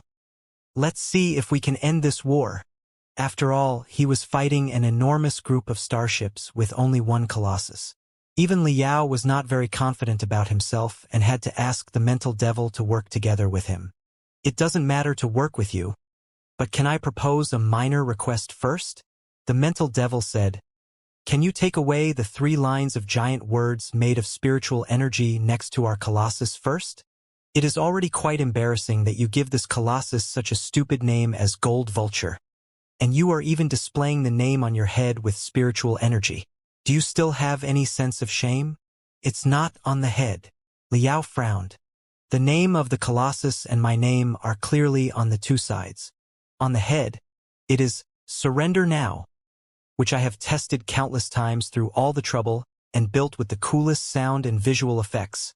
That is not important," the mental devil said angrily. "The important thing is that this is too stupid, all right? It is 100 times more stupid than the mosaic technique that you came up with last time. Both your friends and your foes will laugh themselves to death. They are free to laugh if they want. This is all about marketing. What do they know? Liao sneered and said, "Think about it. We have entered the Imperium deeply on our own. There is no force that supports and advocates for us sincerely. Our future is completely in Li Linghai's hands. If she intends to make use of us, set us up, or kick us aside after she gets what she wants, there will be nothing we can do at all." Dragging Lei Qinghu into the same and striking a balance between God of War and Queen is naturally an option, but the approach is too passive. In any case, I do not want to entrust the fate of my own, the Federation, and even more people entirely to the hands of the immortal cultivators such as Lei Qinghu or Li Linghai. I have to master the fate of my own and the Federation. I must make sure that Li Linghai and Lei Qinghu do not dare to touch me easily, or they will pay a terrible price if they do. Then, I have to set up my prestige or at least reputation in the Imperium of true human beings within the shortest amount of time. I must let everybody know that I am a central person of the reformists and a symbol of invincibility on the battlefield. I must leave a very deep impression on both friends and foes. Only in such a way will I be able to play the game further with Li Linghai and Lei Qinghu after the reform succeeds and achieve a balance among the three parties. That explains a lot. The mental devil was greatly enlightened. So, that is why you are seizing every opportunity to advertise yourself and even to adulate the political criminals? Of course, for a man as smart as me who never miscalculates, everything I do is done for a purpose. Am I such a superficial person who is interested in nothing but fame? Liao said, "Now that you have understood it, why don't you boost the soul together with me to make Gold Vulture? Vulture Liao larger, more cubic, and more awesome? The mental devil. No, I'll give you 3 seconds to turn off the embarrassing words immediately. Do it now." Liao, fine. Don't go mad. I'll just turn them off. But there is also one other issue. When we slash the enemy later, if I perform an ultimate skill, can you display the name of the skill with the spiritual energy? I went through quite a lot of trouble to come up with many awesome names for the moves. It is sort of a decoration of my personal image to build up my own brand. The mental devil? No! As they talked, the three colossi and the tremendous crystal suits of the divine rain fleet had already approached. Shwa! The giant words around the gold vulture, dazzling and shivering, all exploded into unstoppable streaks of brilliant that stabbed at the crystal suits like a storm of swords. The gold vulture that was galvanizing a moment ago also vanished all of a sudden. It seemed to have turned into thousands of clones that dashed into the group of crystal suits together. Boom! Boom! Boom! Boom! Boom! Boom! Boom! Dozens of crystal suits exploded at the same time. Inside every explosion, a streak of gold brilliance flashed. As if the explosions provided a new impetus, the gold brilliance moved faster and faster as it lunged at one of the three colossi that was in the front. The heavy colossus named Nebula Tiger was also driven by an expert of the Li family at the peak of the nascent soul stage. When it came at the enemy aggressively, it also boosted tremendous impurities floating in the vacuum, which formed a glittering belt several kilometers long around. It truly looked like a cluster of raging nebulae in the shape of a tiger. However, Liao was one major level higher than the opponent in the first place. He had also been swallowing the purest strength of the Supreme Emperor from deep inside the Imperial Fire Pearl. The Tartarian skeleton, the antecedent of the Gold Vulture, was an original product dug out from the Nuwa warship, which was 100% intact and undamaged. It had also been strengthened by tremendous secret treasures of the Supreme Emperor. There was a major gap between the two parties in terms of both the user's combat ability and the level of the Colossus. So, the result of such a shocking collision was inevitable. Boom! Boom! Boom! Boom! Boom! Boom! Boom! When the gold brilliance and the Tiger Nebula collided brutally, hundreds of overwhelming waves of spiritual energy that were visible for the naked eye were spreading out to all directions like the blasts in the atmosphere. Even the crystal suits several kilometers away were affected. Their spiritual shields were torn apart into pieces immediately, and their power rune arrays exploded one after another, turning into cold iron coffins. Before that, The internal organs and even brains of the exos inside had already been blown up, granting them an instant and painless death. The Colossus Nebula Tiger, which took most of the hit, was knocked out by the gold vulture before it had an opportunity to wave the saber. The world was swirling, and all the magical equipment was malfunctioning. Then, its arms were tied and strangled hard, mincing the joints on the wrists, the elbows, and the shoulder blades into pieces. Within a breath, Liao had grasped the tiniest structure of the enemy's colossus. His attacks were as smooth and oriented as a dissection. His spiritual energy burst into the cockpit of the Nebula Tiger like a volcano eruption, dealing heavy wounds on the user before running amok on the entire colossus along with the spiritual energy circuits. Almost all the sensors and power units on every limb were destroyed. As a result, the Nebula Tiger was cramping violently like a crippled cat. The orange lubricants and cooling liquids darted out brutally, turning into a round mist in the vacuum. At this moment, the second barrage of the Divine Rain Fleet arrived as quickly as a bolt of lightning. Under the accurate control of the group fire control system, the attacks that were supposed to be at different speeds almost hit Liao at exactly the same time. Liao sniffed. The two shining gold rings on his red and black eyes were even more scorching than before. The hands of the gold vulture stabbed into the breastplate of the Nebula Tiger unstoppably like blades, completely paralyzing the opponent. Then, the gold vulture shrank into a cluster and covered the body with the enormous gold wings like a giant gold egg. The Nebula Tiger became a shield for the gold vulture. The stormy, destructive attacks hit the back of the Nebula Tiger precisely. Liao's speed was so high that not a single piece of the probe magical equipment could capture his movement. Most of the starships, colossi, and crystal suits only detected that a series of light balls were expanding crazily like abnormal cancers, swallowing the two colossi completely. Although one of their own colossus had been trapped inside, the commanders of the Divine Rain Fleet were so flabbergasted that they did not stop the incessant, flood-like remote attacks until 3 minutes later. However, the moment before the light balls that looked like grapes collapsed and perished, the gold vulture leaped out in a way 100 times more dazzling than the light balls and snatched one of the legs of the second colossus. Chi! Chi! Chi! Chi! Thousands of gold electric arcs dashed out of the palms of the gold vulture, electrifying the second colossus into shock and stiffness. Then, it was rolled into a circle by the gold vulture, before it was thrown at the third colossus. The third colossus was several kilometers away from them. Naturally, it was not hit by the second colossus. But it was too busy dodging the attack, so it was unable to keep 100% wary of Liao. Then, it proved that, faced with such a brutal man like Vulture Liao, even 99.99% of wariness was not enough. Shua! Everybody on the battlefield saw perhaps the most dazzling gold light of their entire life. The light not only ripped apart the dim universe but also their retinas brutally, making them hurt from the eyes to the hearts as if they had been burnt. It was the rushing aura of a saber that lasted 10 kilometers in total and did not perish after a long time under the boost of spiritual energy. Perhaps it would never perish. At the end of the aura, the gold vulture was still holding the saber in the most majestic way, neither sheathing the saber nor turning back to look at the opponents. On the path where the aura of the blade zigzagged through, the two colossi were in the weirdest postures, spasming like zombies. Eventually, two dazzling lights emanated from the joints between the chest and the abdomen, revealing two devastating fractures at the same time. Most of the mobility of the two colossi seemed to be lost. One attack to paralyze two colossi.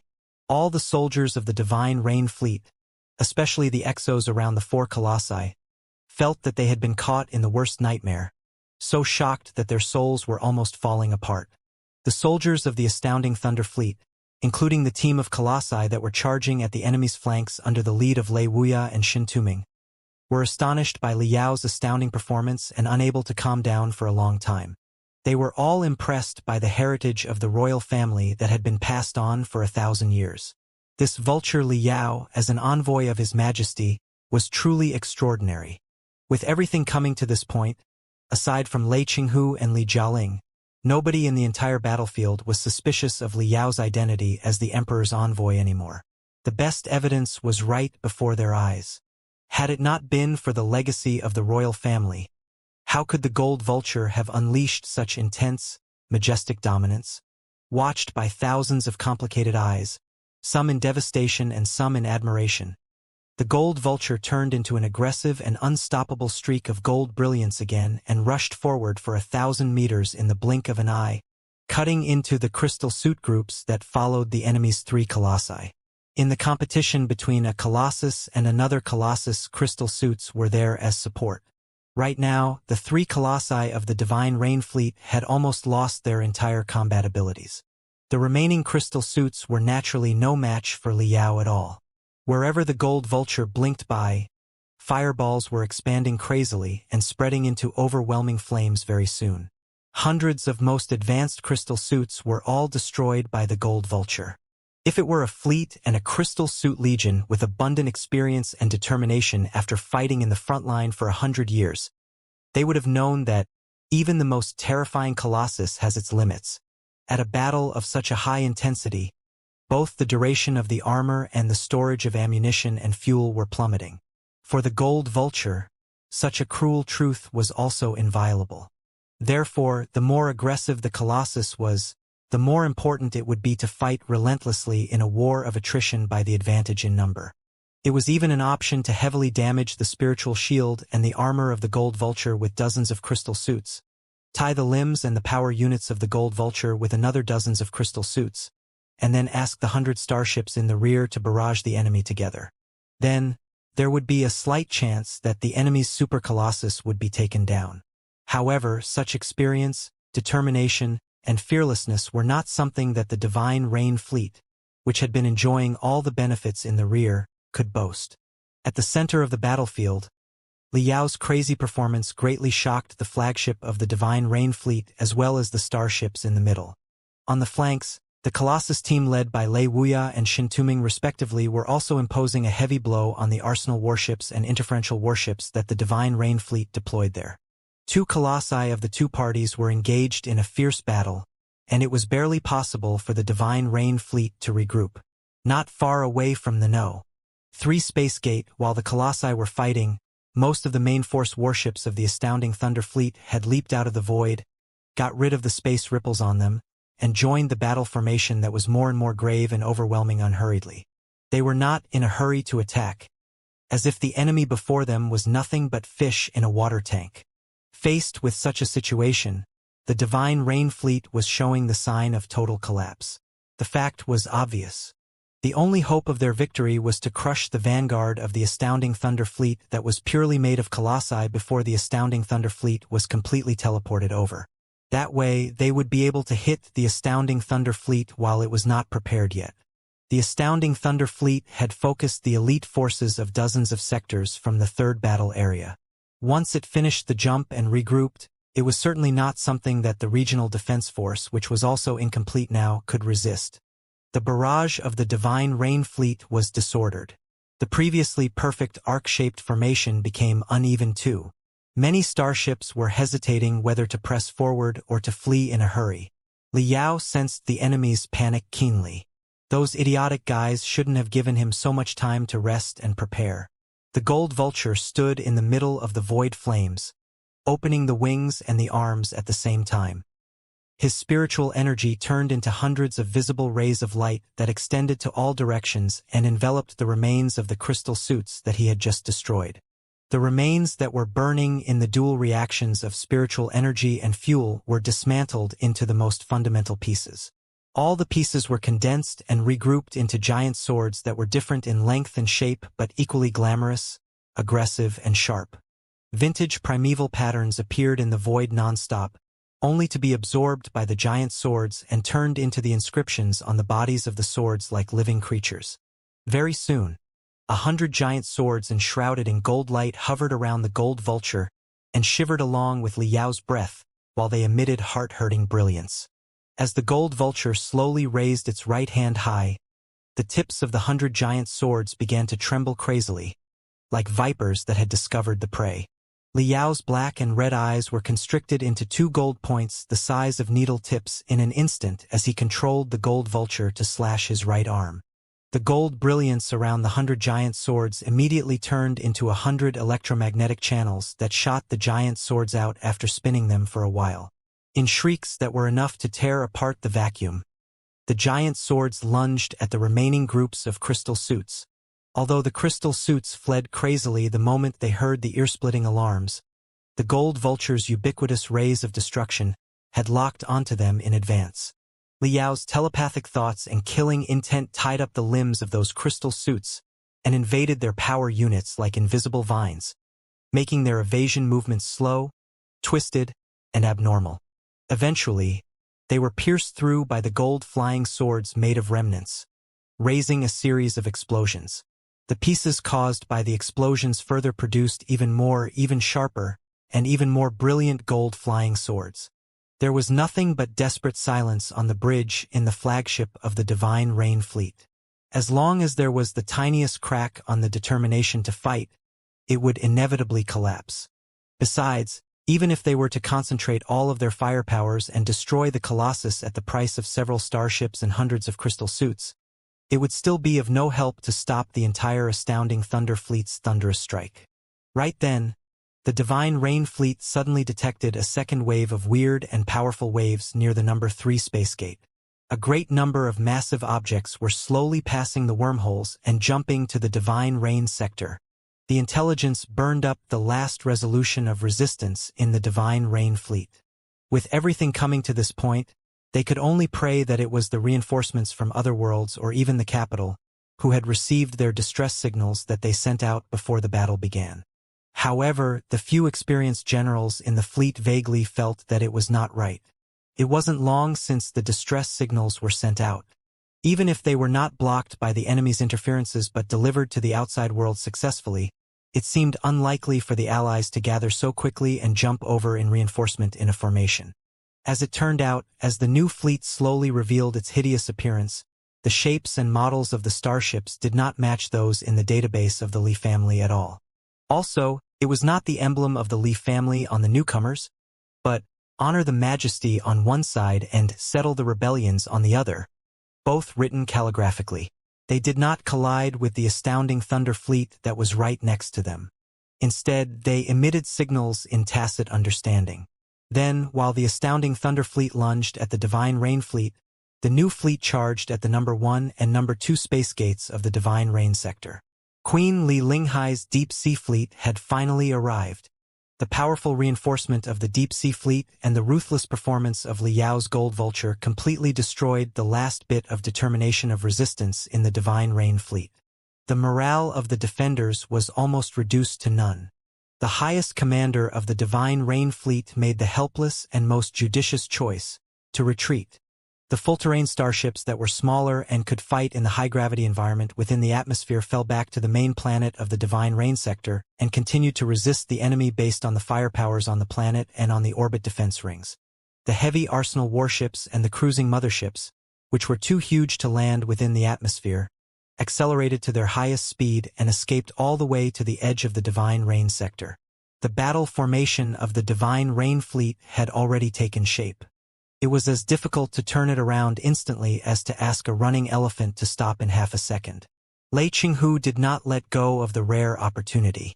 He launched attacks at the critical moment when the entire Divine Rain Fleet was turning around. The fury of the God of War, that had been repressed for a long time, and the commanding arts that had been honed for 100 years were all carried out, teaching the rookie soldiers of the Divine Rain Fleet a good lesson of what a real war was.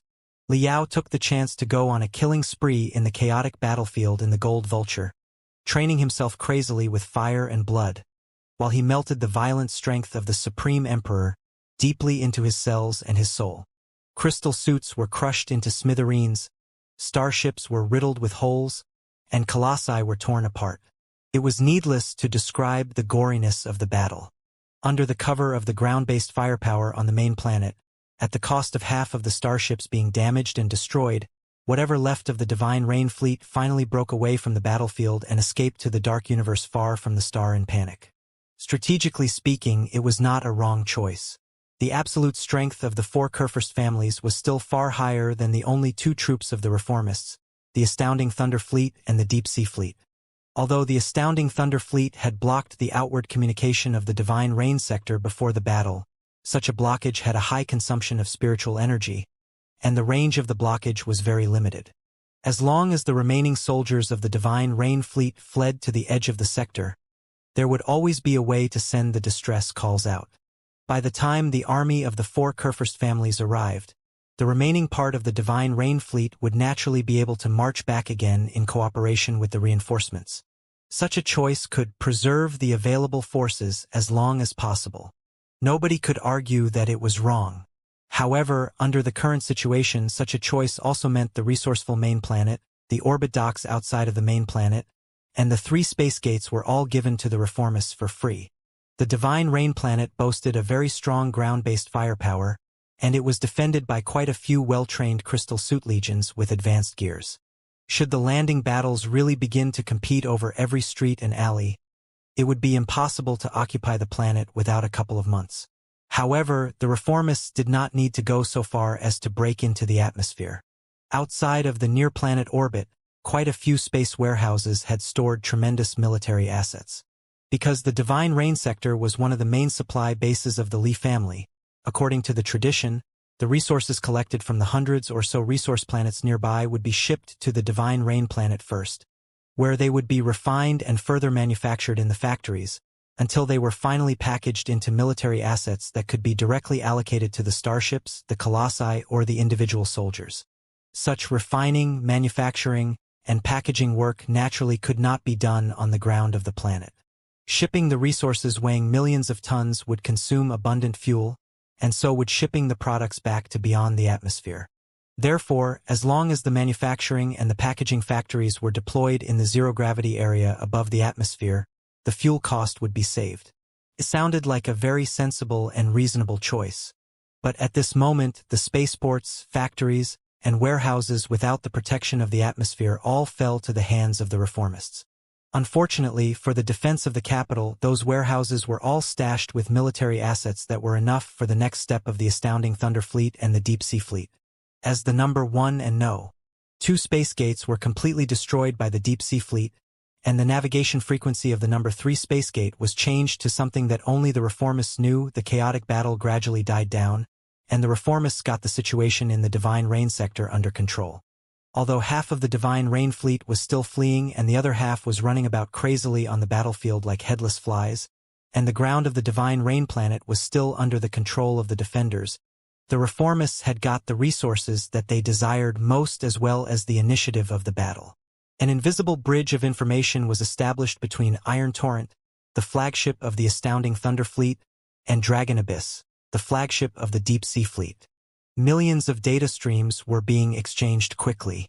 Li Linghai, General Lei truly deserved to be called God of War. You have destroyed the enemy unstoppably like a thunderous rock. I've been thinking one thing lately.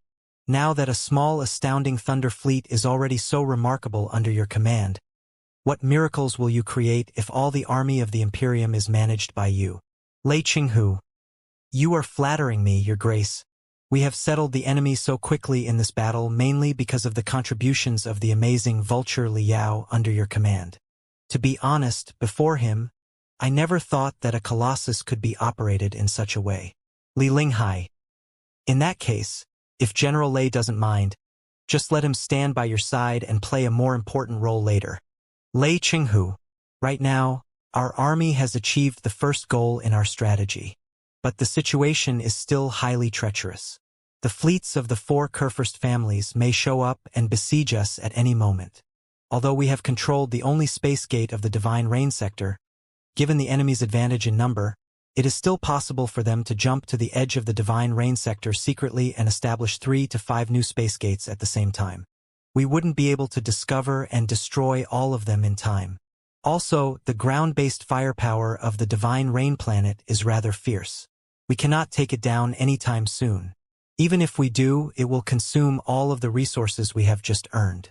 I do not want my men to survive the barrage of the Covenant Alliance only to be torn into shreds by the Imperium's own cannons. So, please fulfill your promise, Your Grace.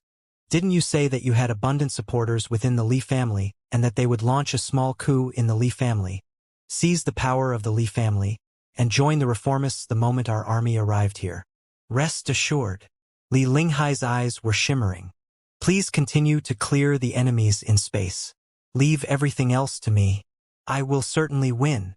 In the secret communication room on Dragon Abyss, Li Linghai cut off the communication with Lei Qinghu and was caught in deep thought. Black flames seemed to be leaking out of the pores all over her body, enshrouding the white-haired witch in a cluster of black mists. Dragon Abyss had accommodated a most advanced superspace communication base, which sent out a sharp signal half an hour ago that ripped apart the four-dimensional universe and shot in a certain mysterious direction. However, it received no replies at all. Li Linghai crossed her hands below her chin. Faced with the silent light beam, she did not seem to have any feelings. However, the cracking sounds that the metal cabin wall emitted as it was squeezed and torn betrayed the anxiety and madness in her heart. Finally, twisted colors spread out on the black light beam, like bubbles popping up in the stagnant water. The hundreds of bubbles congregated into a face that was rather similar to Li Linghai but was much older, wearier, and furious. Are you not ashamed to call your family? The angry old man who looked very similar to Li Linghai bellowed, his lips trembling hard. What have you done? According to the four Kurfürst families, I am already a dead person. Had it not been for the accidents, you would announce the death of the queen to the public in a few days. Wouldn't you? Li Linghai said with a smile. What can a dead person, a haunting ghost, do? Nothing but revenge, of course. Don't you agree, father? You, Li Mingxian, Li Linghai's father, was more than infuriated. His eyes were almost condensed into coals that would cross the few sectors between them and burn his daughter's skin and soul into ashes. He gnashed his teeth and said, To think that you still know that I'm your father. Do you have any idea how your actions will destroy everyone in our bloodline? Of course I know you are my father, but do you still remember I am your daughter, father? Li Linghai said gloomily. When my clone was attacked in the capital, you couldn't have known that it was just a clone, and you must have thought that it was myself. Didn't you? What did you think back then? Just watch your daughter die without doing anything. Li Mingxian was immediately lost for words, the wrinkles and muscles on his face cramping at the same time. Last second, he seemed to be venting all his fury and hatred on his daughter, but next second, he lost all his momentum and hope and could only say in frustration, Tell me what happened to Afong? Why is there no message of him after the riot in the Martial Meritocrat sector? Was it done by you? Father, do you know why you are still just an elder of the Li family after more than 100 years, and probably will forever be one for the rest of your life? Li Linghai chuckled. Your biggest problem is your hopeless blindness. I wonder what you saw in Li Lingfeng, who was as stupid as swine, and why you devoted so many resources to him. I reminded you again and again that the swine was not worth investing, and it would only waste the resources that our bloodline had accumulated through all the trouble for hundreds of years. There would be no comeback for us, and other brothers and sisters would be affected too. But you never listened to my advice. It's great now. The battle to destroy the cultivators in the Martial Meritocrat sector was a debacle and a great joke streamed to the entire Imperium, mortifying the Li family and, in particular, your bloodline. Is such a swine qualified to stay on and continue to waste the resources of the family? Even if somebody did kill him, it would be a timely stop of losses for us. Why are you so bothered? You, it was really you. Li Mingxuan's eyes immediately turned purple, and his fingers that were pointing at Li Linghai were shivering too. You have lost your mind. You have truly lost your mind. Exactly. Since the moment you poisoned my clone, I have already been completely out of my mind. Li Linghai continued smiling. Do not piss off a lunatic without a good reason, because lunatics do not care about the logic or the consequences of their actions. I'm really regretful. Brutality beamed out of Li Mingxuan's eyes, but he could only protest helplessly. I shouldn't have sent you into the palace. I shouldn't have. Then, just step aside and regret. You are as much swine and garbage as Li Lingfeng, and you do not deserve to waste my precious time. Li Linghai said casually, I know that all the uncles and elders of the Li family are monitoring this route of communication right now, and that the leader of the family must be behind you. Instead of wasting your time with me when you know you can't make any decision, why don't you ask the leader to talk to me in person? Narrowing his eyes hard, Li Mingxian declared, one word after another. It's impossible. You are now the greatest traitor and enemy of the Li family for the unpardonable crimes you committed. You may have invaded the divine rain sector because of luck, but so what? The elites of the family will soon march back to the divine rain sector and cut you into pieces in honor of the rules of the family. Is that so? Slightly frowning, Li Linghai covered her nose and sneezed softly. Akiyu, Li Mingxian immediately changed his face, because Li Linghai sent a short video over when she sneezed. The video was watched by the big shots of the branches of the Li family clearly. In the video, a starship whose spiritual shield had run out and whose plate armor was riddled with holes was being obliterated by bombardments. In only 0.1 seconds, before Li Linghai's sneeze was over, the starship had been completely destroyed into glittering dust under thousands of brilliant pillars of light. At one corner of the video was 100 grids of smaller pictures. Inside each grid was a prisoner locked on the starship. All the prisoners were sweating hard in panic, their faces pale. As the starship exploded, the prisoners were also swallowed by fire and vaporized into ivory nothingness before they had the chance to scream. I do not like your tone, father, so I have performed a minor punishment, Li Linghai said with a smile. That starship of the Divine Rain Fleet seems to be loaded with the core descendants of the Li family, who are all the bloodlines of the uncles and elders here. As to exactly whom their parents and siblings are, I really don't have the time to distinguish it. Why don't I send the detailed video over shortly, so that you can confirm it on my behalf, father? Listen, father. I do not want to see your stupid face or hear your unconstructive voice anymore. I have captured more than 100 starships just like the one a moment ago. From now on, I will blow up one starship as well as everybody on board every minute, until the leader of the family is willing to come out and talk to me. If you make any meaningless sound, I will blow up one extra starship, until all the starships and all the captives are killed. Are we clear? Li Mingxian almost went mad in fury. You? Li Linghai put on a cruel smile and raised 2 fingers from her delicate, carefully maintained hand. 2. You have killed another 2 starships of descendants of the Li family. Please go on. It doesn't matter to me. I am a dead person after all. What can a dead person possibly be interested in other than dragging more people to go to hell with her? Li Mingxian was completely stunned. Then he was blurred by colorful bubbles. When the bubbles dispersed again, the slightly obscure shadow on the light beam already turned into a hunched old man in black, with a mountain of wrinkles on his face that made him look like the janitor of the underworld. Li Mingxian was himself a white-haired old man, but the newcomer in black seemed 500 years older than him. The guy was almost a breathing fossil whose ability to walk was questionable. Even though he looked like a rock that might collapse at any moment, and even though his facial organs had been drowned by the wrinkles, when the glittering eyes deep inside the wrinkles were occasionally revealed, they would impose such a strong sense of threat that even the experts in the nascent soul stage would chill and sweat hard, as if the shell that might be gone in the wind at any moment was hiding a soul that had swallowed innumerous monsters. The old man was exactly Li Jianda, leader of the Li family, one of the 4 Kurfürsten of the Imperium of true human beings, and a dominator of the universe whose cough could shake dozens of planets. Li Jianda was the oldest of the 4 Kurfürsten. He was even 1 generation older than Dongfang Wang, the current prime minister of the Imperium, and 100 years ago, he had been the prime minister for 30 years. When he was at his most powerful, he once controlled all the affairs in military, politics, and the royal family entirely on his own. The arrangement for Li Linghai to become the crown princess and even the queen was also his decision and done under his supervision. In his prime days, he once entered the legendary divinity branching state. With the computational ability 100 times more powerful than the supercrystal processors, he handled everything related to the Li family neatly and expanded in every field on a large scale.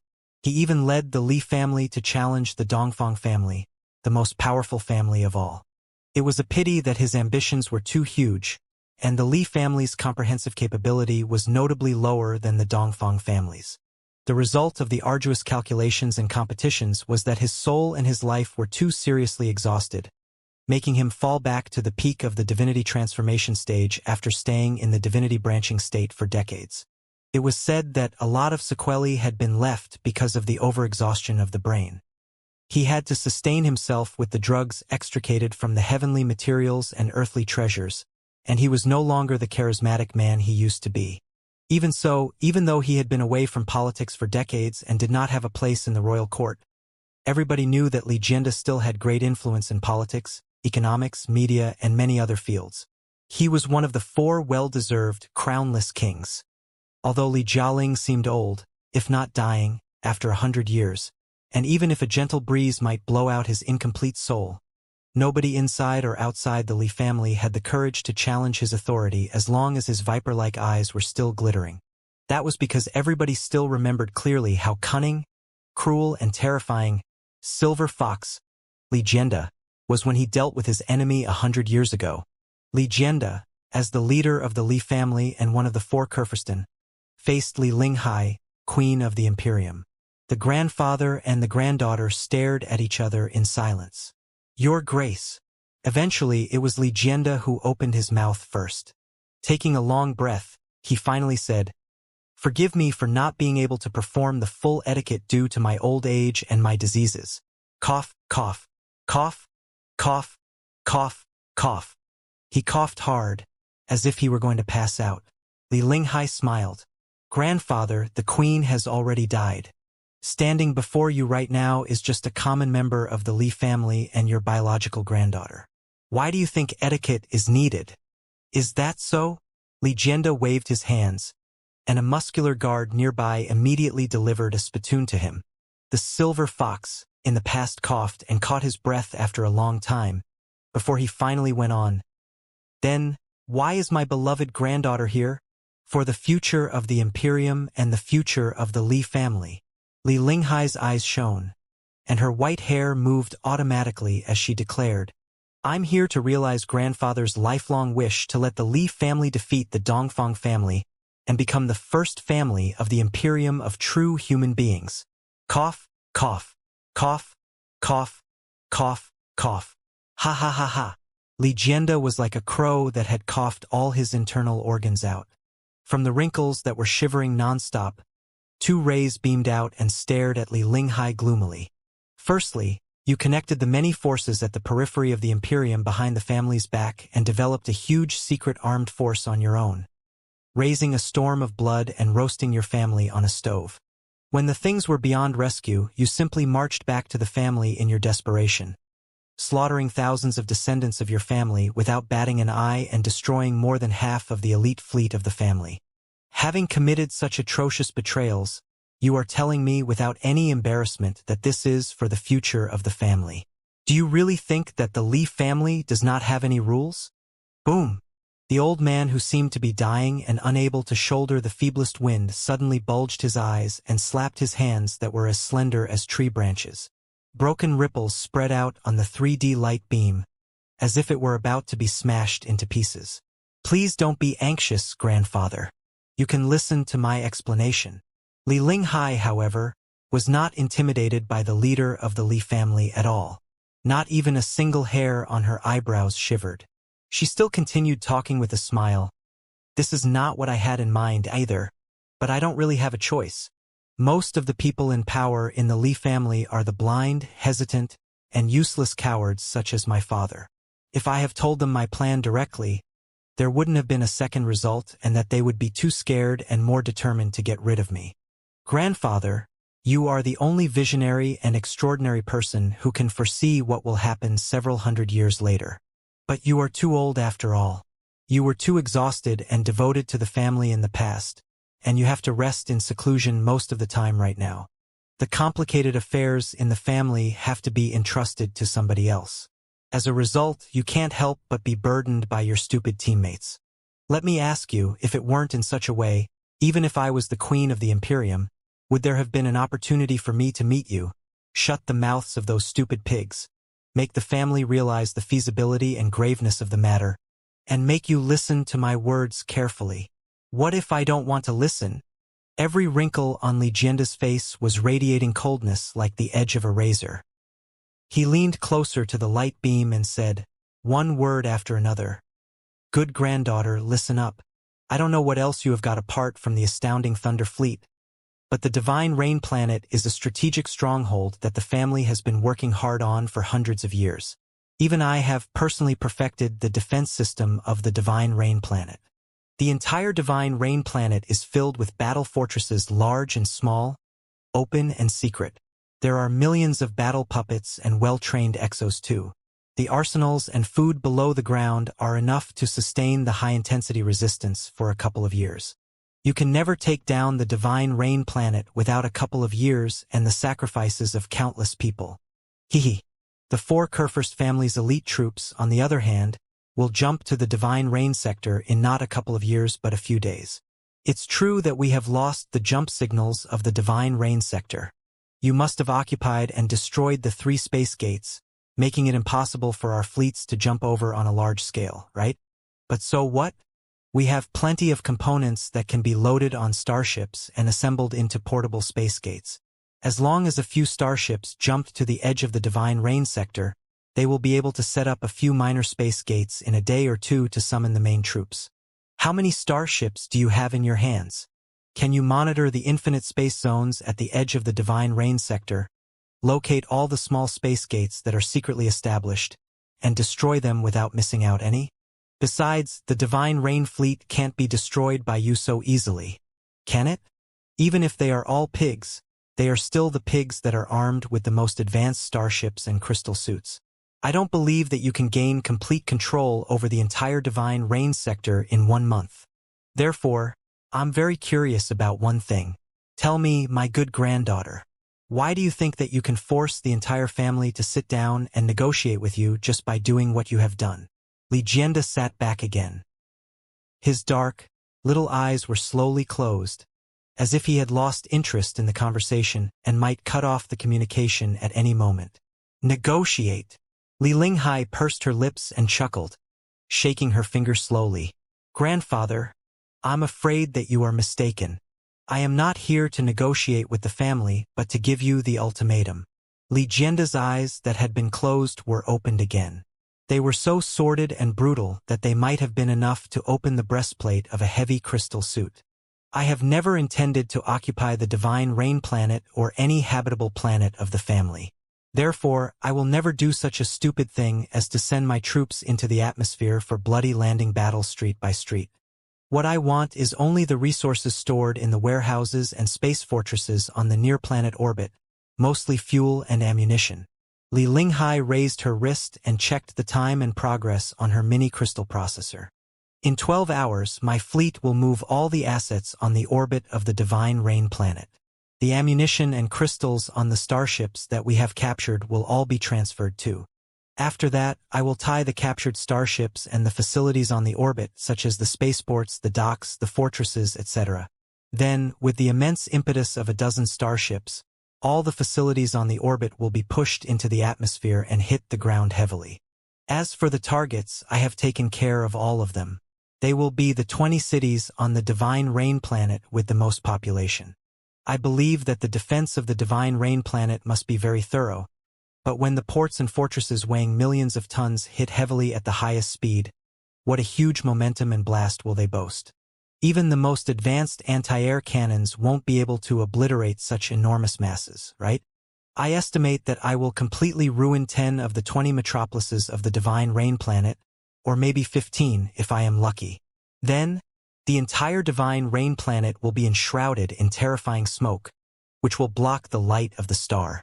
In the next 10 to 20 years, the Divine Rain Planet will be a frigid hell below zero. Perhaps nobody will appreciate the next spring blossom in 30 to 50 years. Whoever survives the catastrophe can wait patiently. Li Linghai looked at Legenda with a smile. The more gloomy and hateful the guy looked, the more brilliant her smile became. She had completely taken his fury as a compliment. This is just the first step. I'm not done yet. Li Linghai continued. After all the facilities on the near-Earth orbit and all the starships that we have captured are pushed to the major cities on the Divine Rain planet, the coalition fleet of the reformists will leave the Divine Rain sector and jump to the other worlds of the Li family. However prepared the family is, it is impossible to distribute all the troops evenly to every sector, is it? In fact, it will be great if they are so stupid.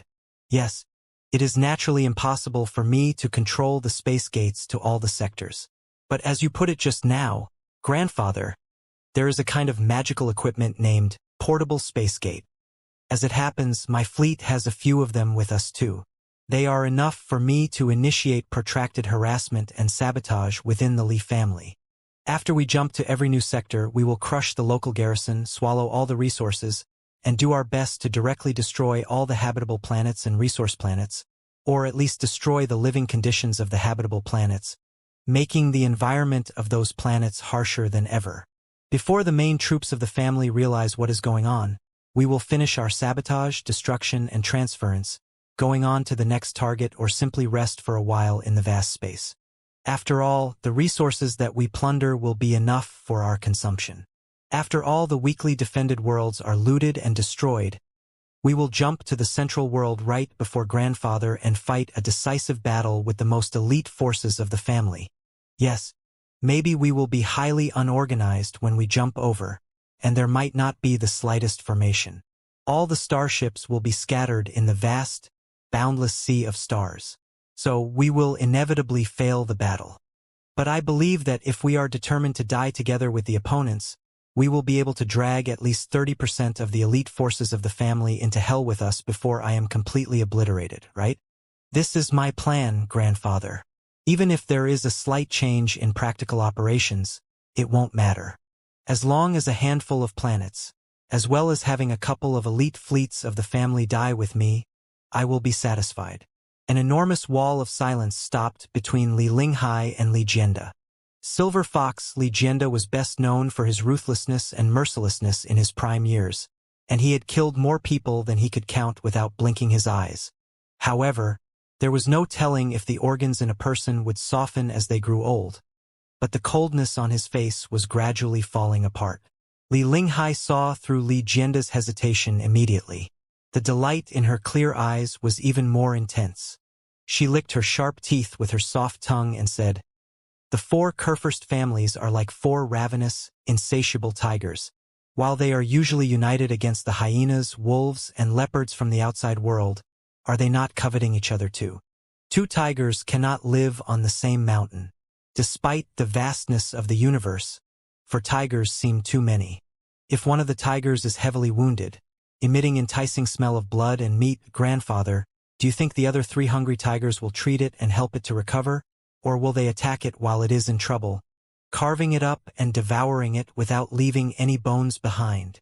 The wrinkles on Li Jianda's face were all frozen, turning himself into a real cold, rigid fossil. He did not speak again until after a long silence. "Are you really bold enough to do that? Look me in the eyes, grandfather." Li Linghai leaned her face close. There was not the slightest hint of blood on her fair, flawless skin, but some dark air was vaguely flowing below her skin and finally concentrated at the depths of her eyes into two black spots the size of needle tips. She stressed and repeated, "Look at me in the eyes and tell me why I am not bold enough to do that. Don't forget that you just planned an incident where the Queen was attacked in the capital a month ago. You already decided to completely eliminate the Queen who tended to be insubordinate, except that my strength was higher than you expected and your plan did not work out. Right now, we have ended on bad terms, and I have revealed all my plans and capabilities. Instead of taking a wild gamble, should I just wash my neck and wait for somebody to chop off my head? Even if you are bold enough to do that," Li Jianda said calmly, "such insane and inhumane actions will not win the support of all the reformists and soldiers. Without their support, your insane plan can't work out at all. I do not need to have the support of all the soldiers. At the very least, I only need a tiny proportion of the key persons to absolutely obey me." Li Linghai sneered. "Relying on the key persons, I will destroy the Divine Rain planet and kill hundreds of millions of people first, completely declaring war on the family. The rest of the soldiers are chasing the remainder of the Divine Rain fleet in the vast space of the Divine Rain sector on their starships. They have no time to stop me at all. By the time they discover it, they wouldn't be able to do anything except to watch the space fortresses and the orbit docks smashing the ground on fire. When the destruction does happen and what is done, will the soldiers who never knew the truth have any choice except to follow me and fight until the end? Such felonies will absolutely never be forgiven or pardoned. Even if you swear on your life that you will pardon the soldiers who were not involved in the massacre, there is no way that they are going to believe it. Besides, it is impossible for you to pardon them, right? Otherwise, how can you face the hundreds of millions of unrest souls on the Divine Rain planet? And how can you face the various factions in the family who have tremendous interests in the Divine Rain planet? Therefore, destroying the Divine Rain planet will only strengthen our internal cohesion and my leadership over the coalition fleet of the reformists, allowing us to carry out the strategy to die together with the enemy to the end.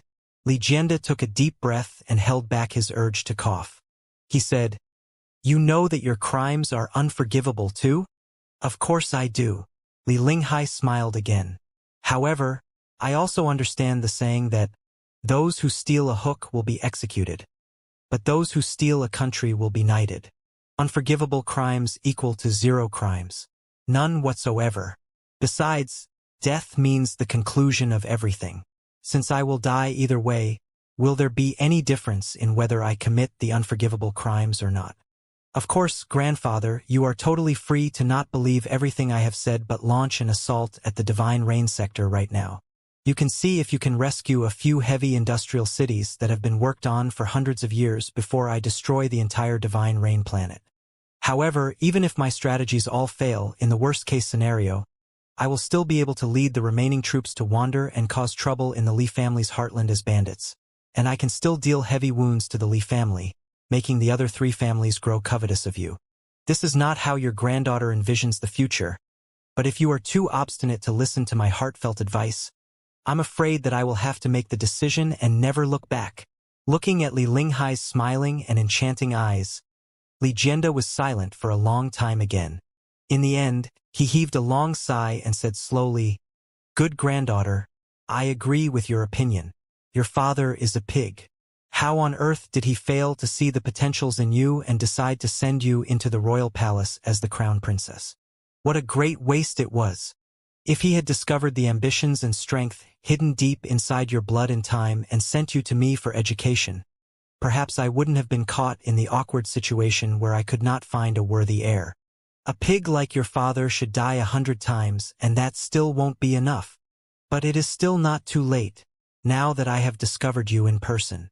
There was not the delight that she was in an advantageous situation on Li Linghai's face. She said casually, "Right now, the family hasn't suffered huge losses, and the reformists haven't declared the 4 Kurfürst families to be our enemies openly. Our targets are just the scoundrels in the capital. As long as grandfather is willing to listen to the appeal of me and the fellow cultivators, the situation will still be under our control. And yours, the appeal of the reformists?" Lijianda didn't give a straight reply. "What do you want?" "Very simple. We want the Li family, as one of the 4 pillars of the Imperium, to hear the voices of the soldiers from the front line and the immortal cultivators from the bottom level of the peripheral worlds." Li Linghai said unhurriedly, "We hope that you can support our righteous action to honor the majesty and settle the rebellions, and that you can eliminate the villains in the Council of Elders, remove the cancers residing on the flesh of the Imperium, and build a more beautiful and magnificent new Imperium together with us." Lijianda's small eyes were rolling fast. "Who are villains? Who are cancers?" Li Linghai declared loudly, "The Dongfang family, who are bold enough to arrogate the power of the royal family and claim to be first family, is the cancer of the Imperium and even the civilization of mankind. The elders of the Dongfang family and their vassal families are the most heinous villains that must be wiped out. For the Imperium and for the civilization of mankind, the Dongfang family must be destroyed. The reformists have been gathered exactly for such a purpose. Whatever the price is, we are going to annihilate the national thieves and rescue the Imperium. However, the Dongfang family is too deeply rooted, wealthy, and powerful for the reformists to defeat them on our own. Grandfather, please call for the forces of the entire Li family, as well as the vassal families to stand on our side and support us. Instead of bothering whether or not the Dongfang family was truly the villain and cancer, Li Jianda simply asked, "Is the strength of the reformists and the Li family combined enough to settle the Dongfang family quickly and neatly, without casting the Imperium into a civil war when the two parties are caught in a predicament?" Li Linghai replied casually, "The reformists and the Li family combined will be enough to be on par with the Dongfang family, but it is still not sufficient to crush the Dongfang family thunderously. However, if the other three Kurfürst families are united, together with the forces of the reformists, it will be enough for us to eradicate the cancer unstoppably." Li Jianda cackled like a crow again and beamed with interest. "Good granddaughter. Can you convince the other two families to play with the fire?" "I can't, but I believe you certainly can, grandfather," Li Linghai said with a smile. "Why else would I come to seek grandfather with such enormous sincerity?" Li Jianda said, "What if I can't either? Then I will have to die," Li Linghai said gloomily. "As the queen of the Imperium of true human beings, it is not an outrageous demand to ask a few planets to be buried with me, right?" Li Jianda coughed lightly and calculated without saying anything. "I absolutely believe that grandfather is wise and persuasive enough to convince the other two Kurfürsten. The most important thing is that the three Kurfürst families have been dissatisfied with the Dongfang family for a long time. They are just short of a reason to fight the Dongfang family and an opportunity for cooperation." Li Linghai said comfortably, "Politics is nothing more than a game of balance. The politics of the Imperium of true human beings in the first 500 years was the balance between the royal authority and the four Kurfürst families. In the second 500 years, when the royal authority declined, it became the balance within the four Kurfürst families. The four Kurfürst families are exactly like the four legs of a table. Only if they are of equal height can the longevity and stability of the Imperium be ensured. If any one of the families grows too huge, it will mean that they are knocking over the table for a reshuffle. It was a tacit understanding among everyone and a tradition that we all abided by in the past hundreds of years. But in the recent 2 centuries, the Dongfang family played dumb and expanded crazily in violation of the tradition, until it is almost twice as strong as any of the other families right now. I'm very eager to find out what the Dongfang family's purpose is in expanding their forces so drastically, and when their expansion will stop. Are they really going to replace the Wuying family, overthrow the Imperium of true human beings, and become the well-deserved dominator of the universe and the first family? When that day comes, what should the Li family and the other two Kurfürst families do? Should we pledge loyalty to the new superpower again and kneel before the Dongfang family? Even if we are willing to do so, will the Dongfang family be bold enough to accept our allegiance? Li Jianda seemed to have fallen asleep. Even his eyes had been half closed.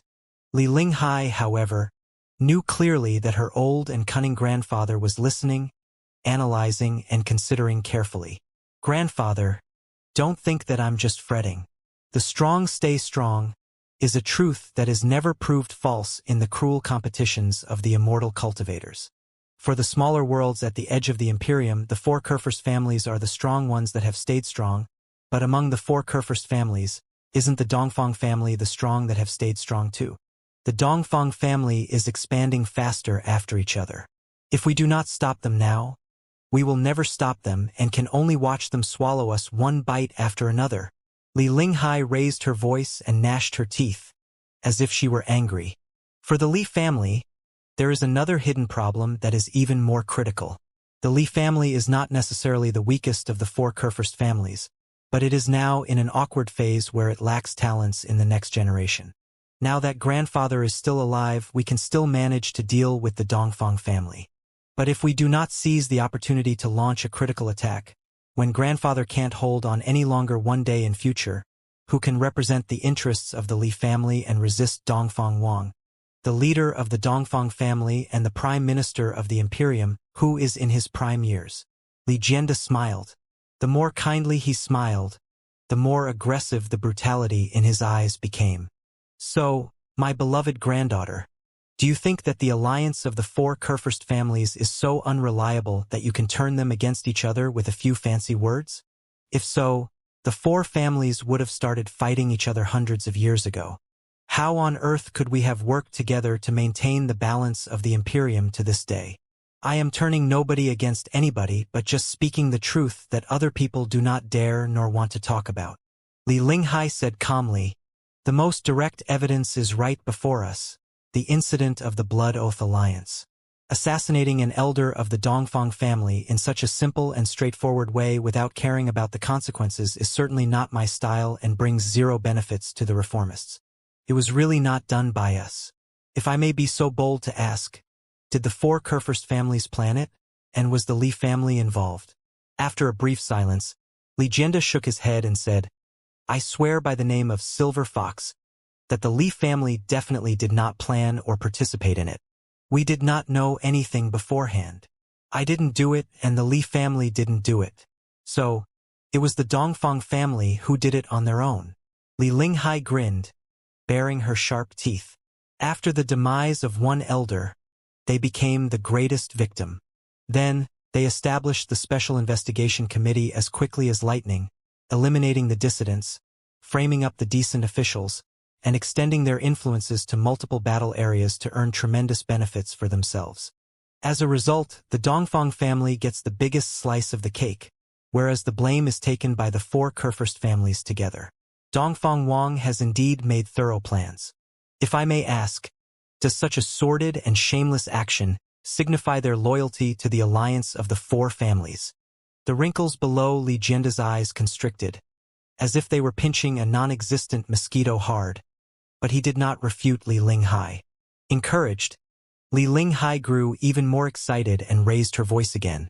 "Grandfather, this is the most corrupt and the darkest age of the Imperium, but this is also a great age to embrace world-shifting changes.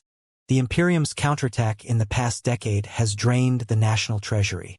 The enormous expedition army needs to be subsidized, the disabled and retired soldiers need to be compensated, the newly recovered areas need to be reconstructed with tremendous capitals, and countless remote worlds whose economy is on the verge of collapse need rest and appeasement. Everything requires money and resources. Astronomical money and resources. Yes, the four Kurfürst families, with the wealth and the powerful troops, may turn a blind eye to the miscellaneous troops and the immortal cultivators from the remote worlds. But they are certainly not going to wait to die if you do not give them a chance to live. Today, I am asking for the support of the Li family as the leader of the reformists, but even without me, even if I am completely erased by the family, the strength that struggles for survival and seeks changes will not be gone. Instead, it will completely go out of control and become a raging flood that will destroy everything on its way. How can we harness the crazy strength? Where can we find the astronomical money and resources for the subsistence and reconstruction? Very simple. Any of the four fat and huge behemoths, once collapsed, will be enough for other people to feast on for decades and live through the most difficult years of the reconstruction of the newly recovered territory. After the newly recovered territory that was greatly sabotaged by the Covenant Alliance is reconstructed by us and yields all kinds of resources incessantly, and when the local people get rid of the Covenant Alliance's brainwashing, it will be the turning point for the rise of the Imperium. All in all, the renaissance of the Imperium requires the sacrifice of a behemoth. If you do not wish to see the Dongfang family fall down, it will only be the Li family who does. There is not a third option. You have seen and heard the torrent of changes congregated by the wrath and hunger of the millions of immortal cultivators from the remote worlds. A torrent that has crushed your face overwhelmingly. Instead of resisting it stubbornly, you might as well control the strength in your hands tightly. I am willing to lead all the reformists and the soldiers of the coalition fleet to be the sharpest saber in the hands of grandfather and the Li family while we fight on the front line to deal with the Dongfang family. All we need is a boost from the Li family in the back. One boost will be enough. Li Linghai spoke so passionately and enthusiastically that even her fair skin was emitting redness. Li Jianda, however, remained untouched. He said coldly, "However, according to the rumors I have heard, the purpose of the reformists is more than that. You are not just dealing with the Dongfang family. You are going to destroy all the 4 Kurfürst families. Yes, I've said that on a lot of occasions. Li Linghai did not deny it at all but said nonchalantly, "That is the thing about ideals. How could I have attracted so many hot-blooded fellows of honor and integrity to me, and how can I make them cooperate with the Li family as willingly as the saber in grandfather's hands? As to exactly whether or not the saber will run out of control and even swallow the holder, it will depend on how you wave the saber. Are you not confident in manipulating the reformists, grandfather?" Then, Li Jianda asked with a smile, "What can you personally get from all this? Just save the bullshit that you are just doing this for the revival of the Imperium and the future of the family." Li Linghai smiled and licked her lips. "If I say that I want to be the leader of the Li family while I am also the queen of the Imperium, would you consider it too outrageous, grandfather?" Li Jianda said calmly, "There has never been an example of that in the Imperium. Examples are always created by people." Li Linghai said without giving in, "The Imperium has never witnessed such a great era of changes in history either." After staring at Li Linghai for a long time, Li Jianda gave in first and changed the topic. "How exactly do you want the Li family to support the reformists?" Without any hesitation, Li Linghai proposed her demands quickly. "First of all, I want the Divine Rain Fleet and all the armed forces deployed on the Divine Rain planet to surrender to us. No, surrender seems to be too harsh. Please ask them to completely transfer their commandership to us. From this moment on, the Divine Rain sector will be a temporary base for the reformists. As long as it is not armed, we will not interfere with the normal operations of the Divine Rain planet. Of course, we will also have to ask grandfather to continue shipping resources to us for the daily consumption of our fleet. I'll send the detailed list of assets over after discussing it with General Lei." The wrinkles on Li Jianda's face were very steady. He asked peacefully, "What about the battle? How are we going to explain it to the family and to the public?" Putting on a malicious smile, Li Linghai said softly, "A drill accident." Surrounded by enormous silence, Li Jianda failed to come up with anything until half a minute later. "Go on." "Secondly, I want the elders of the Li family and the vassal families to propose a motion in the Council of Elders tomorrow to express your concerns about the investigation of the Blood Oath Alliance. Ask for the reorganization of the Special Investigation Committee by reducing the members of the Dongfang family, and terminate the trend where the investigation is expanded randomly." Li Linghai said quickly, "Of course, the suspects of the Blood Oath Alliance who have been arrested randomly must be released too. Considering the complexity of the issue, half of them can be released first. Thirdly, the other motion is about General Lei Qinghu's military rank. I know that the Council of Elders has been discussing it since a long time ago and there's no objection in principle, except that the Council of Elders hoped to let General Lei work in the capital after he's accoladed with the title of Supreme Commander. However, we feel that the front line is still in dire need of the supervision of an influential general considering the instability of the area. Therefore, it will be most appropriate if General Lei is also nominated as the commander of the new expedition army and be fully responsible for the regrouping of the expedition army. Fourthly, the Li family will coordinate and ensure the security and smoothness of all the media and network of the reformists. I want every voice that the reformists make to be heard by everyone in the Imperium, or at least the immortal cultivators.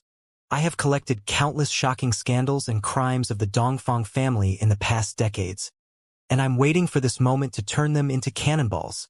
Fifthly, and the last strike, grandfather will impeach Prime Minister Dongfang Wang in person and make sure that his cabinet collapses. As long as Dongfang Wang's cabinet collapses, a chain reaction will inevitably be raised. All the forces in the entire Imperium will stand on the opposite side of the Dongfang family, hoping to bite a few pieces of meat from the shaking behemoth. By then, the Li family will certainly be able to replace it, or at least get the largest share and the fattest meat, right? Li Jianda was amused. If I were 200 years younger, I might have been convinced by you, but would it be really so simple when it is put in practice? You are asking the Li family to completely stand on the opposite side of the Dongfang family. We will be sworn enemies forever. Exactly, Li Linghai declared aloud. If you do not show your attitude clearly that you and the Dongfang family cannot live under the same roof, how can the reformists completely trust the Li family? All right, grandfather. I have said everything I need to say. You must be tired too. This is an important matter that requires careful consideration, but I will not stop dying together with my enemy. In 24 hours, if I do not get a satisfying reply, the entire Li family will die with your granddaughter. Li Linghai demanded angrily, her face full of intimidation.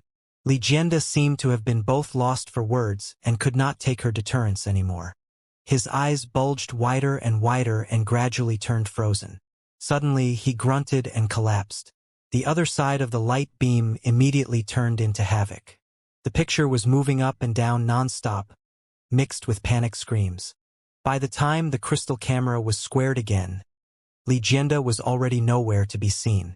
Li Mingxian, Li Linghai's father, was the one who pointed at the picture in fury and shouted, You unpardonable witch! Do you really dare to destroy your family? What do you know, idiot? Li Linghai smiled sincerely and leaned back in the chair comfortably. Taking a long breath in relief and wiping off her sweat, she said casually, It's none of your business. Grandfather has agreed to my deal. At the edge of the divine rain sector where the radiations of the star were little to none, in the universal swamp that was bleak and cold all year round, a bloody hunt and besiege was going on. The remaining starships of the divine rain fleet were like scared cubs trying their best to flee to the most distant, dark, and cold universe further away. They were even initiating space jumps without caring about anything, hoping to escape to the Li family's other worlds. The fastest cruisers of the astounding Thunder Fleet, on the other hand, were like sharp teeth that tore apart the softest abdomens of the runners from all directions.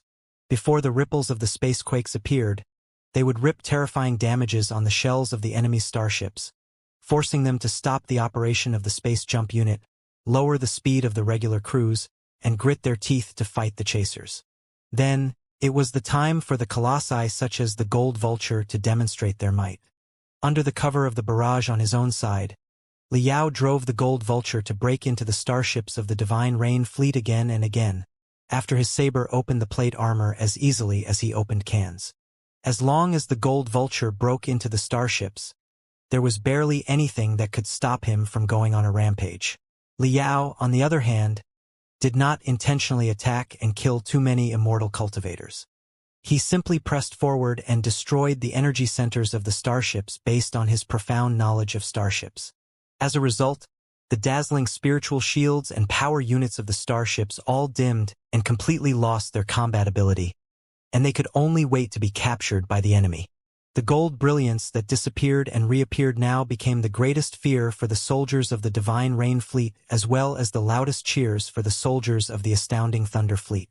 Under the Astounding Thunder Fleet's overwhelming attacks and Liao's unstoppable invasion, the running soldiers were like little beasts that were dragged into a swamp by crocodiles, with less and less struggle. Suddenly, a weird wave spread across the starships of all the running soldiers, and a white light popped up around the starships of the Divine Rain Fleet. Even the starships that were about to break away from the battle area volunteered to reduce their speed, slowly shutting down the spiritual shield and the power units. Liao, who was holding his saber high and about to break into a new starship, narrowed his eyes. Very soon, he received a message from the rear. The Divine Rain Fleet and the ground troops on the Divine Rain planet had all surrendered, and the Li family had completely changed their attitude. They were now willing to support the reformists' righteous move and renew the Imperium together with them. Iron Torrent, as the flagship of the Astounding Thunder Fleet and the flagship general of the 3rd Battle Area of the Expedition Army, accommodated 3 to 5 colossi all the time. Naturally, it boasted a Colossus maintenance center with full facilities. Liao's Gold Vulture had taken Iron Torrent as the base for now. After every fierce battle, it had to be repaired and maintained in the most comprehensive way here, before it was refilled with ammunition and fuel and stored back into the Cosmos Ring. The moment he crawled out of the Colossus, he saw countless pairs of eyes staring at him in reverence from all directions. Both the Astounding Thunder Fleet and the experts from the dozens of other worlds of the 3rd Battle Area had all gained a deeper understanding of Liao as the emperor's envoy. The awe-inspiring image of Vulture Liao was finally established. Liao had no time to nod and smile at the soldiers, or to maintain his colossus at all, as he was already summoned by Lei Chenghu to discuss the operations in the next step. However, when he came to Lei Chenghu's command room, he discovered that Lei Chenghu was alone. Not a single commander of the coalition fleet was in the room, not even their holograms.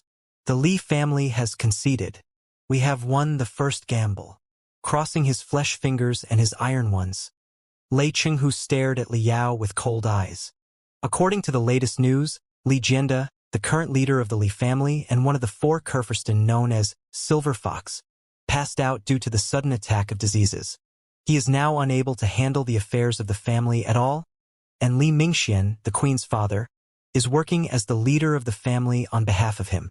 Hardly had Li Mingxian become the temporary leader when he commanded the defenders of the Divine Reign sector to surrender and expressed his deep understanding and absolute support for the reformists as well as the soldiers from the front line, encouraging us to make our justified voices. Did you know the issue beforehand? What's your take? Huh. Liao blinked quickly. The old leader Li Jianda is about to kick the bucket because of heavy diseases, and the queen's father became the new leader and announced full cooperation with the reformists the moment he took over the office? Well, the cooperator within the Li family that the queen was so confident about was actually her father Li Mingxian. It doesn't feel right. You really do not know anything about it? Lei Chenghu observed and analyzed Liao's face carefully, only to be slightly surprised. Frowning hard, he said, "It seems that Her Grace did not tell everything to her trusted subordinate. As I said, I am not very close to the queen, and we are just regular friends. I am not her trusted subordinate at all." Scratching his chin, Liao said thoughtfully, "I somehow feel that everything is going on too well. The old leader is about to die after we have just attacked the place, and then the queen's father became the new leader of the family. Also, he has such a high control over the Li family that he can command all the defenders of the Divine Reign sector to surrender? This cooperator seems too good, doesn't he? Not a new leader, but a temporary leader."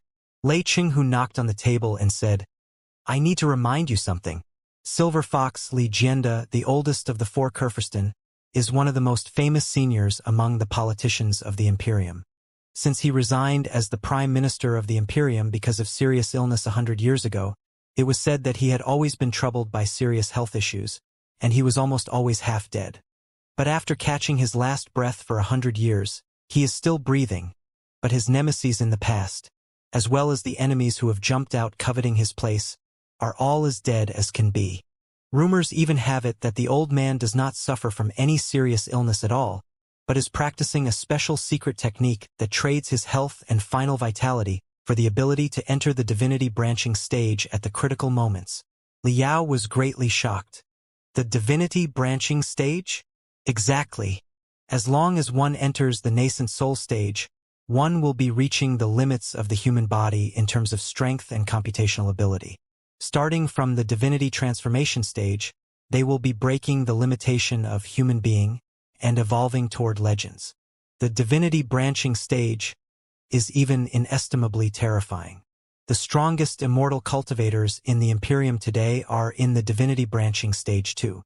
Silver Fox Li Jianda, standing at the peak of all the immortal cultivators in the Imperium, has survived 100 years, and yet he is sick and almost dying at such a moment. Lei Chenghu analyzed carefully. This Li Mingxian, on the other hand, is not an extraordinary person, and he has mediocre aptitudes. He's just a common elder in the Li family. How was he capable of stealing the power from the Silver Fox? Even if he did manage to usurp the power, there's no reason why other people of the Li family would obey him and that the Divine Reign fleet would surrender under his order. Liao rolled his eyes. Got it. A puppet. Exactly. I estimate that Li Mingxian is probably a puppet that Silver Fox Li Jianda has pushed to the front stage and a pitiful scapegoat who will take the blame later. Emotionlessly, Lei Chenghu said, "Right now, Li Jianda pretends that he is bedridden and has lost all his power. Li Mingxian is pushed forward as his puppet and supports the reformists on behalf of the Li family. Once the tide of reform truly sweeps across the entire Imperium, the Li family will naturally gain tremendous benefits. It will at least be able to keep the current wealth and position. However, if things do not go well and the fire of reform is about to be extinguished, the unconscious old fox will certainly be invigorated and jump out to serve the justice by killing his son Li Mingxian and his granddaughter Li Linghai. He will annihilate the reformists on behalf of the Li family. In such a way, he has taken both sides at the same time, and there is no way he can lose. Pondering carefully for a moment, Li Yao couldn't help but nod. Silver Fox Legenda is truly remarkable.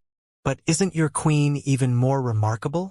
Staring at Li Yao, Lei Qinghu said gloomily, I'd been speculating who the queen's supporter in the Li family was, and who was capable enough to challenge Silver Fox Legenda and control the entire Li family. It never occurred to me that the queen's supporter would be Legenda himself. No wonder she was confident to win the Li family's full support. At that time, the situation was too urgent for any careful consideration. But now that things are preliminarily settled, I have realized that it doesn't add up at all. If the queen had Legenda's support right from the beginning, it wouldn't have been necessary for us to fight so fiercely in the Divine Reign sector. But if the queen did not have Legenda's support in the beginning, how did she achieve it in only half a day? Walking in the queen's shoes, I contemplated and ran deductions repetitively. Finally, I came up with the only solution, one that is similar to my strategy in the Godly Might prison but only 100 times more dreadful. Have you figured it out, fellow cultivator Li? Soon, Li Yao shuddered hard in coldness. Lei Qinghu smiled like a scary ghost. You have thought of it too.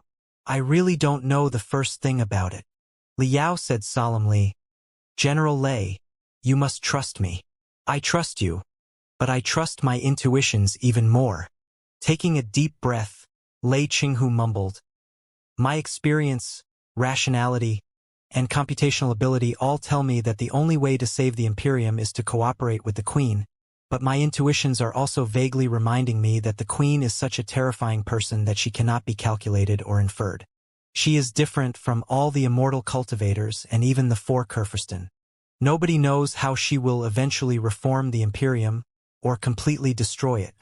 Fellow cultivator Li, although we haven't known each other for long, and your words are sometimes very absurd, my intuitions somehow tell me that much of what you said is true. To some extent, you seem to be even more trustworthy than the Queen herself. I very much would like to know one thing. If your Queen's gamble is so wild that it crosses the line and may destroy the Imperium one day, whose side will you take, and what will you do? Taking a deep breath, Li Yao walked forward and stared at Lei Qinghu across the cold metal desk. He declared, one word after another, I do not want to see the people at the center of the cosmos to be reduced into a state of misery. I am unwilling to face a shattered, collapsing civilization of mankind. I cannot tolerate the puppets of flesh and blood, who do not have feelings and free will from the alliance of the Holy Covenant sweeping across the entire universe, forcing my compatriots and my offspring to kneel before the Pangu clan or any other deities in the universe. If the Queen can stop them from happening, I will stand on her side unwaveringly and try my best to support her. If the Queen cannot stop it and will bring even greater catastrophes to the center of the cosmos, then I will side with whoever can stop her and terminate the chaos. Getting to the bottom of it, I am not loyal to the Queen or the Imperium, but to the civilization of mankind itself. General Lei, are you satisfied with the answer? Lei Qinghu stared at Li Yao's eyes where gold brilliance was shining vaguely and nodded his head. Got it. It seems that you and the Queen are indeed not exactly the same, which makes me very curious about your origins. How exactly did the Queen raise such a unique and unconventional person like you? Li Yao smiled and did not reply. He simply changed the topic and asked, General Lei, what do you think are the odds that the Queen's gamble grows too wild? However ambitious she is, she cannot expect to fight the entire universe, right? Even if she can swallow the four Kurfürst families on her own, the fleets of the Covenant Alliance are still lurking and watching in the dark. Is she idiotic and insane enough to not see that? If she usurps the highest power of the Imperium through all trouble, only to be taken advantage of by the Covenant Alliance in the end, Wouldn't she be the greatest joke? I don't know where the queen's confidence comes from. Perhaps she has even more trump cards that other people are unaware of. Like you. Lei Qinghu said casually. I only know that, for a gambler, the odds that their gamble grows too wild are 100%. Bow out does not enter the dictionary of the gamblers. Whether they win or they lose at the beginning, gamblers will only wager more and more chips on the game, until they lose everything. I am such a hopeless gambler myself, but the queen is playing an even greater game than mine. Now that she has tasted the delicious fruit of victory, will she stop in time? I highly doubt it. Liao and Lei Qinghu both fell silent, deep in thought. But the two of them were obviously thinking about different things in their heads. The universe was vast, but the ambitions of mankind were too exuberant to be accommodated by even the biggest stars and worlds. They were destined to overflow. Right then, the battlefield communicator on the metal desk was triggered by the signals from Dragon Abyss, the flagship of the deep-sea fleet. The image of a white-haired woman appeared between the two of them like a ghost. Bodyguard Li, you've been troubled. Your remarkable performance far exceeded my expectations. It seems that I need to reevaluate your role in the tide of reform and your position in the new Imperium. Queen Li Linghai smiled at Liao thoughtfully, before she turned to Lei Qinghu and said, General Lei, I have fulfilled my promise and won the full support of the Li family on behalf of the reformists. The sacrifices that you and all the soldiers made are now worth it, aren't they? With your grace's wisdom, everything is naturally under control. Lei Qinghu said expressionlessly. However, what I'm more curious about is how exactly did you convince Silver Fox Legenda? If my guess is correct, Legenda is still the director of the Li family, right? Very simple. Li Linghai said casually. I told Legenda that all the reformists, as well as you and the Astounding Thunder Fleet, had been manipulated by me and that the Li family could totally use the reformists, General Lei, and the Astounding Thunder Fleet as knives to stab the Dongfang family. When the reformists and the Dongfang family both suffered heavy losses, the Li family would be able to take advantage and rise unstoppably. What has been motivating the old fox Legenda to live on for 100 years? The decline of the Dongfang family, of course. How could he not be tempted? Besides, we are such a gigantic thorn that has pierced into the Li family's abdomen brutally, and we will cut their guts out if the negotiation falls out. Now that we are clearly determined to die with the enemy, is there any doubt how he would choose? Sounds fair enough. Lei Qinghu said. Then, how do we know if they are just your lies and not your true thoughts, and that you are tricking Legenda on behalf of the reformists instead of manipulating the reformists as a representative of the Li family? Of course I am manipulating you. Aren't you manipulating me too, General Lei? We have common interests, and we manipulate each other to achieve the same purpose. Isn't this the most steady and trustworthy relation that is more reliable than any blood bond? Li Linghai said matter-of-factly. With a smile, she said again, Rest assured, General Lei and Bodyguard Li, I sincerely believe in the renewal of the Imperium and swear to clear all the corrupted forces and systems. I have no affection or interest in the Li family at all for a simple reason. Today, when the technologies are so advanced, the civilization is so developed, the low-level immortal cultivators are larger and larger in number, and the people are more and more enlightened despite all the suppressions, while the four Kurfürst family's way of governance is simply too underdeveloped, shabby, and vulnerable. Governing the world with one family could barely be implemented on one planet in the age of the ancient cultivators, let alone right now when every family rules over dozens of sectors. Suppressing more than 99% of the population with the biological descendants of the family that often take up less than 1% of the population, how can such a government be long and steady? From that point of view, even the current system of the Imperium is more advanced than the system within the four Kurfürst families. The Imperium boasts a council of elders after all, and the interests of different parties have to strike a balance in it. The decline of the royal authority also leads to the rise of the secondary families. Many people are able to utter their voices more or less, with a narrow, rough, but hopeful road to the sky. Under the dominions of the four Kurfürst families, as long as your surname is not Li, Yun, or Dongfang, you will never be able to distinguish yourself. As to the conspiracies, fights, and stinky rules within the family, there are simply too many to count. Such a system that feels like a 10,000-year-old zombie constrains the combat ability and creativity of everybody in the dominions. How can those families lead the Imperium to the future? They are just abnormal freaks and a retrograde of history. Despite their momentary splendor, they will be crushed and eliminated without any mercy. My ambitions are very huge. So huge that even the entire Imperium and the universe might not be enough to accommodate them. Why would I bind my fate to such a family that is doomed to decline and be destroyed? Lei Qinghu looked at Li Yao, and after pondering for a moment he said, "Great. Of course, I am willing to believe in and support your grace to cooperate with the Li family for now. Now that we have the full support of the Li family, what are we going to do next? It's not like we can ask the troops of the Li family to attack those of the Dongfang family, right? Of course not. Li Jianda will never agree to such a simple and straightforward approach either. We are seeking a reform, not a civil war." Li Linghai said confidently, "Rest assured, General Lei. I know what I am doing very well regarding the issue. Our goal is very specific right now, which is to try our best to take down Prime Minister Dongfang Wang and crush his cabinet." Lei Qinghu shook his head and said, "Di Feiwen has been the Prime Minister for 20 years, and his associations are everywhere in both the capital and the powerful industrial worlds.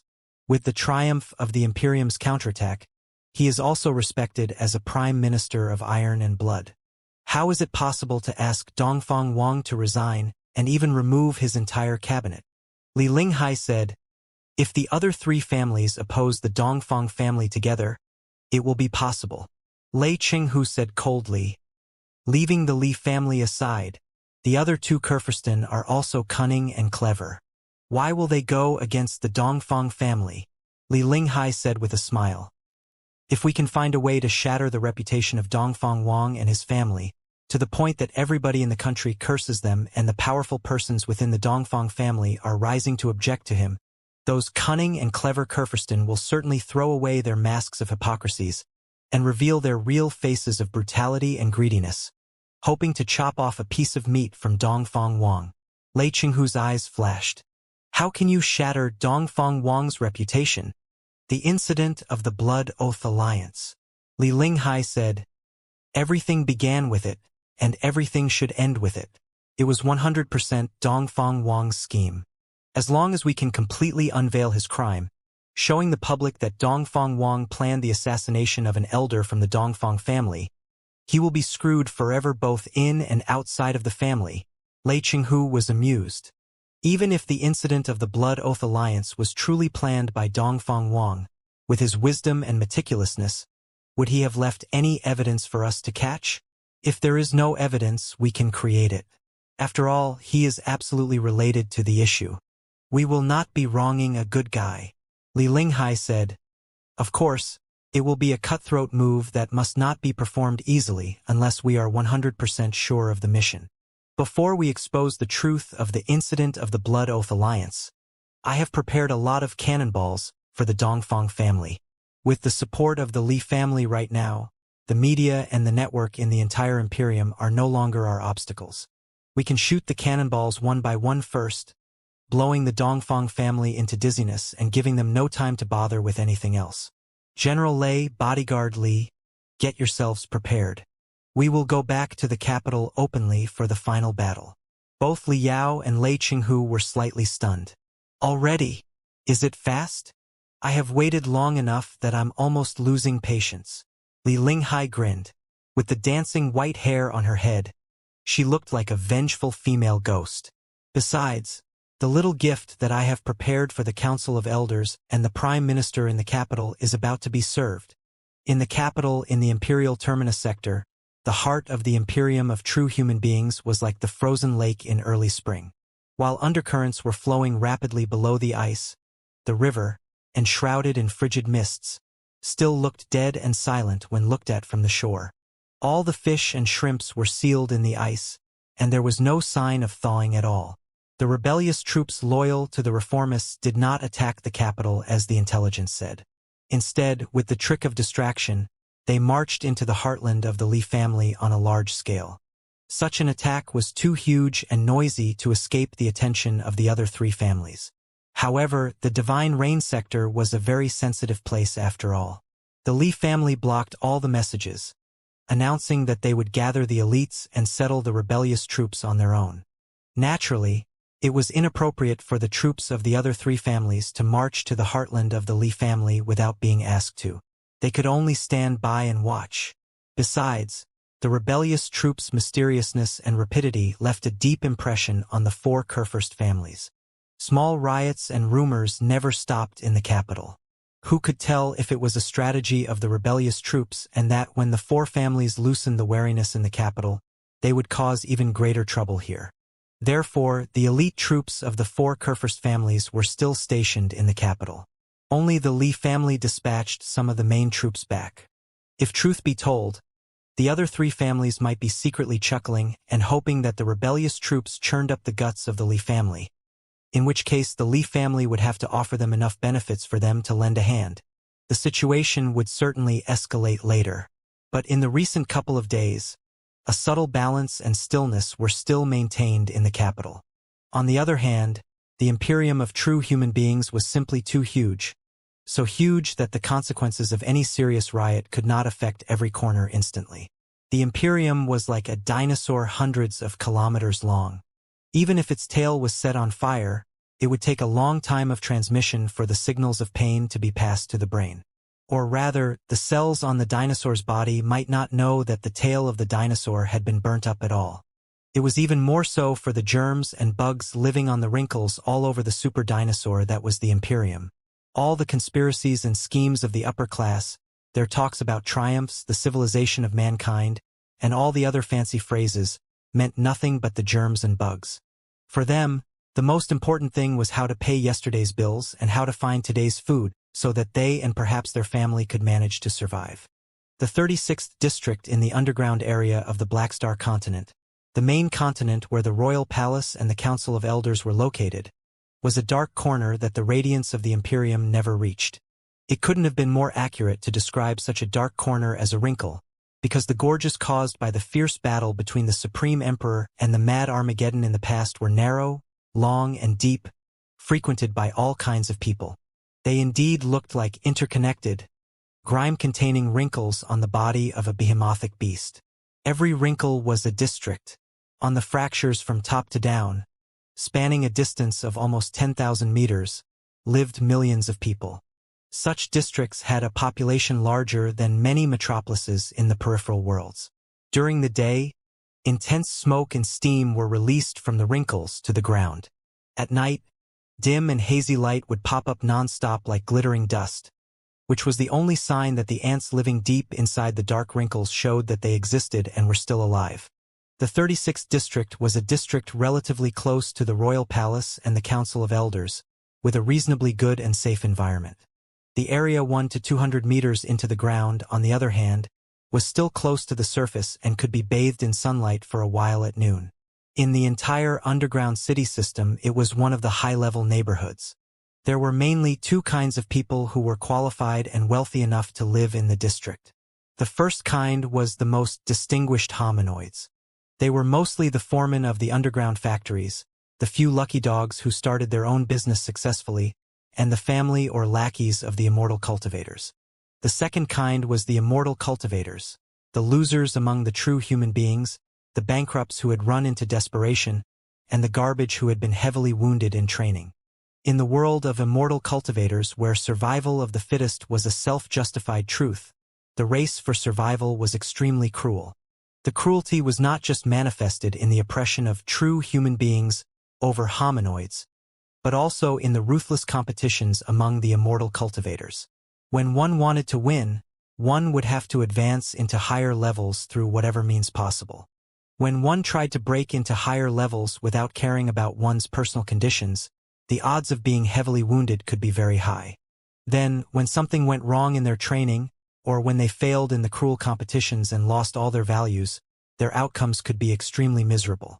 When one immortal cultivator soared to the sky, perhaps 99 immortal cultivators had already fallen into the abyss. It was even more so for the battle-type immortal cultivators who made a living through fighting. Because of their profession, the odds that they were wounded were multiple times higher than other immortal cultivators. Besides, after fighting every day, there tended to be a lot of hidden health problems in their body, and they might have made many sworn enemies too. When they were at the peak of their cultivation in their prime years, they could naturally enjoy the best entertainment and relish the reverence of other people. But when they were sick, wounded, or grew old, and they did not have a few strong disciples or enough savings, it was very possible that they would hit rock bottom from the summit, breaking into pieces. Changing their names and fleeing to the underground world was almost their only way out. The splendid experts in the past, in destitution and desperation, became muscles, mercenaries, assassins, and the lowest gladiators in the underground arenas.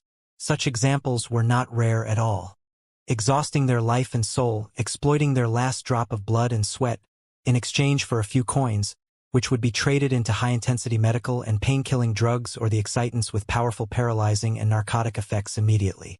The drugs were then injected into their abnormally expanded veins, before they leaned against the dark, damp wall, collapsing and fantasizing that they would rise again in hallucinations until their bodies turned cold and rigid. That was the pathetic and yet unavoidable outcome for many immortal cultivators. From a certain point of view, those immortal cultivators were even more miserable than ordinary people. Ordinary people could work in the factories.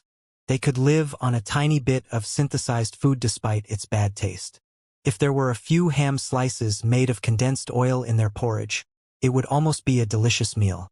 But the immortal cultivators, even the old and heavily wounded ones, would never demean themselves by working together with the hominoids as a common component on the assembly line. Besides, the money they earned by working was not even enough to fill their stomach that was like a bottomless hole, much less paying for the astronomical medical fees. Once a person became an immortal cultivator, they would be setting off a path full of thorns, never to return. They could not press forward until they were destroyed, but they could never turn back and become an ordinary person again. The 36th district was teeming with such devastated immortal cultivators, the useless garbage that no sects, forces, groups, or families were willing to take in. In the recent half of the year, the population of the garbage had been increased by 10 times, turning the underground world, which had been crowded enough as it was, even more chaotic and obstreperous. The losers who were exiled to the underground world were the officers of various levels eliminated from the expedition army. Most of them were the mediocre commanders in the miscellaneous troops who had lost most of their cultivation because of heavy wounds and who had lost all their troops in the battles. 30 years ago, when the Imperium decided to launch the largest strategic counterattack so far, an unprecedented general mobilization was implemented to expand the army. Even the miscellaneous troops from the peripheral worlds, which were usually forbidden to have strong fleets, were permitted by the central government and increased like balloons. In order to allure the bumpkins from the miscellaneous troops to sell their lives for the Imperium, or rather, for the 4 Kurfürst families, all kinds of ranks, destinations, medals, and titles had been offered to them besides the military aids. A few hundred years ago, the Imperium was rather rigorous in terms of the accreditation of military rank and knighthood. When there was not any major war for hundreds of years, it was not rare that a nascent soul stage expert worked hard for their entire life before they were finally accoladed as a vice admiral in the end. However, the previous standard had been completely shattered this time. Any random expert in the core formation stage from the peripheral worlds, as long as they could summon a team, even if the team was nothing but a group of half-armed carriers modified from civil carriers, would be given the honorable titles such as Vice Admiral or Knight of the Imperium, not caring if their head was big enough to wear those hats. Those people were all known as surplus generals in the upper-class circle of the capital. They were all worthless jokes. Some of the unsophisticated immortal cultivators from the peripheral worlds, and those who were ambitious enough, hoping to win wealth and glory for themselves, did lead the men from their hometowns to the front line, charging in the vanguard with the honorable titles above their heads. Those guys with more brawn than brains were, naturally, no match for the cunning weasels of the 4 Kurfürst families. They were manipulated easily as other people's chess pieces and cannon fodder. The more lucky ones of them, who were dispatched to the command of God of War, Lei Qinghu in the 3rd battle area, were perhaps able to preserve the lives of their troops and themselves. Even if they died, they would die a hero's death. But for most of the surplus generals, they did not know how or why they were killed even after they died. In only a couple of years, the troops that they led to the front line were wasted, and their cultivation plummeted because of the heavy wounds they suffered on the battlefield. Some of them were even crippled, their spiritual root and internal organs messed up. What they earned, however, was nothing more than a few fancy medals, or an upgrade of knighthood, or the elaborate empty promises, such as the rewards or the fiefs that would be given to them after the final victory. As to what the final victory was, well, it had to be defined and announced by His Majesty, or the four Kurfürst families behind. After decades of preparations, the bloody war finally began and lasted a dozen years. Millions of people were killed and countless troops were wiped out before the glorious victory was finally achieved in the end. In the meantime, the national economy of the Imperium of true human beings reached the verge of collapse too, and it was barely possible to support such an enormous and convoluted expedition army to continue to exist. The Council of Elders was already prepared to hold the current battle line and end the war with dignity. So, the elimination and reduction of the expedition army were inevitable. Regarding the arrangements for the strong, bold troops who were still fighting, such as the tough warriors under the command of God of War Lei Qinghu, meetings and discussions were still being held. But the surplus generals, who had lost all their troops and even their own strength, were naturally the first targets to be dealt with. Naturally, since those people were the generals of the Imperium in name, leading either legions or fleets, and they had made great contributions in the Imperium's counterattack, earning enough medals to wear on their chests like crystal suits, it would be inconsiderate to kick them away directly, which would also jeopardize the glorious image of the Imperium of true human beings. The solution of the Council of Elders was to summon the commanders who had lost all the troops back into the capital and admitted them into the Royal Seminar for Advanced Generals, where they would be better educated and assigned with other tasks. The Royal Seminar for Advanced General sounded rather intimidating, but it was actually poorer than anybody could think. Before those strengthless commanders were stuffed in, the military academy was designed to transmit high-level officers for the Imperial Guards. The Imperium Guards, the glorious and invincible Imperial Guards. What a splendid and awe-inspiring name it used to be. When Blackstar the Great founded the Imperium, he once granted the strongest fleets with the most distinguished accomplishments the title of Imperial Guards. At that time, the Imperial Guards were truly 1 in 10,000 elites and killing gods who survived hundreds of battles. In terms of combat ability, equipment, privileges, and future, they were all the best. They were the Emperor's most trusted subordinates. Good days didn't last.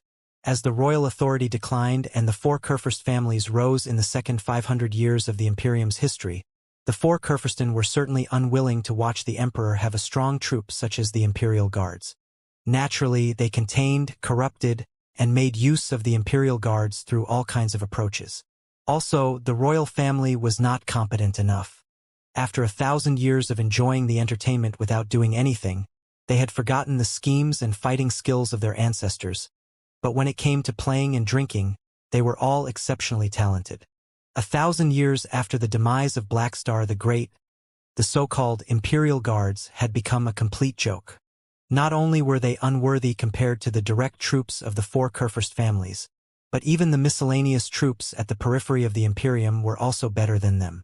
Those miscellaneous troops were often needed to act as space pirates or privateers in their hometowns, or to fight against the nemesis from the neighboring worlds, or to struggle through the hellish battlefields in the front line.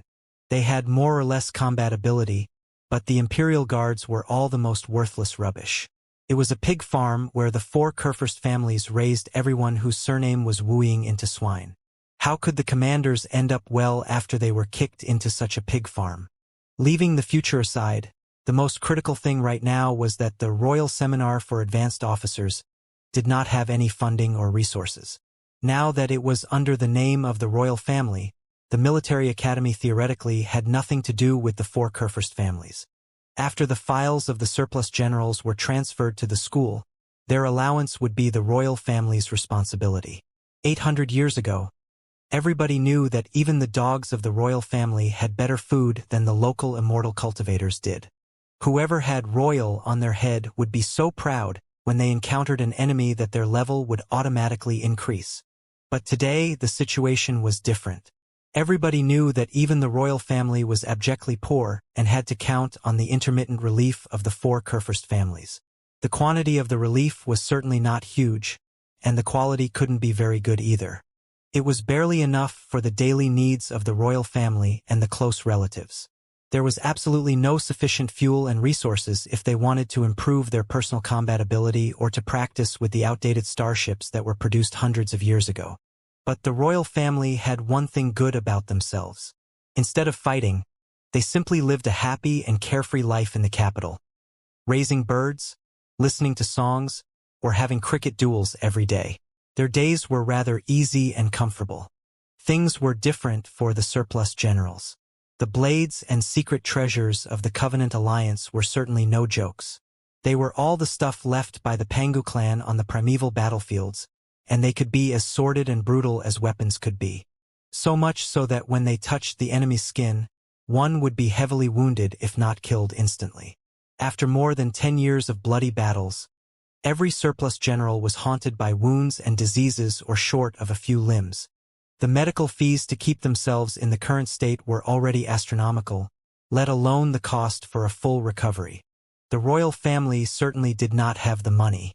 The liability was kicked from the royal family to the Department of National Defense, from the Department of National Defense to the Department of the Treasury, from the Department of the Treasury to the Department of Civil Affairs, and then from the Department of Civil Affairs back to the royal family. Everybody simply said the same thing: no money here. Naturally, the surplus generals had their hometowns too. Their hometowns were usually at the peripheral worlds of the Imperium. By logic, if the royal family could not take care of them, their hometowns should. However, for the Imperium's counterattack, the peripheral worlds of the Imperium had used up the last drop of sweat and blood. Each of them was poorer than the rest. Their economies were all on the brink of collapse or already in the middle of it. How could they provide enough supplies for the treatment of the garbage? Also, more than 10 years ago, it was exactly them who led countless men to embark on the expedition, swearing that they would earn infinite wealth and glory for their homeland. Right now, the wealth and glory were still nowhere to be seen, but they had lost all of their men first. Even they had to return with broken bodies. How could they not be embarrassed to meet the acquaintances in their hometown? More practically speaking, for the immortal cultivators in the core formation stage or even the nascent soul stage, how could they not have a few sworn enemies in their hometowns?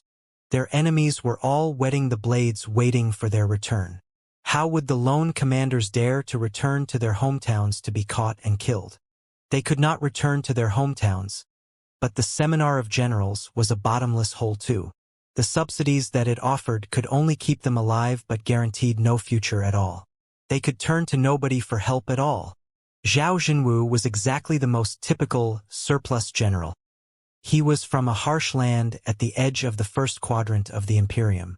After a few generations of relentless fighting, his ancestors created a rather powerful sect, before they spent tremendous money transforming the sect into dozens of carriers.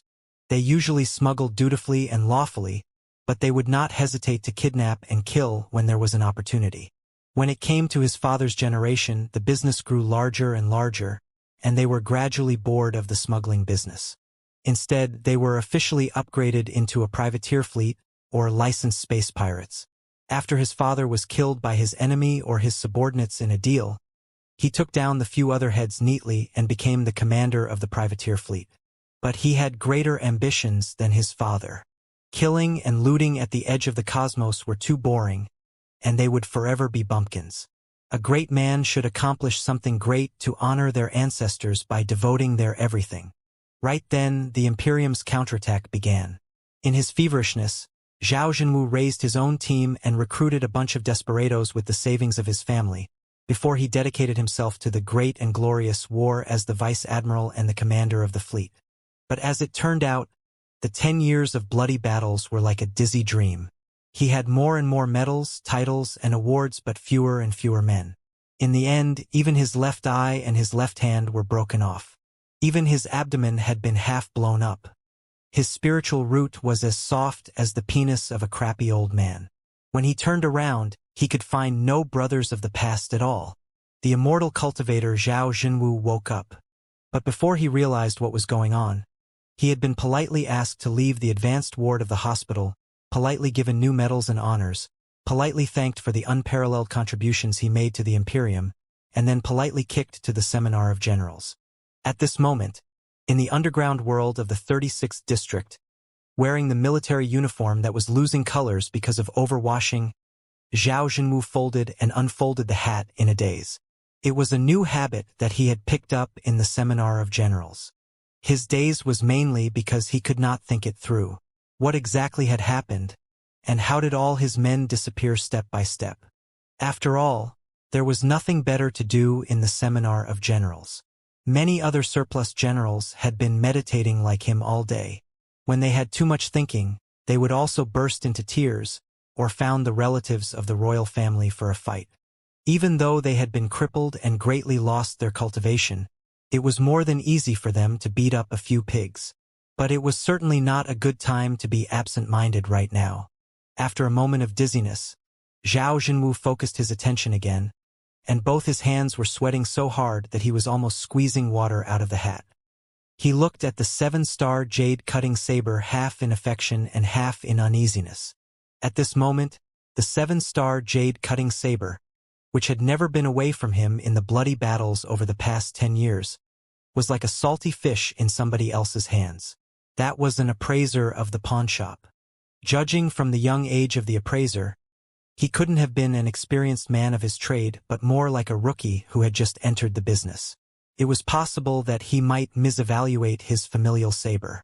One miscellaneous saber made of common metals, dented, edgeless, rusted, without rune arrays, crystal chips, or incredible features. Estimated price, 3,000 coins. The appraiser looked at the saber and then at him, yawning and announcing the price lethargically. Zhao Zhenwu felt that his heart was heavy. His expectation was correct. The man was really a rookie who could not tell a real treasure. "Would you please take a close look?" Zhao Zhenwu had never said anything so awkward like, "Would you please," when he used to live a lawless life in his hometown. But he did pick it up rather fast after he came to the Seminar of Generals. Weighing his words, he tried to lower his self-esteem and said with a smile, "This is a legitimate familial treasure. The body of the saber alone is made of the red copper, the secret silver, and the sun crystal gold and polished 9 times. There is also the most advanced control chip inside the handle of the saber, which can store 100 attack techniques and automatically protect the user when in danger.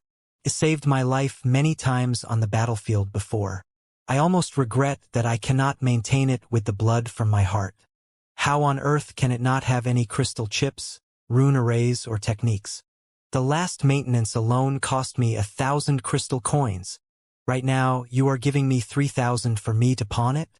Isn't it a joke? Anyway, please be reasonable. How about 8,000? I'll redeem it in a few days." The young appraiser, who had a complete lack of interest, pushed back the saber and said, 3,000 coins for the damaged saber. We are not taking it for any higher price." The smile on Zhao Zhenwu's face was completely frozen. He changed his face color, and his eyes somehow lost focus, gliding from the 7-star jade cutting saber to the nose of the appraiser, and then from the nose of the appraiser to the lobby. Fearing that he might run into someone familiar, he intentionally chose a time to pawn his saber when there were few customers. Right now, the lobby of the pawnshop was empty except for 2 tall, strong guards, with high-rising temples and eyebrows, who were watching him coldly. He looked at the appraiser again, only to discover that the guy's eyelids were almost stuck together and his head was falling again and again. The guy did not even give his saber or himself another look. Zhao Zhenwu snatched the familial saber and turned around quickly, striding outside. But while he was on the way, he gritted his teeth and turned back again, putting back the saber and taking back a package that was covered in a silk handkerchief carefully from his pocket. Opening the package layer by layer, he took out an iron plate that had been carved with glamorous rune arrays and breathed hard. "Please ask somebody to give an appraisal on this. 50,000. I'll pawn it for 50,000. The young appraiser raised his eyes lazily, not looking at the iron plate at all, before he said with a feigned smile, "A title deed?" "Yes," Zhao Zhenwu said confidently, A title deed for 3 mountains with coverage of 100 square kilometers on a resource planet in the newly recovered territory, with all the necessary facilities from the mining bases to the infrastructure below the ground. This is no regular magical equipment. Please ask an expert of the properties department of your pawnshop to examine it carefully. With a smile, the young appraiser played with the title deed with his finger and pushed it back. Shaking his head, he said, "We won't take it. You won't." Zhao Zhenwu was dumbfounded. In his fury, he had no time to bother if he would piss the guy off but raised his voice and shouted, "This title deed is 100% authentic. The seals of His Majesty and the Council of Elders are on it, with all the necessary certificates. After the mining bases are cleaned and prepared, the annual profit will be at least millions of crystal coins. Why are you not taking it when I'm only pawning for 50,000? If I may advise my dear general here," the young appraiser said, "this is not just the rule of our East Mountain pawnshop, but an agreement made up by all the pawnshops in the 36th district. Title deeds are naturally great things.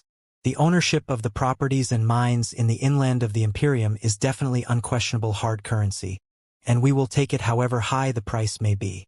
But when it comes to the newly recovered territory, that will be a whole different matter." "How is it different?" Gnashing his teeth, Zhao Zhenwu grabbed the title deed.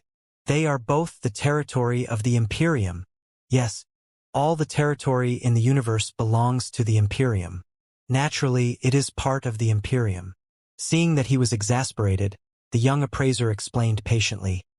"However, everybody knows that the Covenant Alliance burned everything to the ground when they retreated and turned all the resource planets in the newly recovered area into a mess.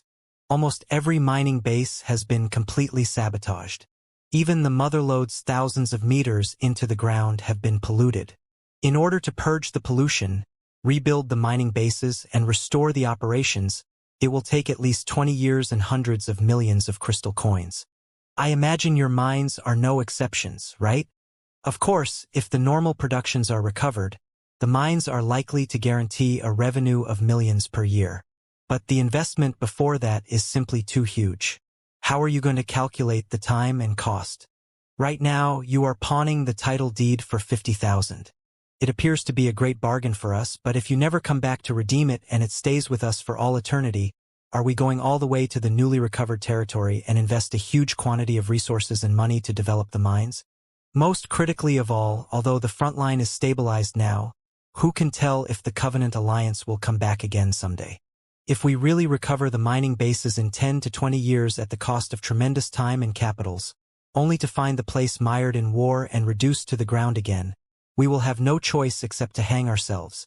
It is exactly because of such concerns that all the pawnshops and private trade centers of real estates in the 36th district are very cautious about the title deeds and the ownership of the mines in the newly recovered territory. In principle, we are not taking any of those, but if you are really in dire need of money, I will break the rule and help you take care of it for a few days with 10,000 coins. How does it sound?" Zhao Zhenwu was dumbfounded. Extending one of his fingers, he asked in disbelief, 10,000. 10,000. That is the market price." The young appraiser said sincerely, "Not just the 36th district, even if you fly to other districts 5,000 kilometers away, it will be the same. As long as the super mining groups with wealth and power do not take them, nobody will be bold enough to accept the title deeds. This is His Majesty's award." Craning his head, Zhao Zhenwu bellowed, "My fleet earned this after fighting in blood for more than 10 years. They said that this was at least worth 8 million. If this is His Majesty's award, why don't you go to His Majesty?" The young appraiser turned cold too. Glancing at the 2 tall and strong guards nearby, he scorned, "Or maybe you can go back and try to restore the mines first. As long as the normal productions are recovered, you can ask the specialists of our properties department to evaluate them properly. By then, not just 8 million, you will be able to pawn them for 80 million. Everybody in the 36th district knows that the East Mountain pawnshop is the most reliable and trustworthy." The 2 guards stood straight, the weapons hanging from their waists clinking against each other. Zhao Zhenwu almost passed out in fury, but there was little he could do. In dizziness, he took out another few pointy iron plates from his inner pocket and placed all of them on the counter before he demanded, Those metals and this saber, for 10,000 crystal coins. The young appraiser sighed, taking out a dark red monocle from his pocket and putting it on his right eye. He observed what Zhao Jinwu had offered for half a second, before he casually said, The title deed is unacceptable. The saber, 3,000. The metals, 2,000. 5,000 crystal coins in total. Are you pawning them or not? 2,000. Zhao Jinwu was completely shocked. Then he burst into fury and shoved the metals to the young appraiser's face vehemently. Watch carefully. Open your eyes and watch carefully.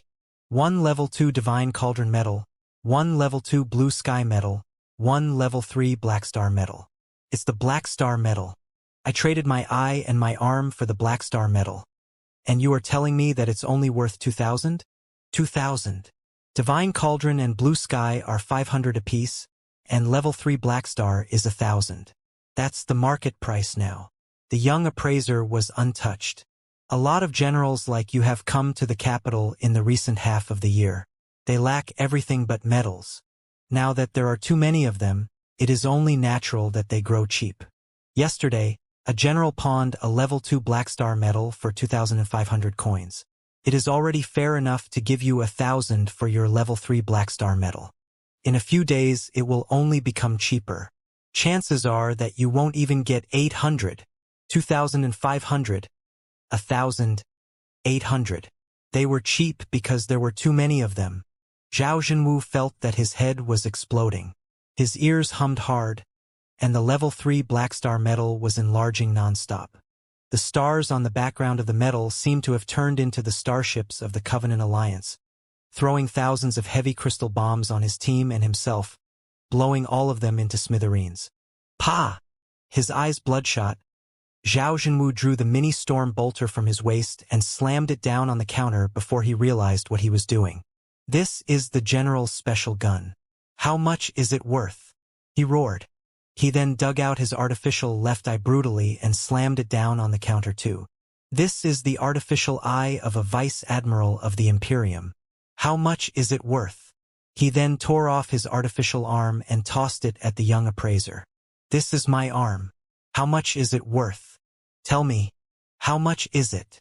He seemed to be back to the glorious years when he was a space pirate. His disobedience and violence completely released.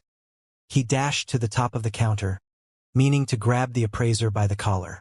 But out of his expectation, the seemingly empty counter was protected by powerful defense rune arrays in between the customer and the appraiser.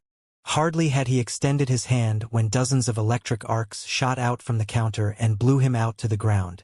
Before he had the chance to scream, the 2 daunting guards had already lunged close and beat him hard with the short sticks that were surrounded by electric arcs, forcing him to throw out his screams.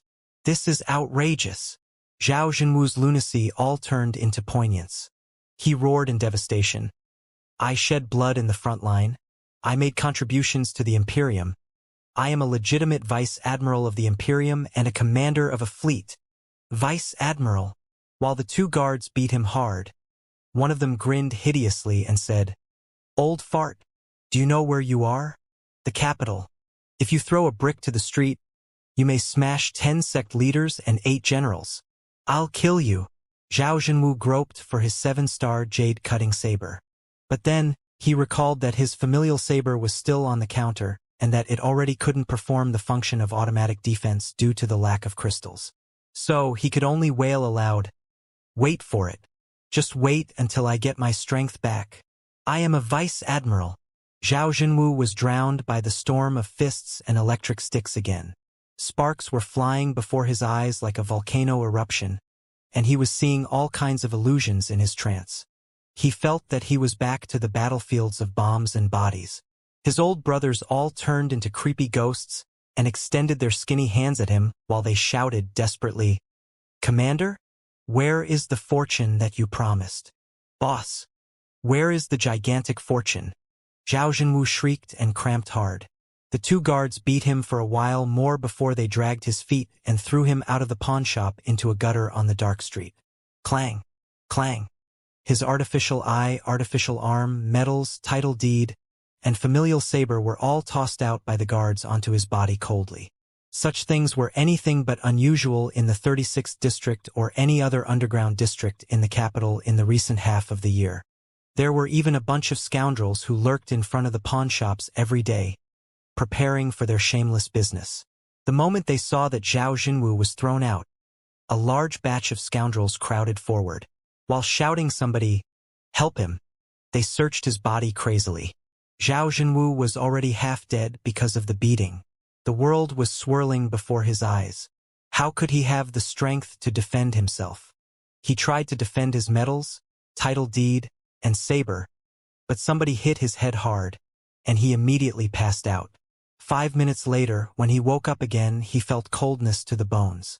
Even the general's uniform on his body had been entirely taken away. The medals, the title deed, and the saber were gone too. The only things left were a few scoundrels at the door of the pawnshop who were picking their teeth while grimacing at him. Zhao Jinwu's blood was completely frozen. He felt that the air in the entire world had been pumped away. He was unable to catch his breath at all, and his heart was aching non-stop. "My medals! My title deed! My saber!" He cried and groped in the gutter, only to find an artificial eyeball that had been broken and a squeaky metal arm. Waving his left arm with his right hand, he moved to the scoundrels like a zombie. "Somebody stole your things and ran that way." The scoundrels laughed in no fear. Some even grimaced and pointed at the depths of the dilapidated alleys. Zhao Jinwu thought for a moment and turned around, trying to enter the pawnshop again. The scoundrels moved forward and carried him out of the street together. Somebody leaned close to his ear and said with stinky air from their mouth, "Forget it. Consider the loss of your treasures a price for your life. Do you know to whom the East Mountain Pawnshop belongs? The Dongfang family. If you make a fuss again, it is more than easy to kill a surplus general like you and throw you into the furnace of the energy factory than to butcher a dog." Zhao Jinwu was kicked out of the street. He felt that the bones all over his body were constricting, and his back couldn't help but bend. Looking at the entrance of the street that was as dark as the mouth of a man-eating beast, Zhao Jinwu was stunned for a long time but did not have the guts to argue with them anymore. It was the Dongfang family's property. Like a ghost, Zhao Jinwu wandered in the 36th district.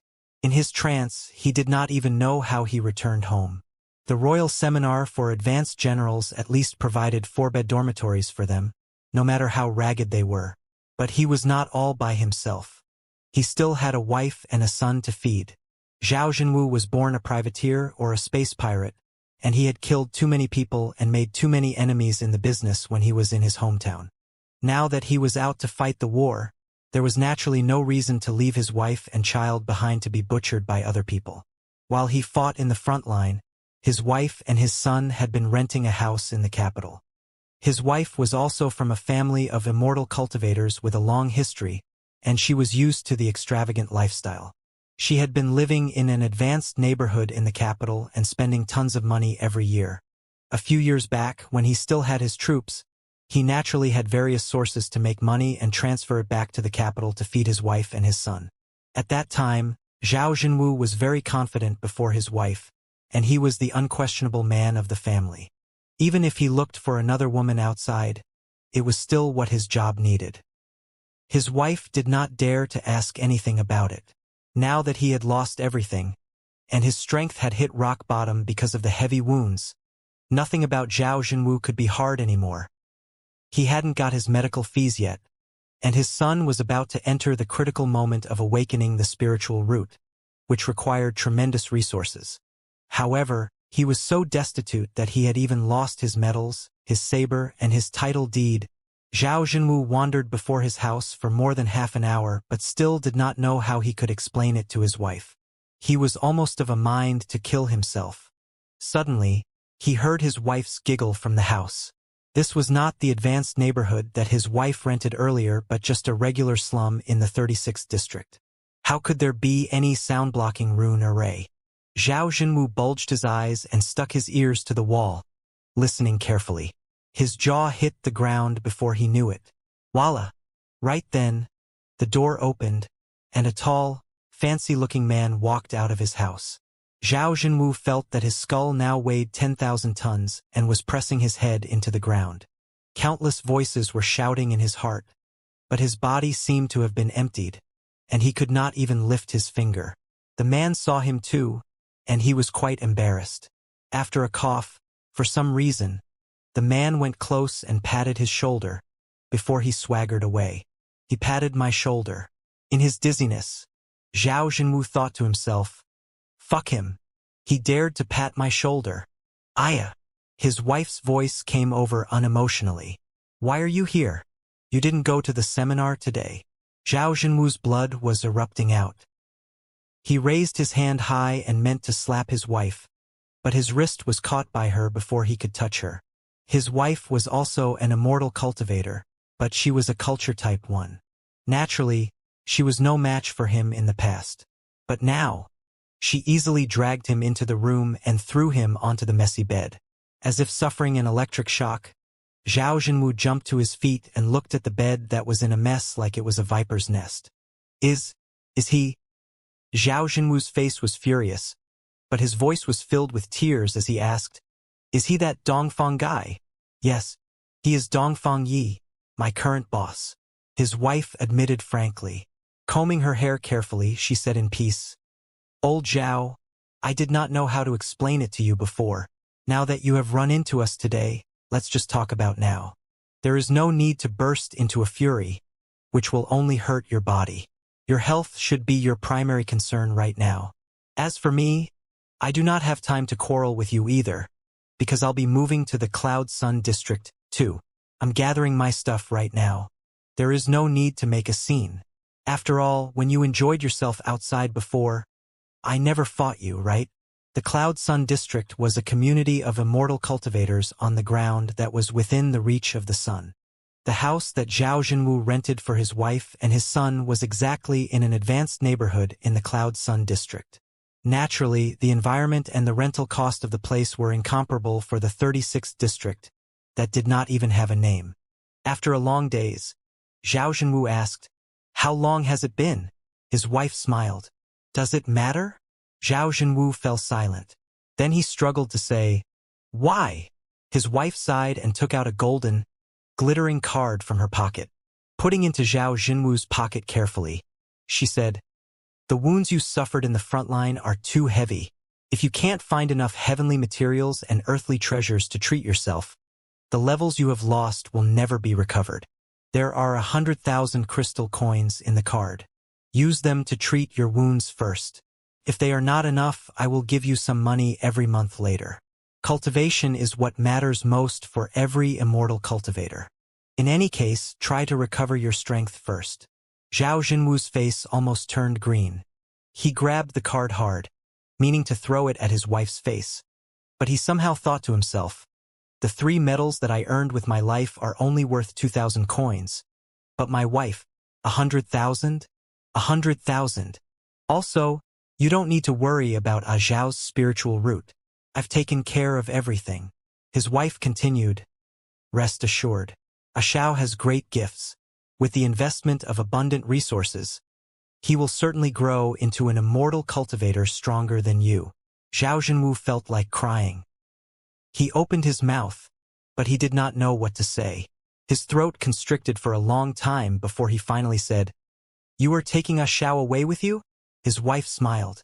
"I'm not taking him to another world, but just back to the Cloud Sun district.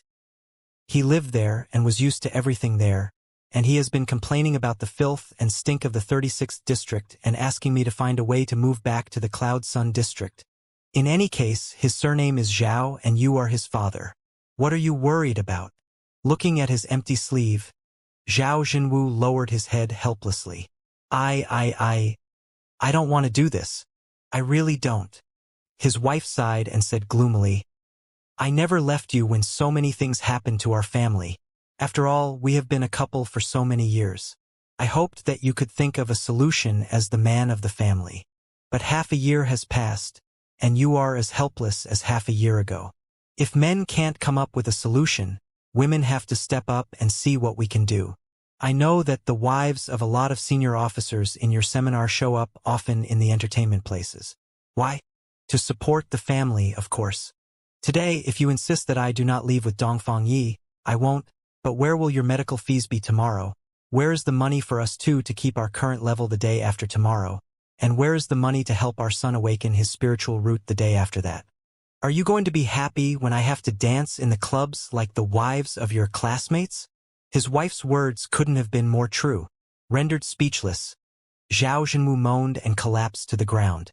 When Zhao Zhenwu woke up again, his wife had already left. The small house was already cleaned up without any trace of her and their son at all. Zhao Zhenwu sat on the bed in a daze for a long time. For some reason, he touched the pistol on his waist. His medals and his saber had all been stolen, but nobody wanted his pistol that was a standard weapon for generals. Perhaps the gun was as worthless as the generals in the capital right now, was it? Zhao Zhenwu took out the mini storm bolter and touched it carefully next to his thigh. The light reflected from the barrel somewhat boasted weird attraction, alluring him to open his mouth and put the gun into it. Bam! Bam! Bam! Bam! Somebody knocked on the door. Zhao Zhenwu shuddered and threw the pistol far away as if he had an electric shock.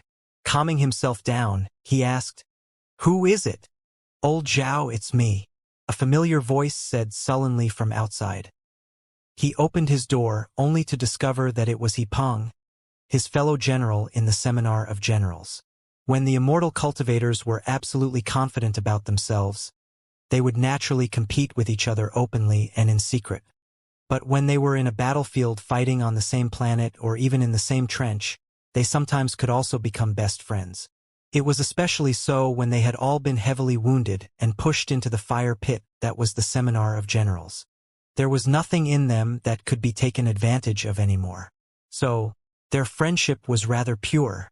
Immortal cultivators were human beings too, and they could be quite loyal sometimes. This guy, He Peng, had similar experiences to Zhao Zhenwu. The two of them were good friends when they were still on the battlefield and now even closer comrades in the desperate situation.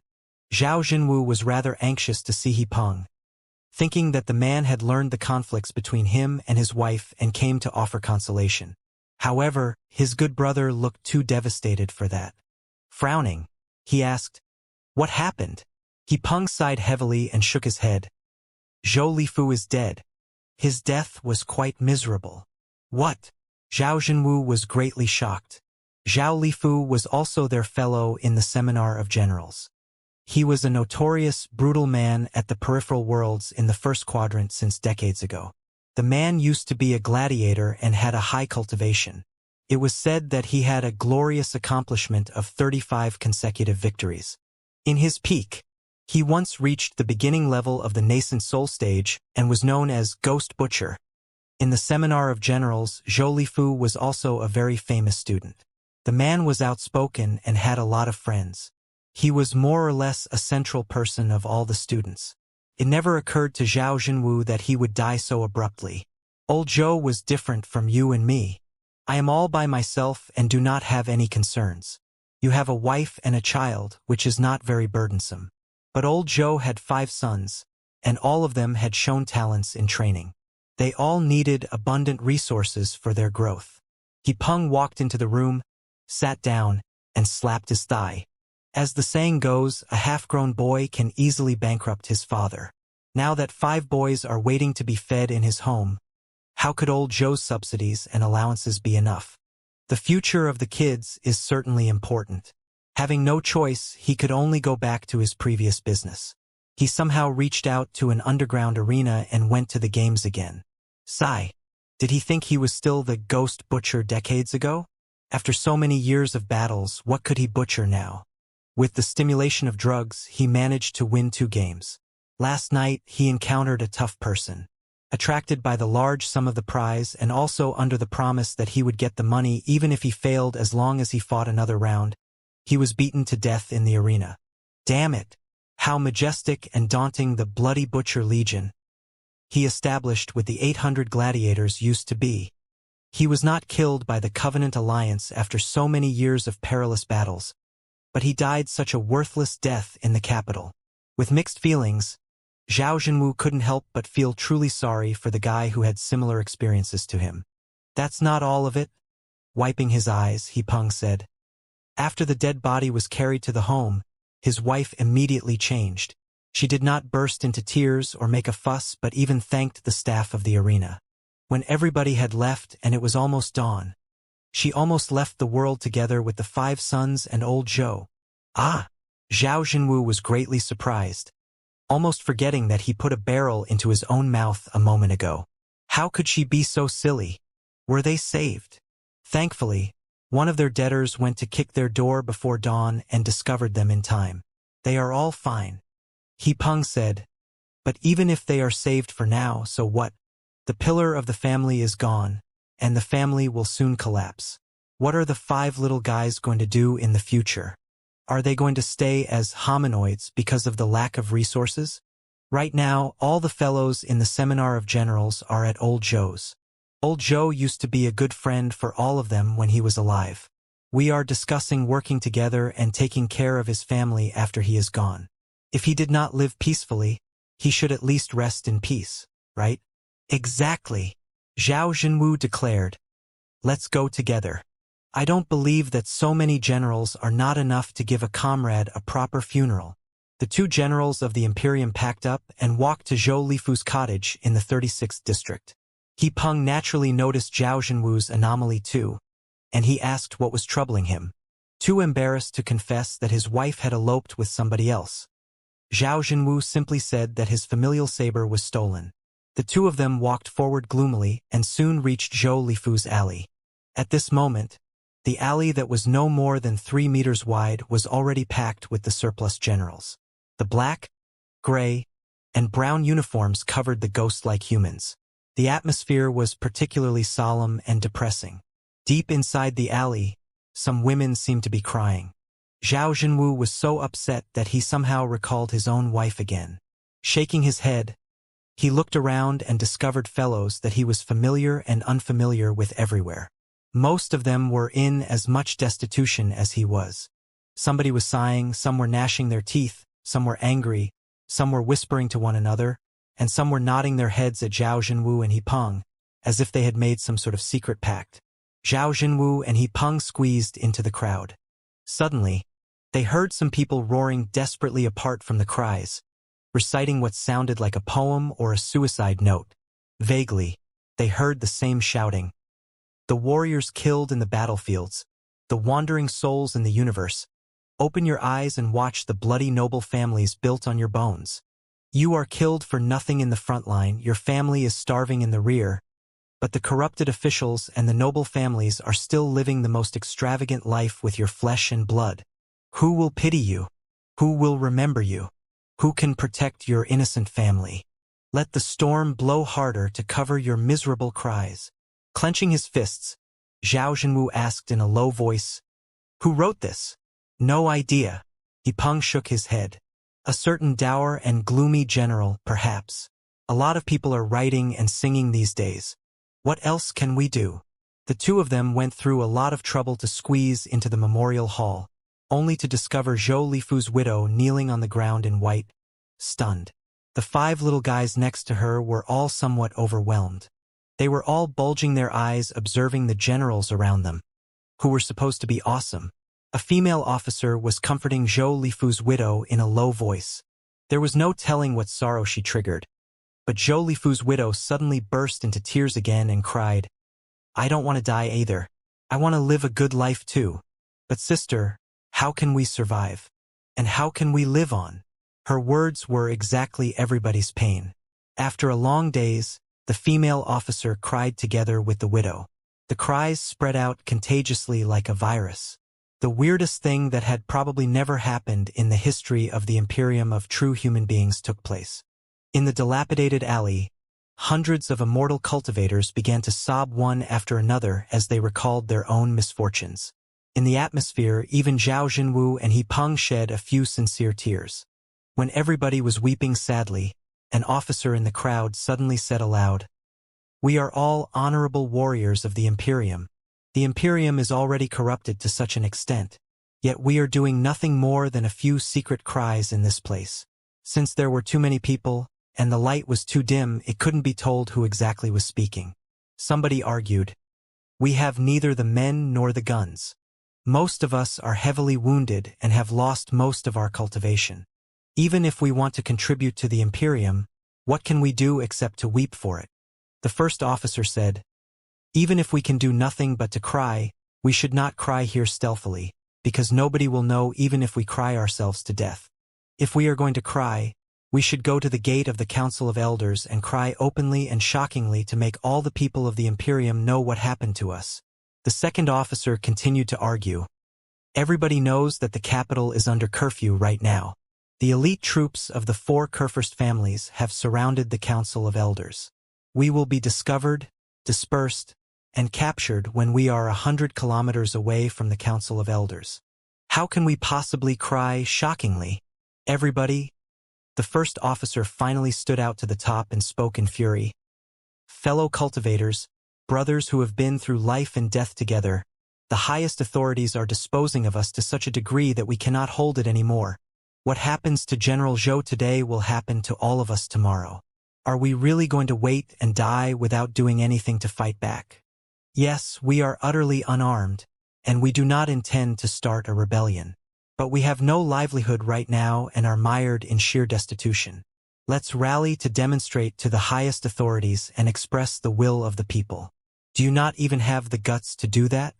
The Council of Elders is heavily guarded. Naturally, we cannot go there. Then, right, the Emperor's Mausoleum.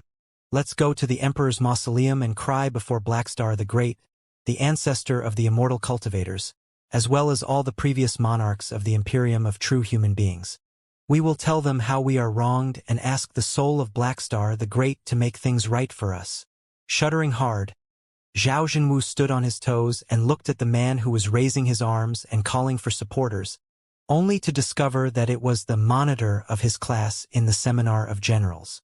The man was named Chu Tianhe and was the leader of a top-ranking legion in the expedition army. This Chu Tianhe used to be a very famous general of wisdom in the front line and best at unexpected attacks. Before he lost his troops and went to the rear in desperation, it was told that he had foreseen that he would not be able to protect the properties in his hometown and therefore sold all of them in advance. As a result, he got quite a large sum of cash in his hands. Since he was also good at investment and operations, his situation was much better than his fellows. The man was also rather friendly and generous. Whichever of his friends was caught in difficulties, and even if he did not know them in the past, he would always be the first to give them a hand. In the past half a year, dozens of his indigent classmates only managed to this day because of Chu Tianhe's help. As a result, Chu Tianhe's savings were mostly gone too, and the man was about to be as poor as the rest of them.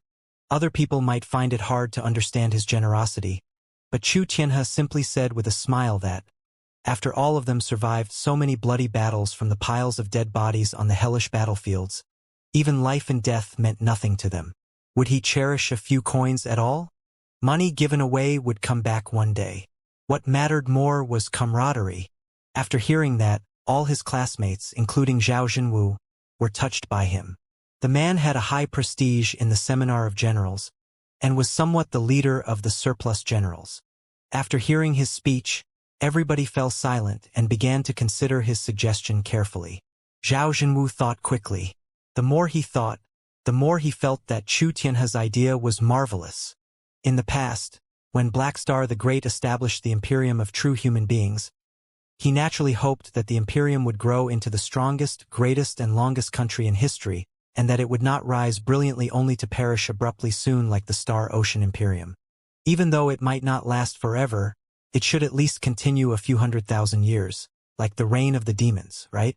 As a symbol of the regime, the Emperor's Mausoleum certainly had an enormous scale. Back when Wu Yingqi was still alive, he already searched the best location on the planet and established the mausoleum based on the mountains and rivers.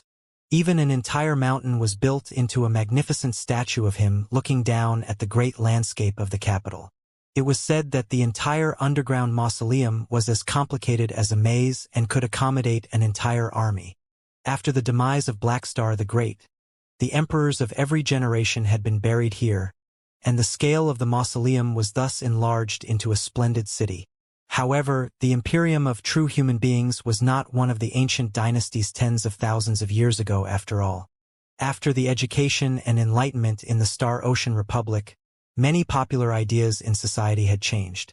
The Emperor's mausoleum was not regarded as a sacred, inviolable place. Instead, when Blackstar the Great was still alive, he had already planned to build the mausoleum into a spiritual center of the entire universe.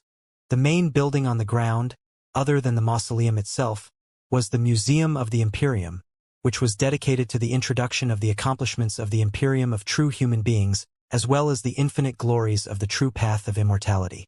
In the first 500 years, when the royal authority was still at its heyday, overwhelming visitors used to come from every part of the universe every day. The Imperium even pronounced in the law that every immortal cultivator should at least visit the Emperor's mausoleum in the capital once in their life. In the second 500 years, as the royal authority declined, the four Kurfürst families naturally did not want the shadow of Blackstar the Great to continue to loom. The regulation was gradually abandoned. However, the supremacy of the Emperor had entered everyone's heart. Even the most powerful official could not stop people from visiting the mausoleum, which would be denying their own legitimacy of governance and would only raise public resistance. Therefore, the Emperor's mausoleum and the Museum of the Imperium were still teeming with tourists every day. Pilgrims from hundreds of sectors in every part of the universe came to visit them. Many tourists and pilgrims had come a long way. Naturally, they would not leave immediately after sightseeing but often stayed in the towns near the Emperor's mausoleum to visit the entire capital slowly. If 1,000 generals who were still in service, as the most loyal warriors of His Majesty, cried hard to the monument of Blackstar the Great in the Emperor's mausoleum, it would certainly be great news that would be known by the whole world. The most amazing part was that, since the Imperial Terminus sector was under curfew and the four Kurfürst family's own troops were everywhere, the critical locations such as the Royal Palace, the Council of Elders, and the important departments of the government were all heavily guarded. Those generals who had neither guns nor troops were naturally incapable of breaking into such places. It was possible that they would be knocked out and captured when they were dozens of kilometers away.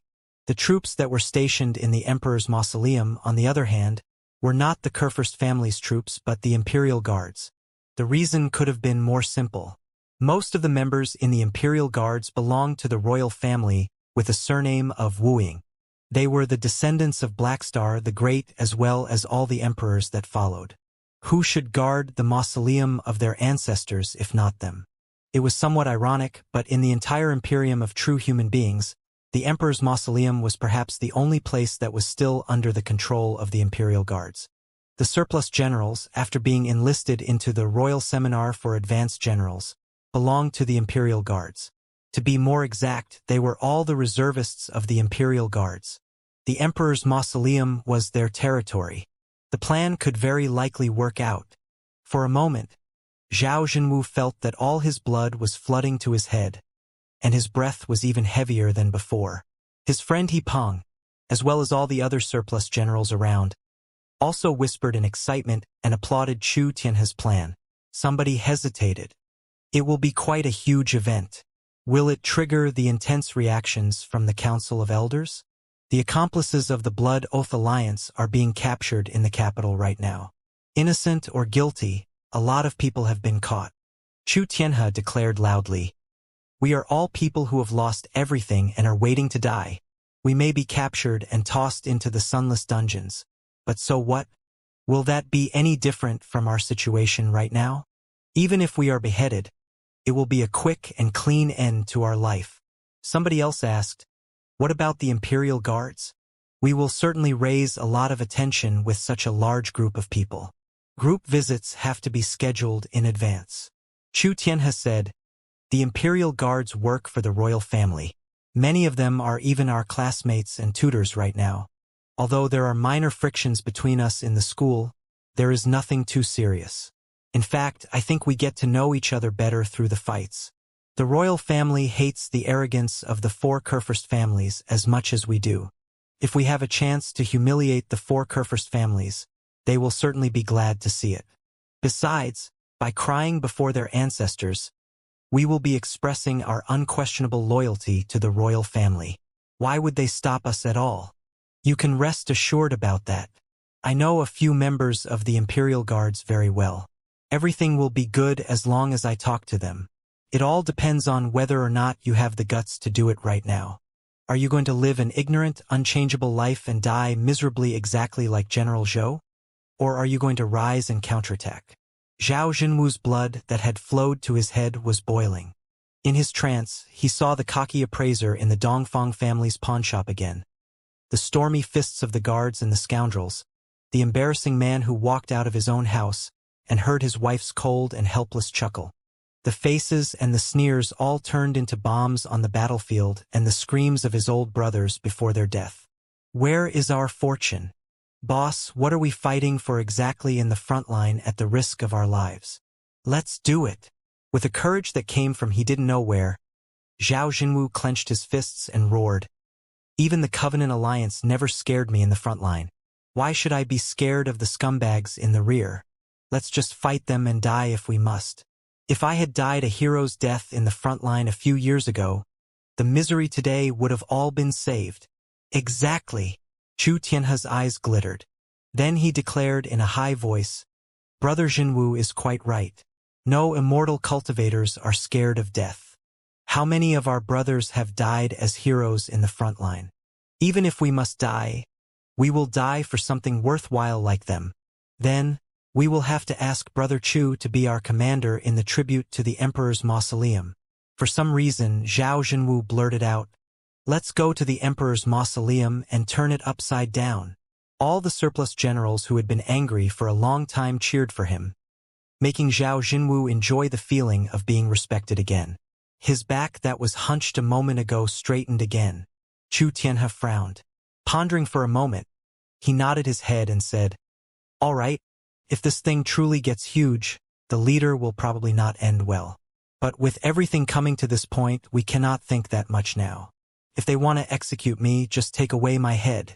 Besides, if my head can be exchanged for a way out for everybody and the dignity and privileges that we deserve, it will be a fair deal. Brothers and fellow cultivators, I will gladly take the place of the commander. If you are willing to trust me, just follow my arrangements, and we will meet all the previous emperors and the ancestors of all the immortal cultivators, Black Star the Great. The event was now inevitable. All the generals cheered. They had lost their troops and cultivation after a decade of battles, but they still had abundant experience as professional soldiers. Immediately, they were organized into 10 teams according to the military rules. While Chu Tianhe was named as the general commander, 10 captains were also elected. They made a deal to gather in the Emperor's mausoleum from all directions tomorrow morning. Zhao Jinwu was the first to jump out and answer the call. So, he was nominated as a captain in the end. He could be killed for the attempt, but he took the job without batting an eye. While planning the route, discussing the strategies, and boosting the morale, he was thinking about something else in his head. If things got huge tomorrow, would his wife read the news on the spiritual nexus or even see his name?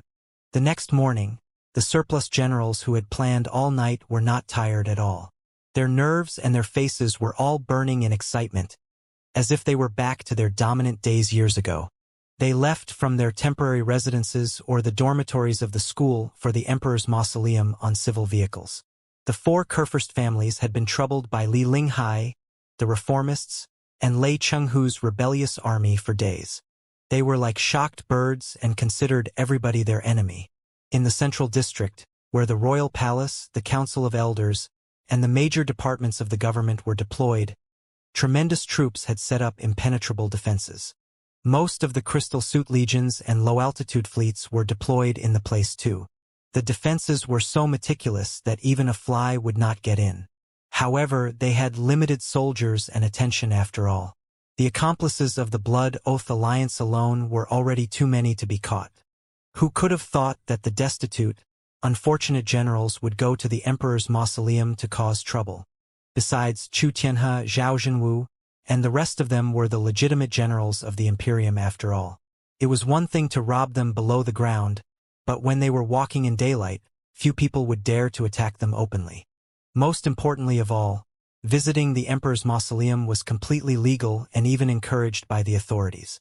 As the reservists of the Imperial Guards right now, They were supposed to train in the emperor's mausoleum now and then. Even if they were stopped at checkpoints on their way, who would stop them after they revealed their identity? The surplus generals, divided in 10 teams, successfully reached the emperor's mausoleum without meeting any obstacle. In order to keep it a secret, they did not put on the uniform of a general in the beginning but wore casual clothes to be low-key. It was not until the emperor's mausoleum was right before their eyes that they put on the washed uniforms in the public vehicles and the toilets around, before they wore the medals on their chests. Gathering together from all directions, they held each other's hands and pressed forward to the gate of the emperor's mausoleum shoulder to shoulder. It was a sunny, cloudless day. Tourists and visitors from every world of the Imperium had crammed the emperor's mausoleum. After the Imperium's counterattack began, in order to encourage the people to devote themselves to the country, the custom to visit the emperor's mausoleum was promoted again. Many schools, sects, and corporations at the edge of the Imperium would organize their members to visit the mausoleum and the National Museum together. On the west side of the emperor's mausoleum, there was also a massive national cemetery, in which the people who had sacrificed in the multiple conquests over the past 1,000 years had been buried. It was the memorial park of martyrs of the highest level in the Imperium. According to the design of Blackstar the Great, the souls of the sacrificed would continue their loyalty after their death by protecting the Wuxia family and the future of the Imperium of true human beings. Because of the scale of the memorial park, a lot of families and students came to pay tributes every day too. Also, some kind of large activity seemed to be going on in the National Museum and the Memorial Park today. Many official media companies, which were quite influential, had been gathered in the area. The arrival of thousands of generals whose chests and arms were glittering with medals naturally surprised the guardians of the mausoleum. They hurried to check the schedule of group visits today and naturally did not discover the names of the generals. They observed the generals carefully, only to discover that they looked sorrowful and furious. Those generals were also all wearing a piece of white cloth on their arms, which was a sign that their closest family members just passed away. The guardians realized that it was not good, but they did not have the courage to stop so many generals from breaking in. They hurried to report the issue to their superiors, but their superiors simply hesitated with an ambiguous attitude. The highest commander of the guardians was even nowhere to be seen. The few veterans with the Wuxia surname, who were experienced and well-informed, immediately knew that there was a lot to the issue. They had recognized who the generals were, knowing that they were all from the Seminar of Generals. Today, the generals were still in the seminar, but tomorrow, they might be dispatched to the Imperial Guards as the Guardians' direct bosses. Would they be stupid enough to give their future bosses a hard time? Therefore, they simply hinted at each other. Knowing that there was a lot more to the whole event, they simply slacked off without stopping the unannounced visitors for real. Zhao Jinwu was the first to hold his head high and crash into the guardians of the mausoleum. Like a fence made of bamboo, the guardians were immediately dispersed by the angry generals. The thousands of surplus generals barged into the emperor's mausoleum overwhelmingly and majestically. The slightly weird team immediately attracted the attention of all the tourists around. Thousands of them crowded at the newcomers. It was needless to describe the intimidation of the surplus generals such as Zhao Jinwu. What was most bizarre was that, before all the generals, there were 1 woman and 5 kids, who were the widow and kids of Zhou Lifu, the general of the Imperium who was beaten to death in the arena the day before yesterday. The eldest child was also holding a picture of Zhou Lifu and changed the light beam into monochrome. Such a configuration naturally raised people's curiosity. The surplus generals took the opportunity to hand flyers out to the people and described their misfortunes vividly. They told the tourists how they fought valiantly on the battlefield, how they were reduced into abject poorness after they lost their troops and returned to the rear, and how they had to sell their dignity for survival only to be beaten to death in the arena, etc. The flyers were just printed in time. They were still hot with their fury and discontent. Naturally, they learned the use of flyers from the Blood Oath Alliance. After the assassination of the Blood Oath Alliance, the oppositions and the reformists in the Imperium all discovered the amazingness of flyers, an ancient way of propagation. Dissemination through the spiritual nexus seemed advanced and fast, but it was very easy to be interrupted, blocked, and traced back. However, once a flyer was thrown out and picked up by somebody else, it would be barely possible to retrieve it. On the other hand, it was very easy to make the tools to print the flyers, which involved nothing more than rollers, metal plates, and special ink. Even if they were not refiners, the common immortal cultivators could still carve small words on the metal plates with their spiritual energy. As long as they slightly practiced how to write the words reversely, a couple of them would be more than enough to print thousands of flyers in a single day. The content on the flyers greatly astounded the visitors. In the official propaganda, the Imperium's counterattack in the past 10 years was a gratifying, unprecedented triumph. Even if a lot of generals and soldiers had sacrificed, they died for a noble cause as heroes. It never occurred to them that such filthy and dark scandals were behind the glorious triumph, or that the honorable warriors of the Imperium would be reduced to such an extent. As all the flyers were handed out, more and more tourists and visitors gathered around the generals from various directions of the Emperor's mausoleum. Even the reporters of the major media caught the anomaly and came to check what was going on. Surrounded by the crowd, the surplus generals pushed forward along the axis of the Emperor's mausoleum to Black Star the Great's monument. The place where Black Star the Great rested was deeply buried below the ground and must not be disturbed. But right above it was a statue 725 meters tall that was made of an entire mountain, showing Wuxia wearing a battle robe with a determined face and pointing at the universe with one hand.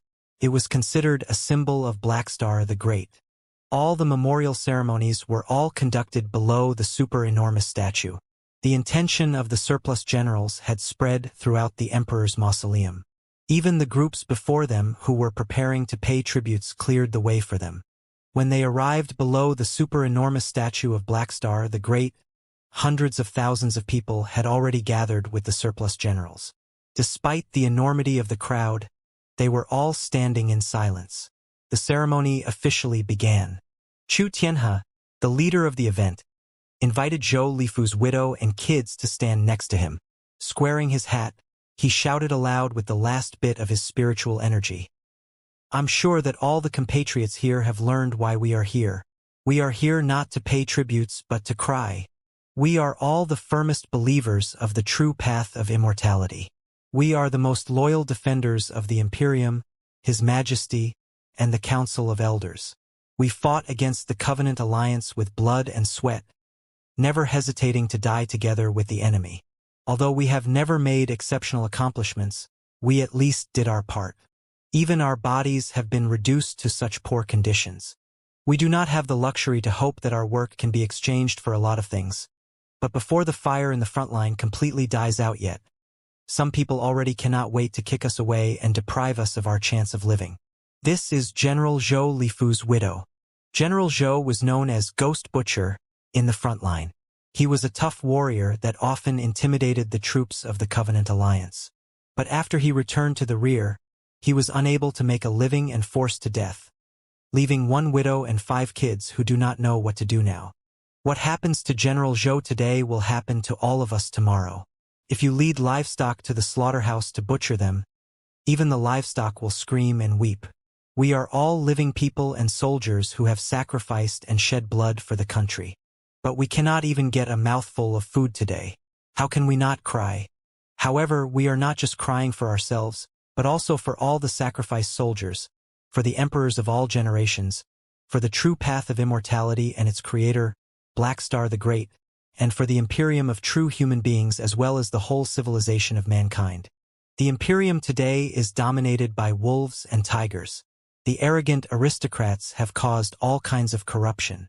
It is no longer the Imperium that was founded by Black Star the Great. Even the seemingly intimidating generals such as us are about to be forced to death by life. What about other people? Is the Imperium not worth our cry when it has deteriorated to such an extent? Chu Tianhe, Zhao Zhenwu, and a lot of other people discussed all night to compose quite an emotional speech. However, Chu Tianhe had only just got started when General Zhou Lifu's widow suddenly burst into tears.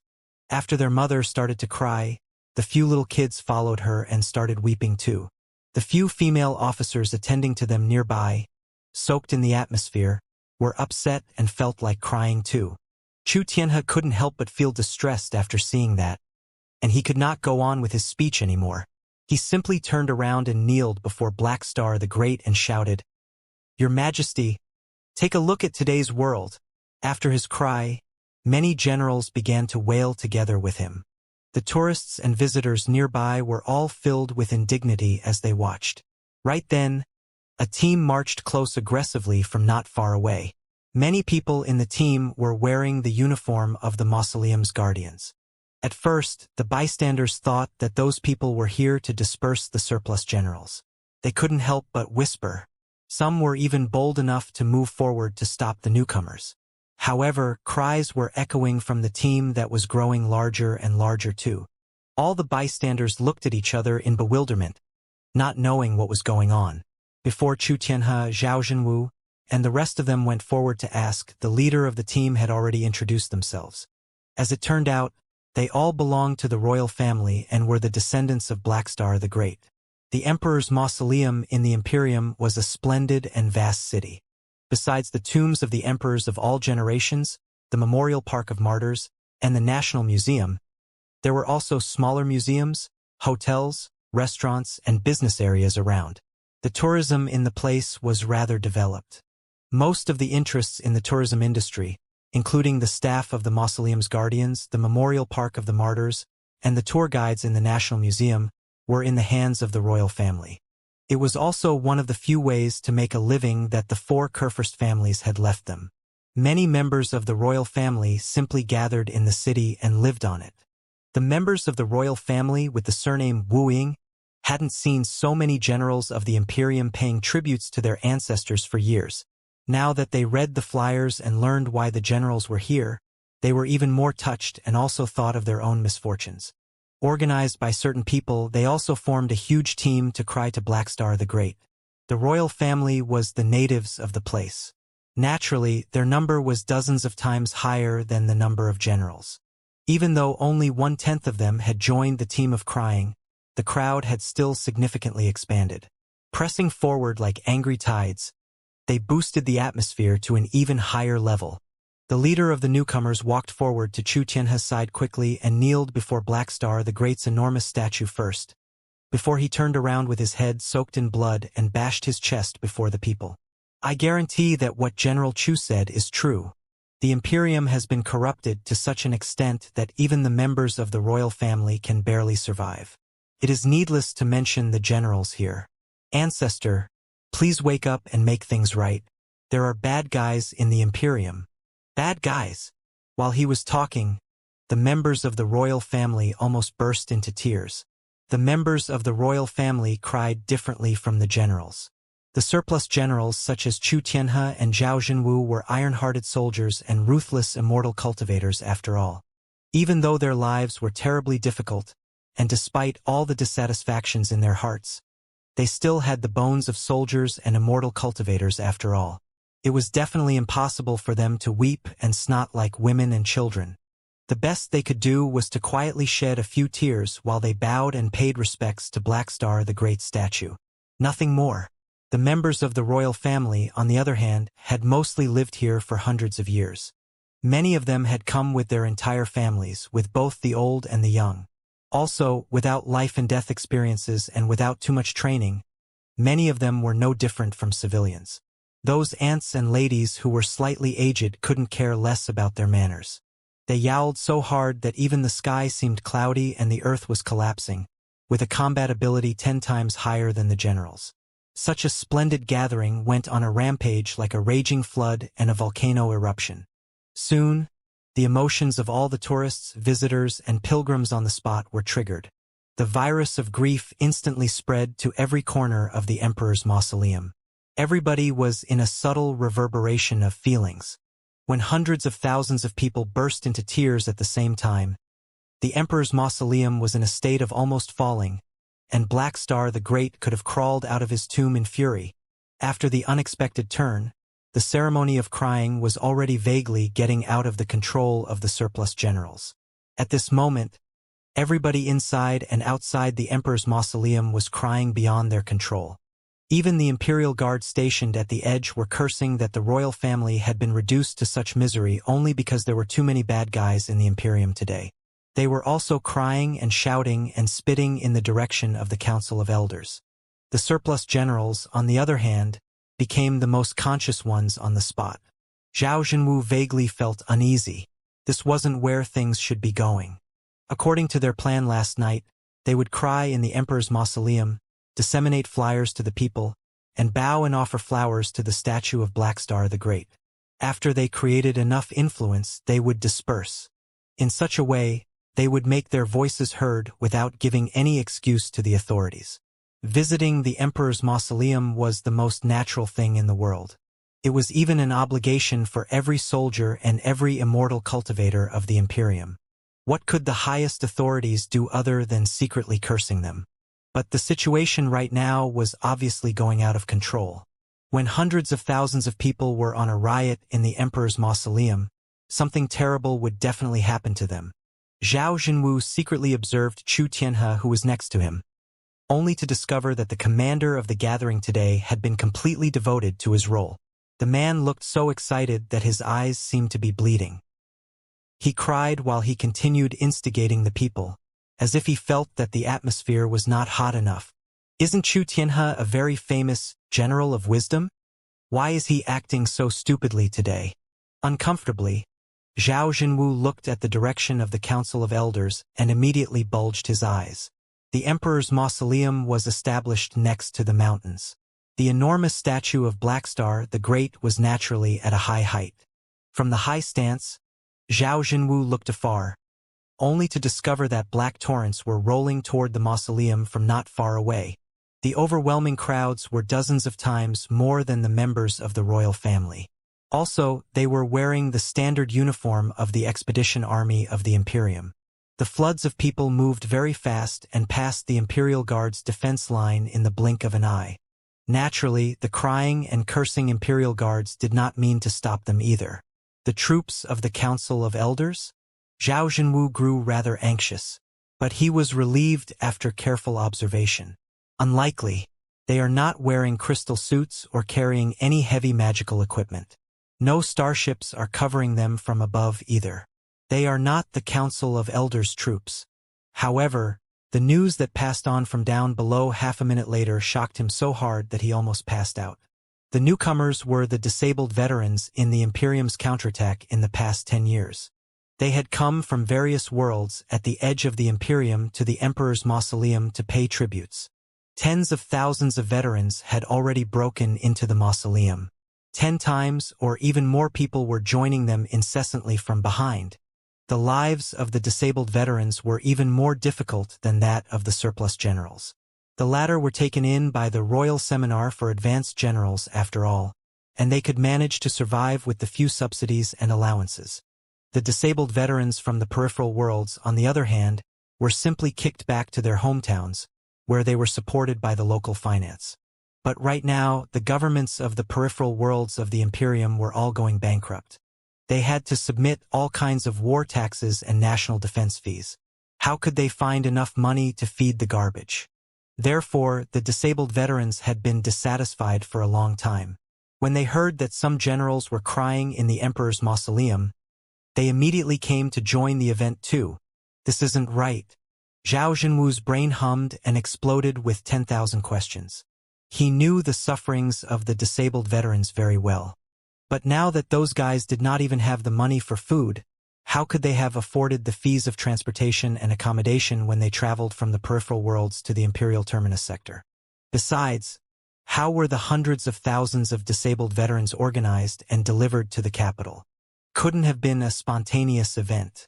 Zhao Zhenwu knew very clearly that, since the Imperium was in an unusual period right now, the jump points and spaceports of the capital were thoroughly watched by the fleets of the 4 Kurfürst families. Only the starships of the 4 families could travel without obstacles. The civil carriers had to be examined dozens of times if they wanted to enter the capital. How could the disabled veterans have snuck in easily? Also, it was too coincidental. They had not cried for long here, and both the members of the royal family and the disabled veterans had come to join them.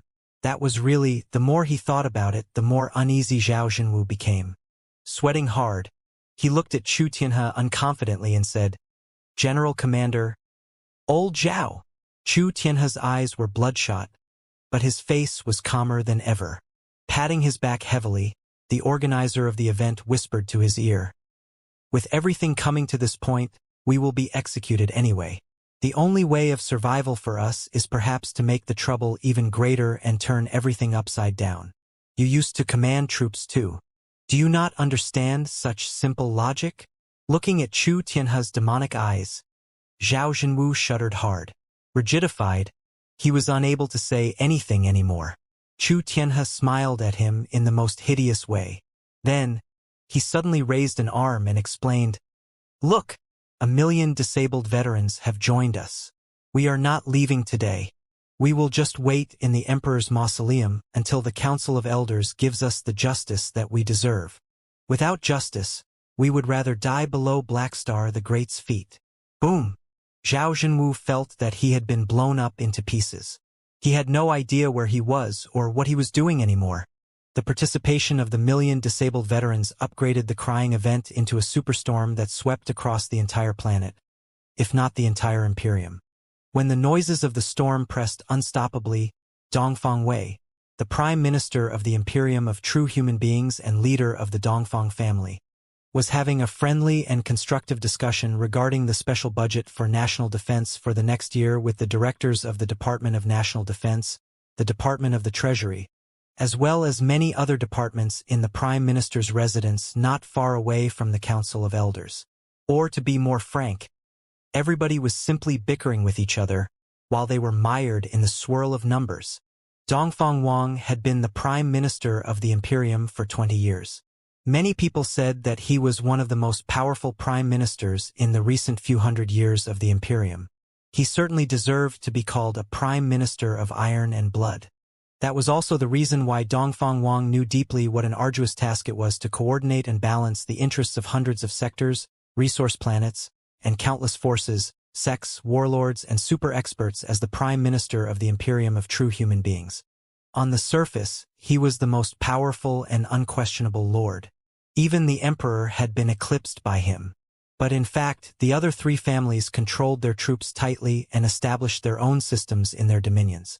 The orders sent from the prime minister's office were either ignored or pretended to be followed.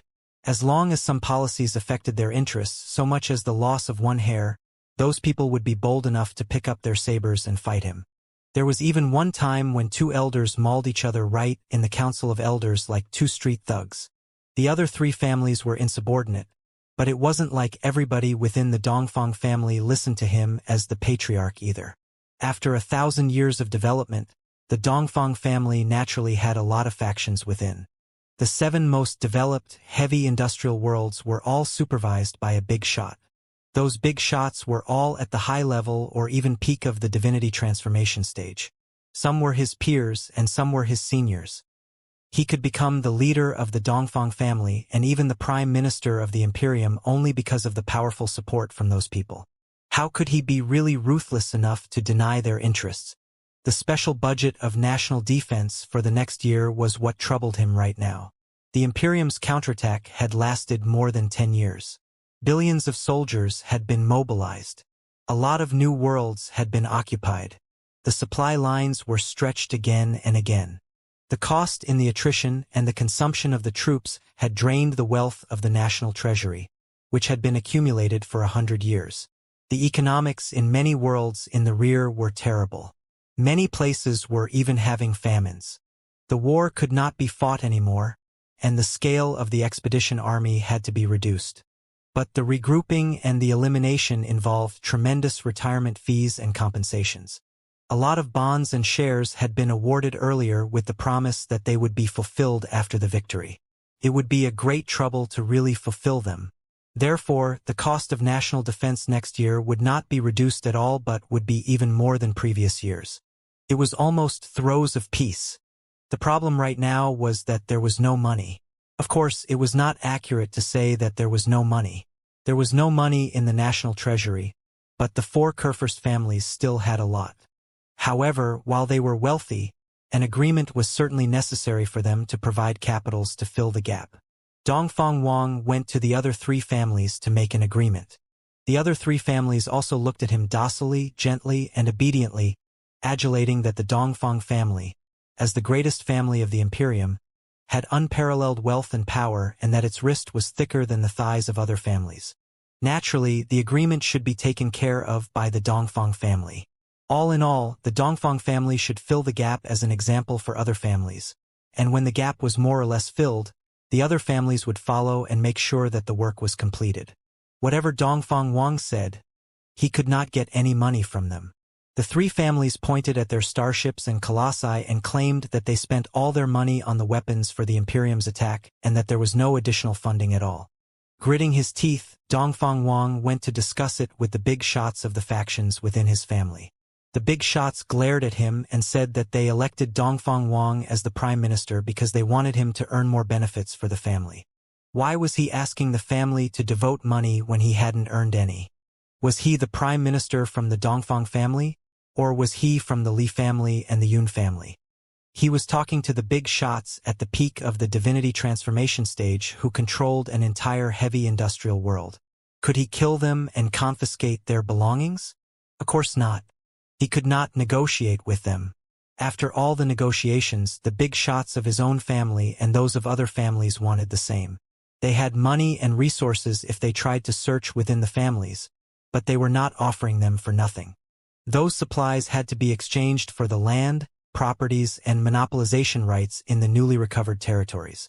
As the negotiations proceeded, the few resourceful worlds in the newly recovered territories had already been carved up before the ceasefire in the front line. Naturally, the peripheral worlds were greatly dissatisfied and thought that their interests had been harmed. With everything coming to the point, the whole thing had become an unresolvable dilemma. Without the support of the interest groups within the four Kurfürst families who had money and resources, the expedition army could not be regrouped and reduced, and the national economy could not shift from the warring system to peaceful development. The disabled veterans and the retired officers would certainly cause trouble too, if they did not receive enough subsidies. But the investments of the interest groups were traded for the rights in the newly recovered territories, which naturally hurt the interests of many people and many social classes too.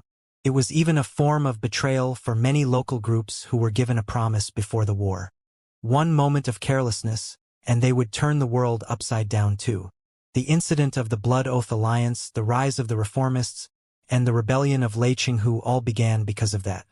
Faced with such a predicament, even Dongfang Wang felt a strong headache, not knowing what to do. He thought of Silver Fox, Li Jianda, his greatest political rival, who had been dying for 100 years but never died. 100 years ago, Silver Fox Li Jianda was also once the prime minister of the Imperium. He worked so hard at that time that he was fatigued and fell from the divinity branching stage. He had been bedridden since then and distancing himself from the politics of the Imperium. At that time, Dongfang Wang mocked Li Jianda for what became of him in the end. But now that he was the prime minister himself roasted on a fire, he finally understood the feeling of dilemmas and vaguely sensed that perhaps Li Jianda had made the smartest choice by falling sick. Perhaps the universe was too huge, but everyone only had limited abilities. Even the computational ability and the wisdom of the divinity branching state were not enough to perform effective governance on hundreds of sectors, right? Or perhaps the infinite universe was too small to satisfy the desires of every human being. It was exactly in such a state of mind that Dongfang Wang received the report of the crying event. He stared at the report and read it for a long time, as if he was trying to see something more between the lines. Holding back the urge of bursting out in a fury, he raised the most critical question. Even if the generals from the Royal Seminar for Advanced Generals and the members of the royal family living inside the Emperor's mausoleum have gathered spontaneously, how did the disabled veterans from the peripheral worlds of the Imperium sneak into the capital? They couldn't have directly jumped to the surface of the capital after one space jump, could they? Dongfang Wang smelled the scent of a plot. An advisor proposed that the people who had gathered to cry in the mausoleum should be suppressed and captured because they were in obvious derision of rules and authorities. Dongfang Wang immediately asked the advisor to leave the room. Pondering for a moment, he made a few instructions. Firstly, set up a blockage outside the Emperor's mausoleum to prevent more people from crowding in. Secondly, the spiritual nexus and all the signals near the Emperor's mausoleum must be cut off to make sure nothing happened there was leaked to the outside world. Of course, the media that was still in the mausoleum must be controlled too. Thirdly, investigate the origins of the million disabled veterans immediately. It must be found out how they were organized and sent into the capital. It was very important. Dongfang Wang's reactions were timely enough. Such standard procedures to suppress riots were often implemented by the authorities of the Imperium. They were quite familiar with the work. But accidents took place one after another. The Emperor's mausoleum was the territory of the Imperial Guards, which had a lot of members of the royal family. Now that they had grown emotional, they showed obvious hatred toward the troops of the four Kurfürst families. However poor the Imperial Guards were, they still had several hundred of rusted, outdated starships. Were those starships to be moved to the vacuum and fight the fleets of the four Kurfürst families, they would certainly be killed instantly. In fact, they would have paralyzed and fallen apart on their own before the enemy opened fire.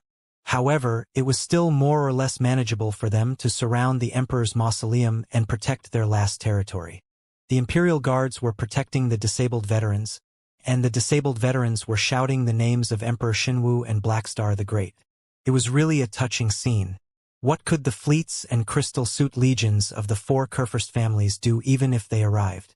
Massacring those people in broad daylight under the watch of so many eyewitnesses? The plan on the spiritual nexus and the media did not go well either. There were four groups that provided network services for the Imperial Terminus sector. They belonged to the four Kurfürst families. Network was the most critical infrastructure for a modern civilization. The four Kurfürst families naturally did not want to be restrained by other people. At Dongfang Wang's command, the Dongfang family service provider immediately cut off the network, and the other two families soon followed too. However, the bases of the spiritual nexus that belonged to the Li family had no response at all but still sent the information of the Emperor's mausoleum to the outside world incessantly. The media companies were the same. The four Kurfürst families had all hired a lot of media. One might say that all the official media companies of the Imperium were endorsed and monopolized by the four Kurfürst families. Given the graveness of the matter, the media of the other families naturally did not dare to do anything without the instructions of their superiors. However, the media under the control of the Li family moved one step in advance and published a lot of shocking news. The high-resolution pictures that were taken from multiple perspectives, and even the panoramic videos from one of the shoulders of the enormous statue of Blackstar the Great, displayed the astounding gathering of 1 million people. Even if there was no sound, it was already possible for anyone to imagine the roaring tides on the spot. Such professional ways of shooting could have only been done by the specialists who had worked in the trade for decades. Or rather, the perspectives of those pictures had been decided even before the crying event took place. For example, the angle from the shoulder of Blackstar the Great's gigantic statue couldn't have been found in a haste. Therefore, they were not the videos that the people on the spot recorded casually but had been long planned. Even more unbelievably, the media that belonged to the Li family managed to interview an elder of the Li family in only a few minutes. I feel very sorry that such an event has taken place, but we cannot blame the generals and veterans who are caught in desperation now. Instead, it should be the highest authority that needs to reflect carefully. Why do the generals and soldiers who made remarkable achievements in the front line and sacrificed everything for the Imperium have to express their voices in such a way? Faced with the crystal camera, the Li surnamed elder said solemnly, "Mankind is the strongest fighting species in the entire universe. Such a declaration has been passed on to this day from the age of the Star Ocean Imperium and has become our belief. The army is the cornerstone of the Imperium. If the cornerstone collapses, the Imperium of true human beings and the entire civilization of mankind will be no more. In the past 10 years, we secured glorious triumphs in the front line, and all the people are happy about our success.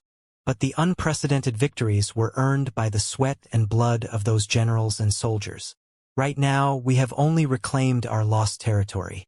One day, we will have to march to the Covenant Alliance's nest and completely destroy it to unite the universe again. When that day comes, won't we still count on those generals and soldiers to make greater contributions to mankind?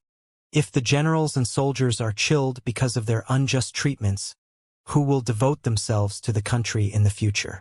I think that this is what the Council of Elders, and especially Dongfang Wang's cabinet, should consider and take care of properly. The reporter asked the Li surnamed elder whether it was his personal attitude or it was the stance of the Li family. The Li surnamed elder simply smiled and said, "This is an unexpected event. I only received the news just now, so it is naturally only my own attitude. However, I do believe that everyone who is considering for the Imperium and the civilization of mankind sincerely, be they from the Li family, the Yun family, or the Dongfang family, will have the deepest sympathy for the wailing, heartbroken generals and disabled soldiers that have gathered in the Emperor's mausoleum, and the most indignity for the culprit that let all this happen. Seriously speaking, this is shaking the foundation of our country. Shouldn't somebody be responsible for the event? Let's just wait and watch how the highest authorities and Prime Minister Dongfang Wang are going to settle and completely investigate the issue. I can only solemnly promise all the citizens and fellow cultivators that I will fulfill my sacred duty as an elder of the Imperium and supervise the cabinet to settle it properly." Even though Dongfang Wang had been the leader of the Dongfang family for 40 years and the Prime Minister of the Imperium for 20 years, and he was certainly not a person to be pissed off easily, he still almost burst into fury this time. That was because he remembered clearly that the Li surnamed elder was the first one to jump out to complain, unwilling to offer a single coin, when the Department of National Defense raised a proposal that the 4 Kurfürst families should provide a sum of money and give it away as special subsidies to the retired generals and the disabled veterans so that they would not cause any further trouble before the incident of the Blood Oath Alliance was completely settled. When the Li surnamed elder boycotted the proposal, the elders of the other families naturally supported him. Even the elders of the Dongfang family did not show any approval. Dongfang Wang was greatly embarrassed, and the proposal was postponed indefinitely.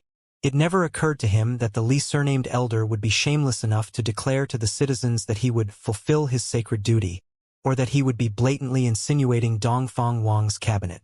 The Prime Minister was so angry that he almost couldn't hold back the urge of killing him. However, after the momentary fury, he felt coldness to the bones.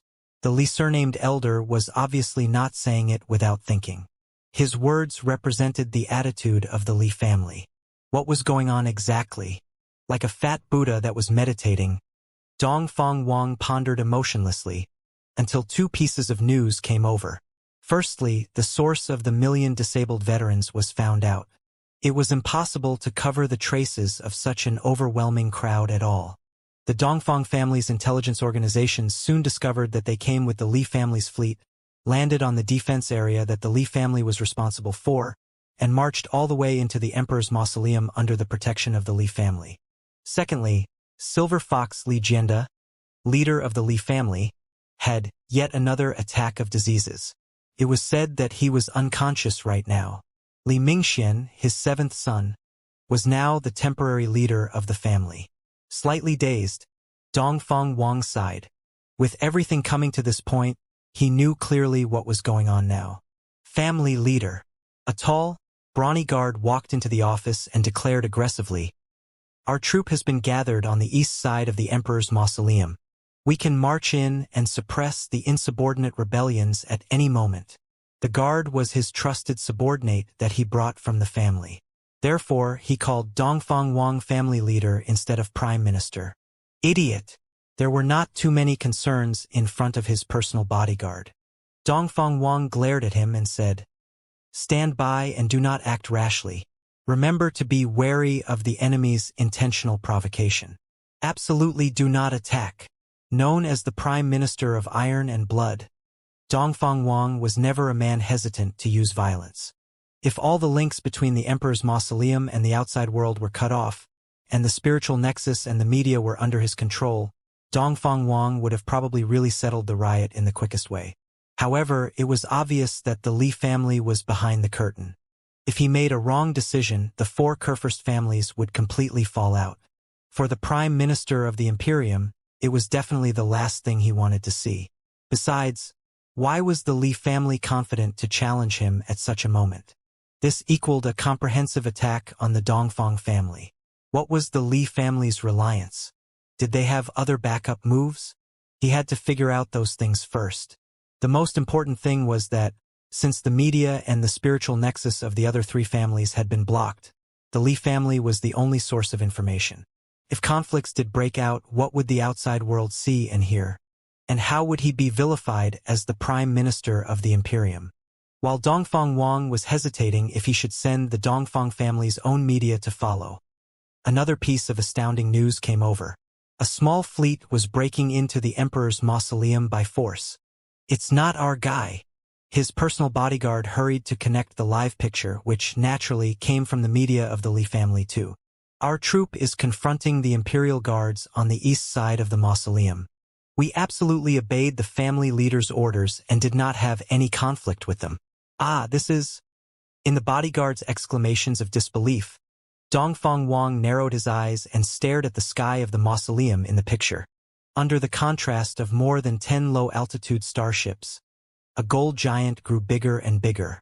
Soon, it demonstrated the most majestic and awesome appearance in the cloudless, blue sky. It was a pure gold and unbelievably eye-catching colossus. The violent flames of spiritual energy spurting out of the colossus formed gold wings almost 100 meters long on two sides. There were even words on the wings that said, "Gold Vulture, Vulture Li Yao." Before the gigantic statue of Blackstar the Great in the axis of the Emperor's mausoleum, before the colossus that seemed to be entirely made of gold appeared, the fury of the generals, soldiers, and people reached the highest point, because they all saw the starships with the emblems of the Dongfang family flying over from the Council of Elders confronting the rusted, outdated starships of the Imperial Guards. It seemed that the aggressive starships of the Dongfang family would have marched into the Emperor's mausoleum without the blockage of the Imperial Guards. Are the Dongfang family so arrogant that they dare to stomp on the Black Star, the Great's place of rest? There was no telling from which corner the exclamation came, but it soon spread throughout the entire Emperor's mausoleum. The members of the royal family cried even harder, and the atmosphere was more poignant than ever. The surplus generals who led the crying ceremony in the beginning seemed to have envisioned their outcome. Right when the two parties were at loggerheads, a small fleet was led in by the Imperial Guards from the west side of the Emperor's mausoleum, and it was not discovered by the crowd until it glided to the top of the crowd. Then, a gold, glittering seed erupted from one of the starships and grew larger and larger in midair, turning into a colossus that looked like the reincarnation of a god. "This is..." Zhao Jinwu looked at the sky in astonishment. As a seasoned warrior, he had cooperated with colossi in battles dozens of times, but he had never seen such a glamorous, dominating, and majestic colossus before. The colossus was still standing at an altitude of hundreds of meters, but it was releasing the waves that stirred the soul of everybody. The waves were not filled with any killing intent at all, but were full of vigor and determination to resist. "It's the Gold Vulture, one of the strongest colossi of the Imperium. I'm told that its user, Vulture Li Yao, is also one of the super experts of the Imperium.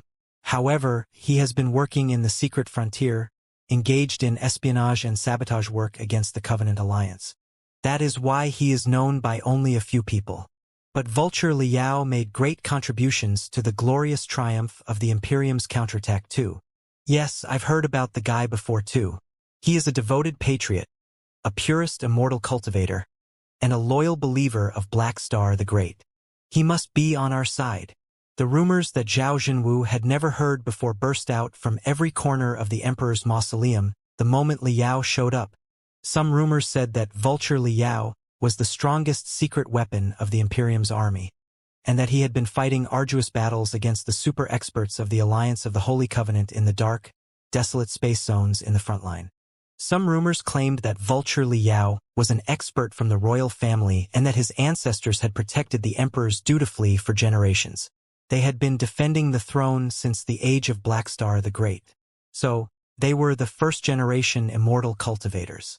This time, His Majesty simply could not hold it back anymore and therefore asked him to protect the generals, veterans, and people who were in the crying ceremony. The rumors were so vivid and elaborate, as if somebody did see this Vulture Li Yao raging unstoppably in the front line or in the royal family. Encouraged by the rumors and instigated by certain people, countless people were already raising their hands at the gold colossus and shouted, "A colossus! His Majesty has sent a colossus to protect us. His Majesty supports our effort. Long live His Majesty. Long live the Imperium. Zhao Zhenwu was both dumbfounded and grew suspicious. As someone who experienced the Imperium's counterattack in person, he had never heard anything about Gold Vulture or Vulture Liao in his 10 years of battles. On the other hand, the Imperium's counterattack involved 4 battle areas, dozens of worlds, and hundreds of resource planets. The battlefield spanned thousands of light years and far exceeded the observation of any individual. Nobody was confident to say that they knew every war in every space zone. Therefore, if the guy was really a secret warrior from the Dark Frontline, it wouldn't be unusual that he had never heard the name before. But one thing was certain at least. Judging from the overwhelming gold flames of spiritual energy, both the Colossus and the user were incredibly strong. He was indeed qualified to be called a super expert of the Imperium, a super battle-type immortal cultivator, using a Colossus that was exceptionally extravagant from whichever perspective, couldn't have appeared out of thin air, right? Therefore, chances were that he was really a secret weapon of the army, or a bodyguard who was responsible for His Majesty's safety. Zhao Zhenwu peeped at Chu Tianhe next to him, only to discover that Chu Tianhe was staring at the gold colossus in the midair in obvious astonishment too. However, the organizer of the crying ceremony soon calmed down. Lowering his voice, he spoke to Zhao Zhenwu. "Brother Zhenwu, do you believe me now? It is very possible that we can win the gamble. If we wager everything on the game, everything we lost will come back to us after we win." Zhao Zhenwu realized that it was true. The fire of desire flowing in his eyes was burning more vehemently than ever, and he clenched both the fist of flesh and that of iron. Chu Tianhe was quite right. With everything coming to this point, there was no need to consider if they were taken advantage of by somebody else. To be taken advantage of meant that they still had value but were not garbage that could not be used at all. There was no need to bother where the Colossus came from as long as the Colossus was on their side. After all, they only needed to make things big, and he would have his everything. And his wife back. Long live His Majesty. Long live the Imperium. Zhao Zhenwu waved his arms hard at the gold vulture in the midair and roared desperately. The roars of thousands of generals, veterans, and common people seemed to have been condensed into the purest fuel that was injected into the gold vulture, allowing the awe-inspiring Colossus to release the most glamorous gold waves. Letting out ear-splitting explosions in midair, the Colossus lunged at the fleet of the Dongfang family that was deployed on the east side of the mausoleum in a streak of brilliance on its own. The dozens of kilometers in between meant nothing more than a breath for a Colossus.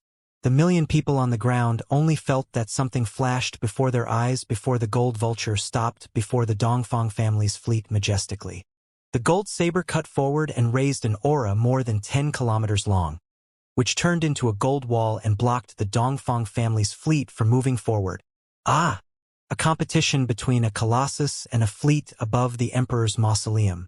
For most of the people, it was the first time in their lives to witness such a thrilling and splendid scene. They couldn't help but all exclaim in shock. The Dongfang family's fleet was immediately disrupted.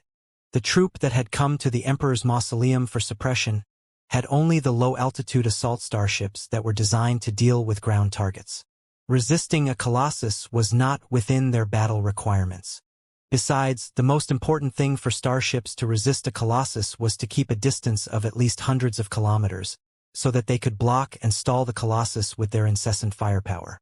Right now, the two parties were only 1 kilometer away from each other. For a Colossus, it could march to the middle in 0.1 seconds or even break into the starships for sabotages. Also, their starships were so close to each other that the Colossus could directly sprint from the inside of one starship to the inside of another.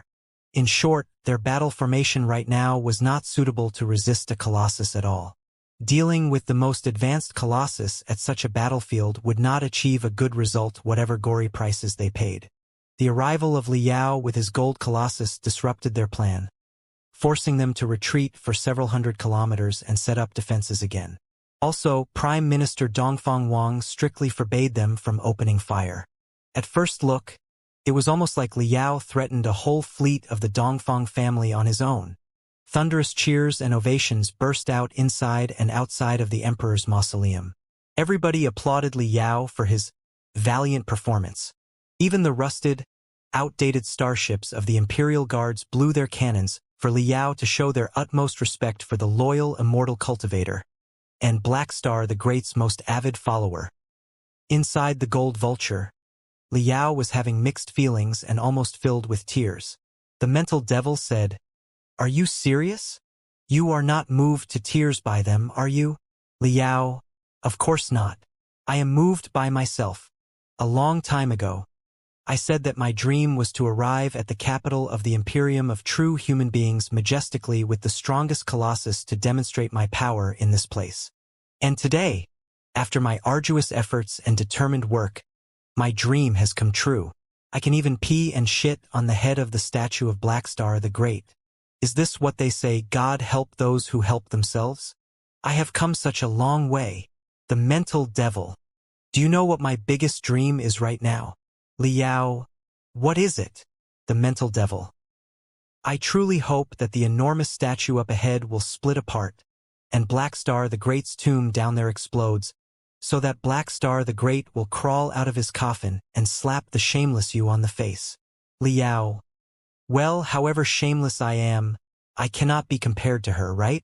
The mental devil. That is very true." After forcing the Dongfang family's fleet into retreating, Li Yao returned to the top of the mausoleum on the gold vulture right before Black Star the Great statue. Holding the saber with his right hand, he opened his left hand. At the center of his palm, a person was standing. The gold vulture slowly landed. The center of the emperor's mausoleum was rather spacious.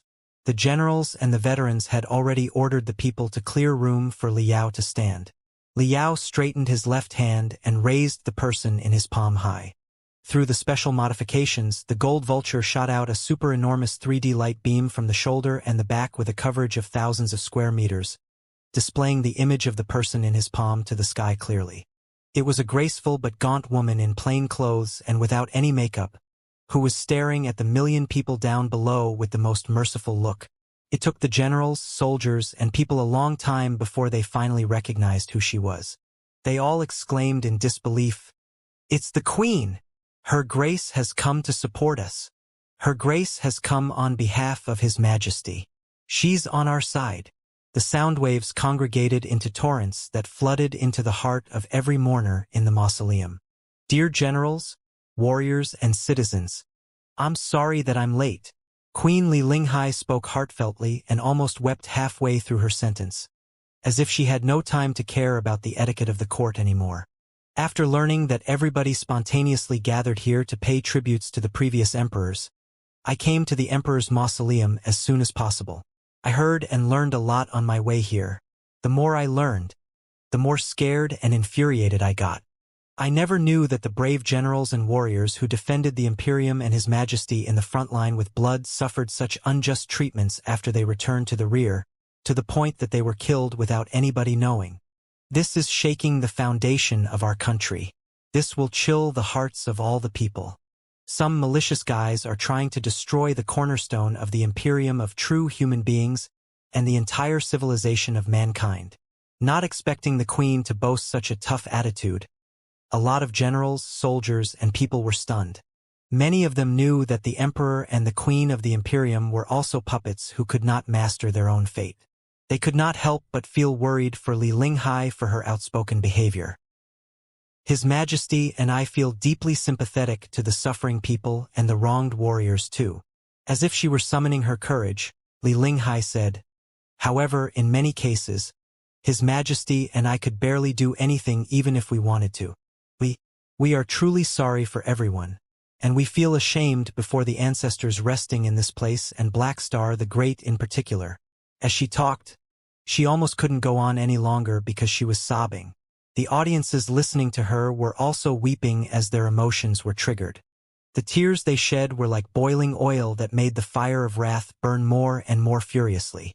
Living inside the royal palace all the time, I don't know the first thing about national affairs, and I don't know how the issue can be properly addressed.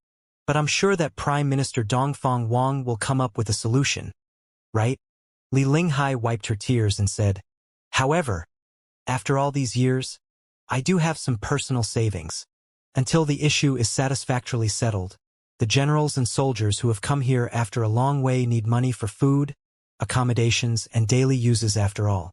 My money will help you live through the difficulties. Please don't refuse it.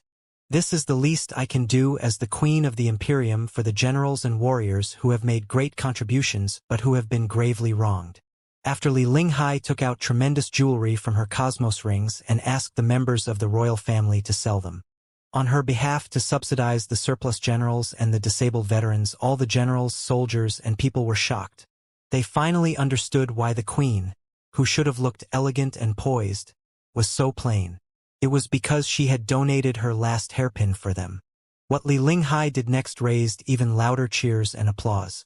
She asked Liao to put her down and walked to the below of Black Star, the great's enormous statue, where she grasped the hand of Zhou Lifu's widow and comforted her sincerely.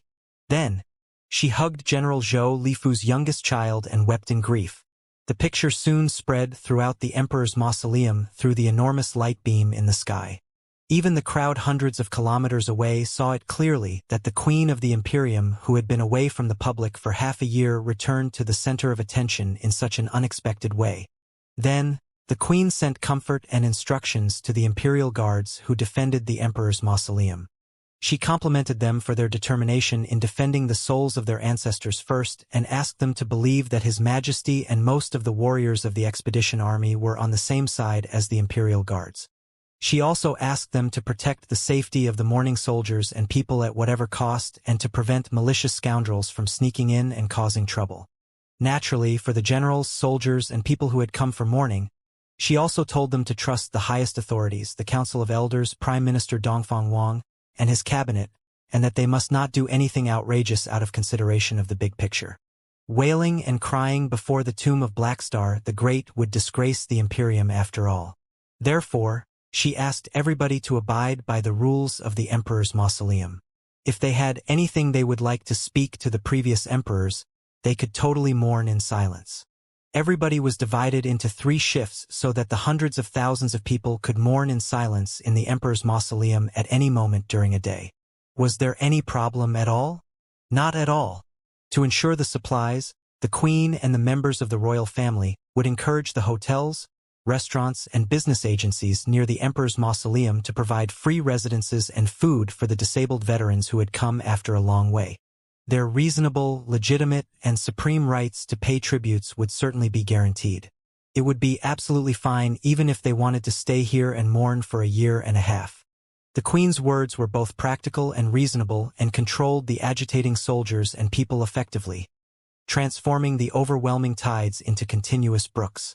In the meantime, it was impossible to find any fault in the Queen's arrangements. Everything was flawless both in law and according to the regulations regarding the mausoleum visits. Li Linghai's touching performance was delivered to every corner of the imperial terminus sector incessantly through the powerful propaganda machine of the Li family, before it was sent to the many worlds of the Imperium through the signal relay bases deployed at the edge of the imperial terminus sector.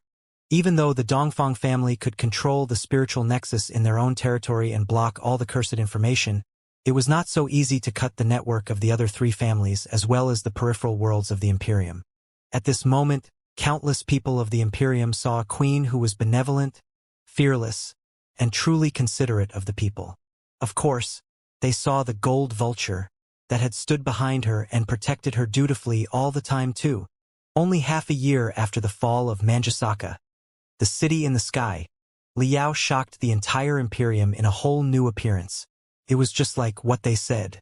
You never knew what would happen next. Naturally, the scene had long been delivered to Dongfang Wang's office and made Dongfang Wang burst into rare fury and broke his teaware. Dongfang Wang was so determined of killing that the first thought after he saw Li Linghai was to kill her no matter what the cost was, or to simply announce through the propaganda machine of the Dongfang family that the real queen had died of illness a month ago, and the current one in the emperor's mausoleum was a counterfeit. But after his fury slightly dispersed and rationality took over his head again, the prime minister heaved a long sigh and knew that it was not going to be so simple. No matter what happened in the past few days, all the intelligence suggested the same result. The reformists led by Li Linghai had already forged an alliance with Silver Fox, Li Jianda's Li family. Therefore, the enemies that he had to deal with included not just the queen but also the old, cunning Li Jianda, as well as the many interest groups from the peripheral worlds of the Imperium. The Colossus Gold Vulture, behind Li Linghai, was of a very high level. Unless the top-tier experts of the Dongfang family were deployed, preferably multiple of them together, it would be barely possible to take the Colossus down. So, it was hard to kill Li Linghai. It was one thing to poison the emperor and the queen deep inside the royal palace when the night was dark, but it was a whole other thing to kill the queen of the Imperium right in public in the sacred emperor's mausoleum under the witness of so many people. No matter how arrogant the Dongfang family was, it did not intend to rebel and claim the throne right now. Slaughtering the members of the royal family and the queen in the emperor's mausoleum, and even bulldozing the entire mausoleum to the ground would only give an excuse for the other three families and the new interest groups from the edge of the Imperium to attack and divide the Dongfang family together. Besides, even if he truly gave such an insane order in his fury, the experts in the divinity transformation stage who were capable of destroying Gold Vulture might not obey it at all. Yes, since he was the leader of the Dongfang family, everybody in the family was supposed to listen to his command. That was quite true. But it was on one premise, which was that his command would bring huge returns to the Dongfang family, instead of dragging the rank of the family into the abyss of destruction. The latest intelligence he just received completely let Dongfang Wang abandon the idea of solving it through violence. The fleet of the Li family deployed at the edge of the Imperial Terminus sector had sudden anomalies and showed vague hostility to the Dongfang family's fleet. Sweat leaked out of every wrinkle on Dongfang Wang's face. The defense of the sky of the Imperium was taken care of by the elite troops of the four families together. Leaving the edge aside, the Li family's low-altitude fleets were hovering above the Prime Minister's residence and the Council of Elders right now. The Li family's comprehensive capability was only half of that of the Dongfang family. A few days ago, a large number of starships were dispatched to the hometown to settle the rebellions. The fleets that were still stationed in the Imperium were far worse than the Dongfang families in terms of both scale and firepower. However, Dongfang Wang still did not risk a full battle against the Li family in the capital. Even more critically, now that the reformists and the Li family were in alliance, the astounding Thunder Fleet that broke into the Li family's heartland unexpectedly was no longer a threat to the Li family but its secret weapon. If the Dongfang family's elite troops were all stalled by the Li family's fleets and the Imperial Guards in the capital, would the invincible troop in the front line suddenly appear at the softest abdomen in the Dongfang family's dominion under the command of God of War Lei Qinghu? Dongfang Wang took a deep breath and thought calmly. Now was definitely not a time to start a killing spree. The most critical issue was the stances of the other two families, namely the Yun family and the Song family. The stances of the two families were not promising either. In the recent 100 years, the Dongfang family had been expanding rapidly and was now bigger than any of the other three families. Therefore, the politics of the Imperium were mainly about the Li family, the Yun family, and the Song family working together to stop the expansion of the Dongfang family. In the recent 20 years after Dongfang Wang became the Prime Minister of the Imperium, most of the members of his cabinet were from the Dongfang family and its vassal families. Many of the national policies were inclined to the Dongfang family, which further accelerated the speed of expansion. The other three families, unwilling to watch the Dongfang family growing larger and larger, were more and more inclined to work together. To quote the political terms of the Star Ocean Republic in the past, it might be safe to say that the Dongfang family was the ruling party of the Imperium, whereas the other three families were the opposition parties in the Council of Elders. While aristocracy was fundamentally different from partisan politics, and they were two concepts that must not be mixed up, they at least shared one thing in common. The natural and sole mission of the opposition parties was to hamstring the ruling party through whatever means possible, propose opinions that were the exact opposite of the ruling parties, and then to laugh and mock the ruling party when they suffered setbacks. Right now, it was obvious that the Li family had decided to wage a war on Dongfang Wang and his cabinet. Even if the Yun family and the Song family did not stand on the Li family's side openly, they would certainly be glad to watch everything and even secretly send fuel and cannonballs to the Li family to get the fire bigger. If he showed any sign of weakness, They might come to take advantage of him too. As he expected, the news came one piece after another. The Yun family and the Song family, ignoring his ban, restored the spiritual nexus near the emperor's mausoleum earlier than the Dongfang family and sent the media of their own for interviews. Articles and comments soon appeared on the channels under the two families. Although their tones were not as aggressive and harsh as the news of the Li family, they were expressing the same idea. Dongfang Wang's cabinet must take full blame for such an unfortunate incident, and that it must be settled immediately and unconditionally. In the meantime, the elders of the Yun family and the Song family would certainly enforce their most sacred right of supervision and demand Dongfang Wang's cabinet to offer a satisfying reply. With everything coming to this moment, it was impossible to block the event anymore. The ripple from the stagnant water of the 36th district finally evolved into a storm that swept across the entire imperium. Looking at the elders of the Li family, the Yun family, and the Song family speaking to the major media solemnly, as if they were truly worried about the country, Dongfang Wang fell on the chair heavily and rubbed his nose hard. But his voice showed absolutely no sign of exhaustion but was filled with determination and coldness. Ask Dongfang Mingyue to meet me exactly. I want to know how many forces the queen has been hiding, who this vulture Li Yao is exactly, and how many men and resources are needed to take him down. Glittering stars congregated into a shiny torrent, expanding to every corner of the dark universe together with the unstoppable conquests, until the territory of the Imperium of true human beings today was stabilized. It was exactly the scene that was played and replayed on the dome of the lobby of the National Museum on the west side of the Emperor's mausoleum. His hands in his back, Li Yao stood at the center of the National Museum and moved his attention from the map of the Imperium to the front. Right in the front was a black throne embedded with gold stripes of dragons. Nobody was sitting on the throne, but a black crystal suit had occupied it majestically. The horns protruding from the crystal suit made it look like an iron jungle. It was said that the crystal suit was the gear with which Black Star the Great dominated the universe and shattered the stars. Appreciating the black crystal suit at a close distance, Li Yao couldn't help but feel that Black Star the Great is about to be pissed back to life and crawl out of his coffin again. Queen Li Linghai returned to the capital at great risks. Naturally, she had whole plans and would not go back to the royal palace to be killed. 1,000,000 imperial guards, surplus generals, and disabled veterans were inside and outside of the emperor's mausoleum right now, accompanied by countless people in fury. It was the safest place in the entire capital right now. Therefore, she stayed here under the excuse that she was consoling the wrong soldiers and generals.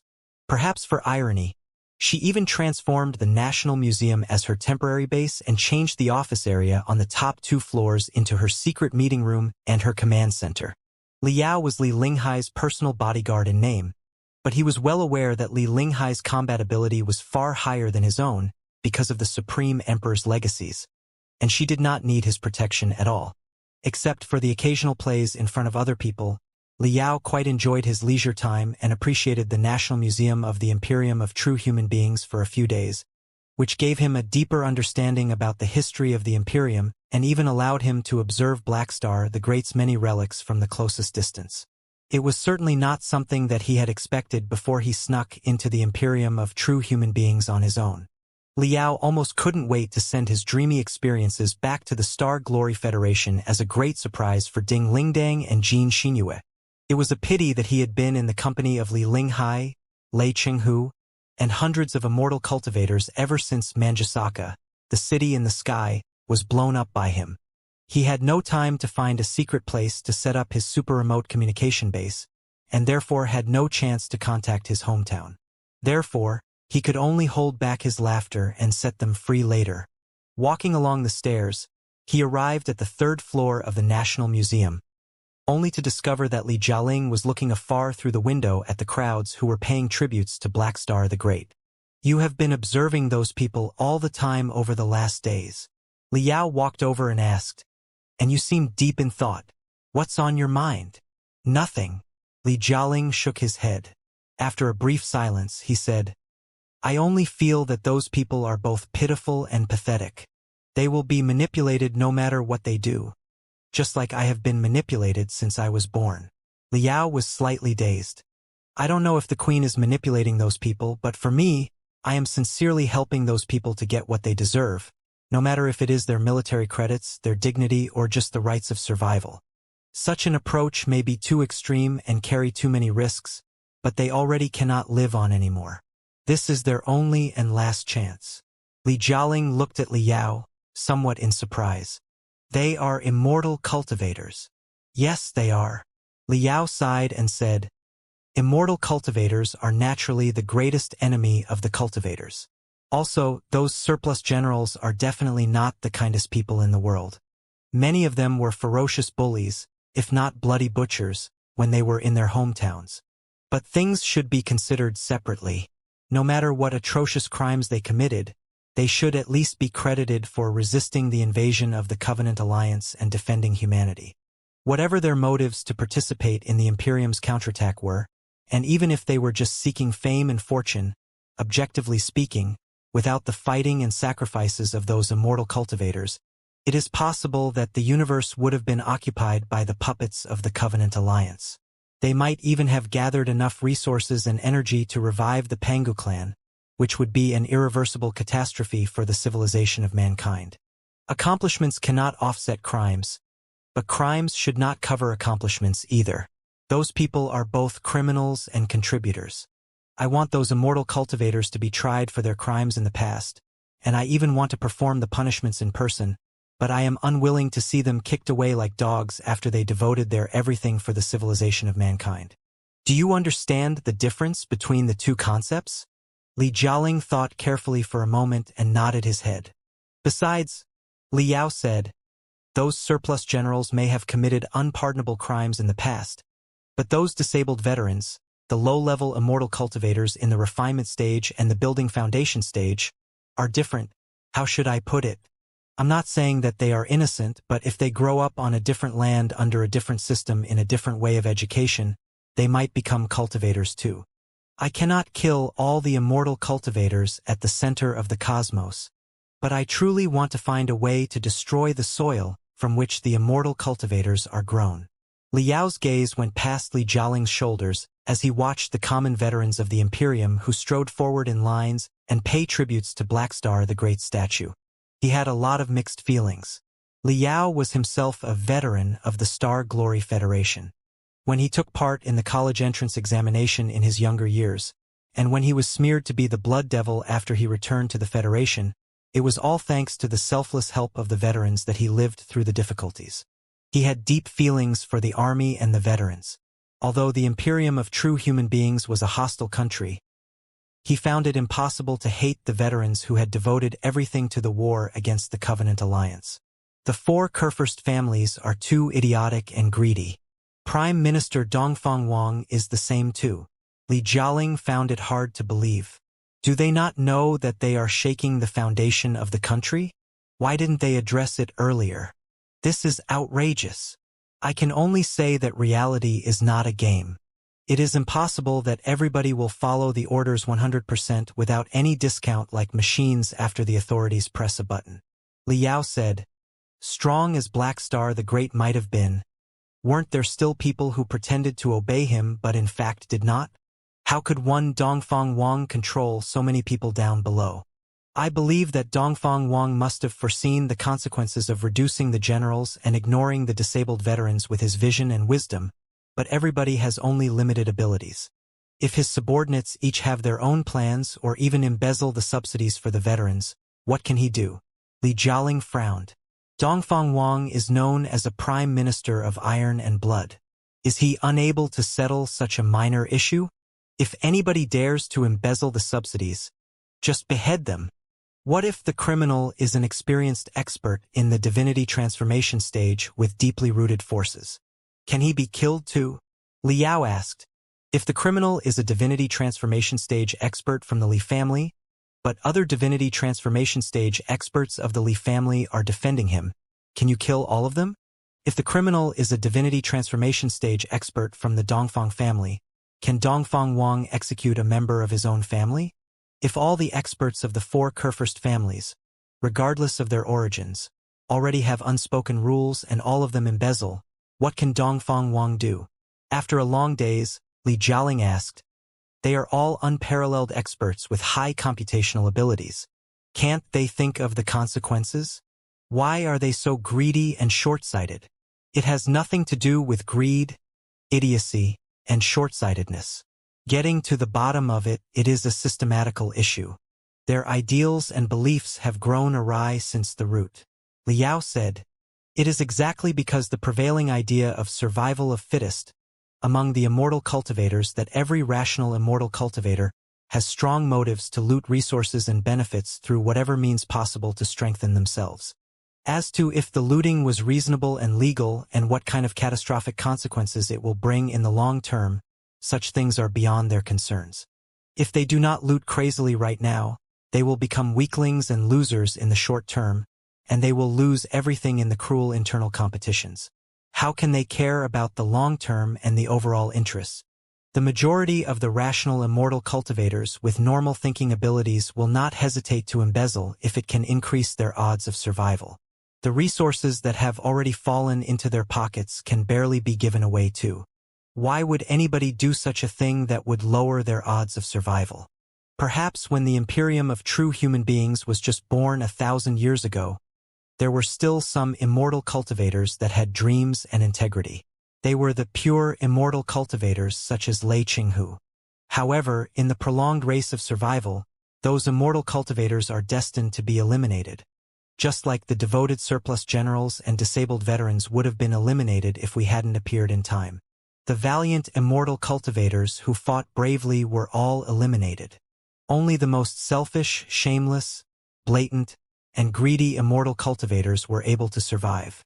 After generations of adverse selection, do I need to describe to you what the immortal cultivators who have survived to this day look like? The Imperium of true human beings today is made of millions of such immortal cultivators. Below the seemingly glamorous appearance, the stinky mucus is flowing everywhere, and the bizarre, crazy phenomena of corruption are happening without any stop. Even if the persons at the top intend to stop the trend, they have nowhere to get started at all. Any reforms from top to down will only become excuses for the interest groups to further exploit the underprivileged, making the situation at the bottom level of the society worse and worse. Is it strange at all that this is happening right now? Looking at the disabled veterans bowing and offering wreaths, Li Jialing clenched his fists and said, things must have been different in the age of Black Star the Great. They're all the same. Liao said, if the immortal cultivators did not have so many corruptions and internal conflicts, and they were not as selfish and despicable as they are today, it was not because the immortal cultivators had higher integrity but because the Imperium was still in the phase of expansion. The interests of the newly conquered areas could be swallowed in order to soothe the conflicts within. The vigor and vitality of countries such as the Imperium of true human beings are built on accelerated expeditions. Whenever they stop expanding, the internal contradictions will burst out together, resulting in their inevitable decline. The Imperium has deteriorated to such an extent that it is now too sick to be rescued by any medication. Any reform will not solve the root of the problems. They may be able to cut out the cancers on the body, but they cannot change the genetic deficiencies. Not just Li Linghai and Lei Qinghu, even Black Star the Great could not heal the country even if he were back to life. In order to transform and revive the Imperium, the true path of immortality must be criticized and denied in the most complete way. But here comes the question. Is the Imperium of true human beings without the guidance of the true path of immortality still the Imperium of true human beings? Which immortal cultivator could afford such a destructive reconstruction of their beliefs? Li Jialing thought hard for a long time. Do we have to do that? Is there not a third option? It is inevitable. Liao said solemnly, survival is the natural instinct of any life. As long as the true path of immortality highlights the law of survival of the fittest, everybody will spend all the resources on themselves for survival driven by their instincts. The resources will be wasted in meaningless internal conflicts. Even if they are not needed for now, they will be secretly hidden in case they are needed in the future, and they will never be devoted to the public, the country, the civilization, and the external fights. So, how can the most optimal configuration of resources be reached at all? Li Jialing frowned hard and shook his head. That being said, Is the ideology of the cultivators any better? Can the cultivators always maintain high morals and fight for the general public under the guidance of their beliefs, and social ossification and enormous interest groups will never appear? If that is the case, the Star Ocean Republic and Firefly wouldn't have been destroyed. You are right. I don't want to lie. Both cultivators and immortal cultivators are humans, and every human has desires and deficiencies. What is happening to the Imperium of true human beings today has happened to the Star Ocean Republic and Firefly yesterday and even resulted in 2 destructions.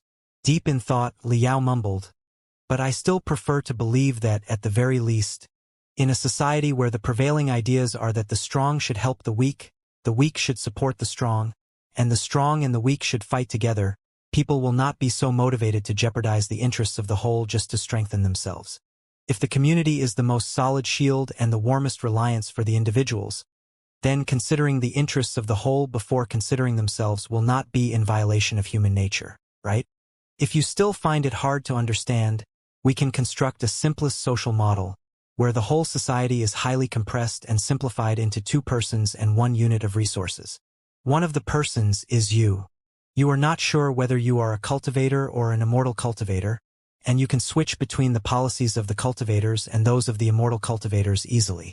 The other person is an expert who is far stronger than you, but he is heavily wounded and in dire need of the resources for recovery. Naturally, the resources are now in the hands of you who are strong and healthy. If you choose to consume the resources yourself, your strength will be increased by 10%, but the heavily wounded expert will die soon. But if you give the resources to the heavily wounded expert, his strength will be increased by 100% after recovery. Right now, other than the 2 of you, there lie all kinds of threats in this world. The stronger your overall strengths are, the more likely it will be to survive in the perilous world. Here comes the question. In the first scenario, if you know that the heavily wounded expert is a cold, ruthless immortal cultivator who believes in survival of the fittest, would you like to offer the valuable resources to him so that he can be fully recovered, while you are only 1/5 if not 1/10 as strong as he is? In the second scenario, if you know clearly that the heavily wounded expert is a cultivator who has fought for the weak countless times, what will you choose? Will you give the resources to yourself to maximize your personal combat ability? Or will you give them to him to maximize the combat ability of the team? Li Jialing rolled his eyes again and again. It was not until a long time later that he finally struggled to say, I can't lie. In the first scenario, I will reserve all the resources for myself without a care for the life or death of the expert, but in the second scenario, I will very likely give the resources to the expert. After all, he will probably protect me after he is recovered. However, in the first scenario, there is still one option.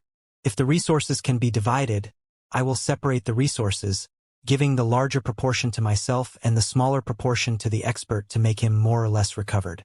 Then, he will be slightly weaker than me but can still be of help. That will be the same. Liao said casually, no matter what the ratio is, the combat ability of your team will not be maximized. In other words, you haven't achieved the optimal configuration of resources. Besides, if you give a few resources to the heavily wounded immortal cultivator, he might not be grateful for you at all but would likely resent you for your pettiness. In the team fights later, the 2 of you will be wary of each other and probably burst into conflicts before external threats show up. Right? Li Jialing was stunned. That's right. But who can guarantee that the cultivator will certainly protect the weak after he gets all the resources and recovers? What if he changes his mind, drops his mask of hypocrisies, and abandons me at a critical moment? It's all about probability. Everything has odds.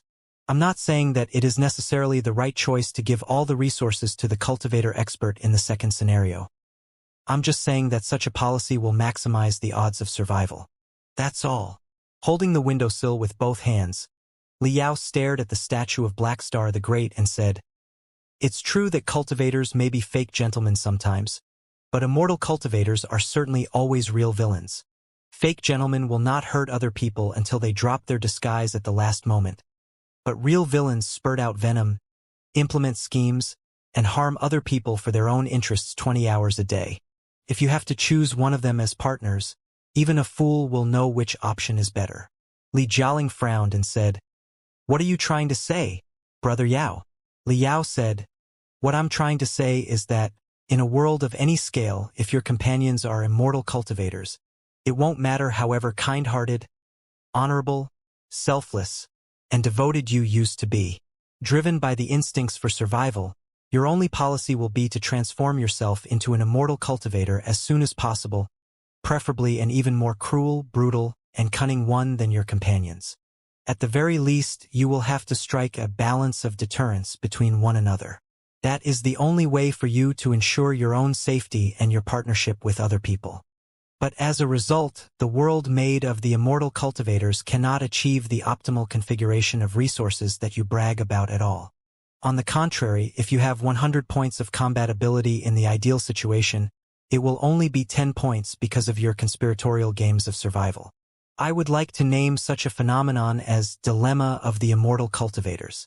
The entire Imperium of true human beings is now trapped in a gigantic dilemma of the immortal cultivators, to the point that it cannot destroy a minor covenant alliance at a corner of the cosmos, which does not have any creativity at all, when it has the most abundant resources at the center of the cosmos.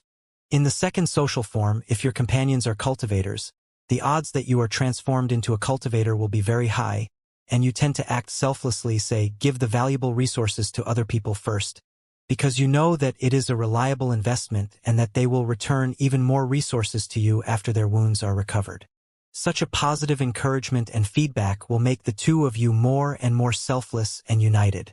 In the end, you will achieve the optimal configuration of resources and output the highest overall combat ability, right?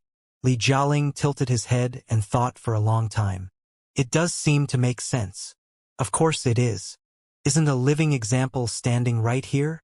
Li Yao declared. You were a little devil who could not tell kindness from evilness and who did not hesitate before bloody slaughters at all. You were the best talent to grow into an immortal cultivator. But after you got in touch with such a cultivator of morals and integrity like Brother Yao, you have been touched by my lofty character without you knowing it, and you are learning to view the world from the cultivator's point of view. You are slowly transforming into a cultivator. Isn't this the best evidence? Therefore, as long as everybody offers a tiny bit of love, the universe will be a much more beautiful place tomorrow. Although the path of the cultivators seems down and out right now, it will become the mainstream at the center of the cosmos in the days to come. Only the path of the cultivators can save the Imperium. If the Imperium is to be reformed to give birth to a new Imperium, it shouldn't be a new Imperium in the plan of Li Linghai and Lei Chenghu, but a new Imperium where everybody is a cultivator. A new Imperium where everybody is a cultivator. Li Jialing was dumbfounded first. Then he was greatly enlightened. So, that is why Brother Yao is cooperating with the Queen and General Lei Chenghu.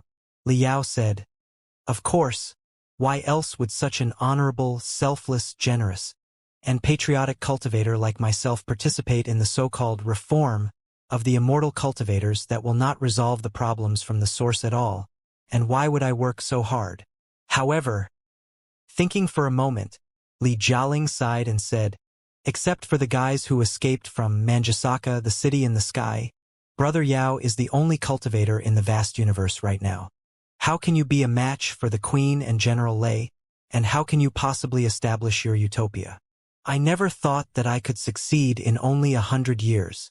Li Yao said solemnly, but at the very least, the storm of reform will completely tear apart the immortal cultivators' disguise that they are sacred, strong, and glorious, showing more and more people the natural-born, unfixable flaws and ugliness of the true path of immortality. As the reform goes on, some people will eventually consider whether or not the true path of immortality works at all. When they realize that it does not work, some of them will eventually recall the path of the cultivators again, won't they? How about it? After hearing Brother Yao's heartfelt tutelage, how do you feel? Is your blood boiling? And you cannot wait to become a glorious and proud cultivator right now. Li Jialing scratched his furry head with his furry claw. Thinking for a moment, he shook his head and said, Not exactly. I feel that you are tricking me. Do you? Li Yao blinked his eyes quickly and said, Then, even if you are tricked by me, do you not gain any understanding from it at all? Well, I have indeed learned something. Considering carefully for a moment, Li Jialing clapped his hands heavily and said, I have realized that the true path of immortality does entail serious problems. The inherent deficiencies and fundamental contradictions in it make it impossible to guide such an enormous entity like the Imperium of true human beings to operate well for a long time. However, there are as many problems in the Cultivators' ideology. Just look at how the Star Ocean Republic ended. The greatest problem of the true path of immortality is that it is too simple, straightforward, cold, and cruel. Or rather, everybody is simply too frank. On the other hand, the cultivators wear the veils of warmth and gentleness, and their social relations are more friendly and harmonious. His eyes glittering, Liao looked at the young man, full of expectations. So, if we can combine the path of the cultivators and the true path of immortality, we will be invincible, Li Jialing said in excitement.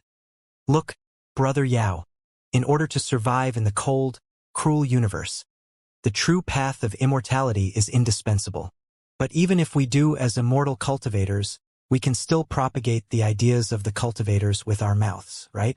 Just like that, the ideas of the cultivators will be the skin, and the ideas of the immortal cultivators will be the bones. Then, we can achieve both an optimal configuration of resources and a harmonious society. Wouldn't it be one stone that kills two birds? I finally understand where the problems of the Imperium of true human beings lie now. The problem is that the Imperium is too outspoken. Things like survival of the fittest should simply be kept to one's own heart tacitly. How can they promote and disseminate to all the people every day? How can the country not be chaotic if everyone is so competitive? If propaganda is necessary, we should promote more about the ideas of the cultivators such as one for all for one. Even if they are immortal cultivators in private, they should pretend that they are cultivators on the surface. This is the true meaning of the new Imperium. Thank you, Brother Yao. I understand it now. I have truly understood it. Li Jialing. Brother Yao, why are you walking further and further? What are you doing in the corner? Liao, nothing. Don't talk to me right now. I want a moment to myself. While Liao was in mixed feelings, feeble quakes came from his wrist crystal processor, and a piece of new information jumped out. God of War Lei Qinghu was here. Naturally, it was unnecessary for Lei Qinghu's real body to go to the dangerous land in person. He was still staying in the mysterious space zone outside of the Imperial Terminus sector as a threat to the four Kurfürst families. That was also the way to better guarantee the safety of Li Linghai, Li Yao, and other central persons of the reformists. Therefore, when Li Yao and Li Linghai marched all the way to the capital, Lei Qinghu led the astounding Thunder Fleet to stay in the Divine Rain sector first to supervise the smooth implementation of the agreement between the Li family and the reformists.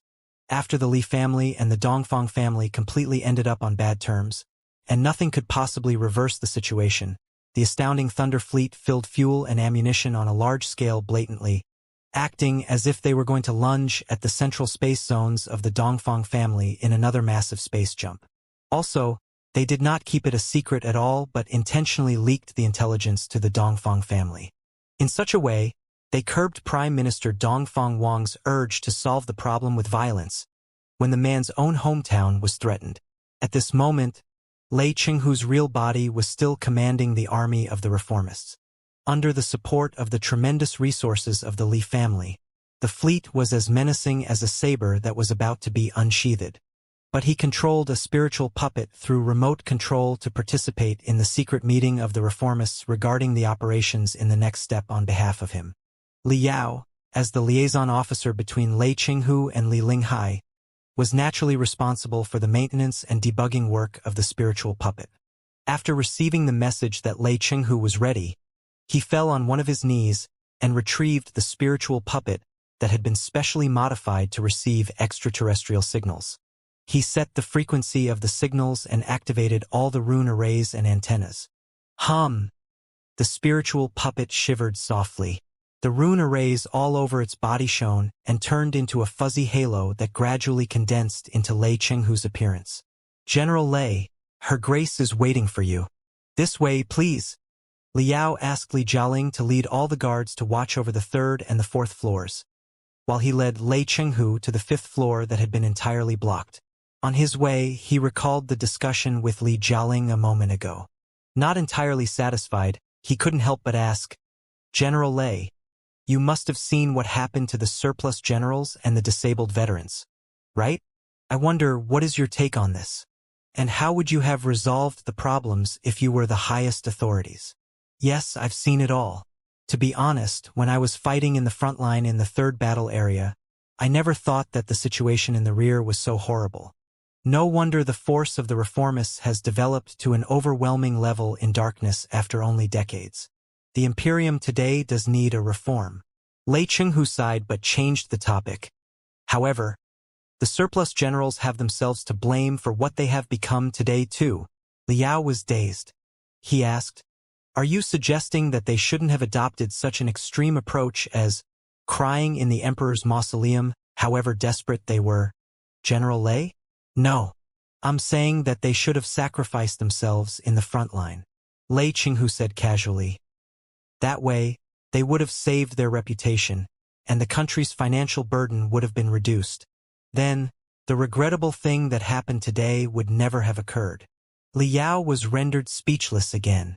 As a soldier of the Imperium, they should be determined to serve His Majesty, the country, and the civilization of mankind even at the cost of their life. They must be prepared to be sacrificed at any moment, particularly when they know that they have been heavily wounded and it will take tremendous time and resources for them to recover. Lei Chenghu frowned.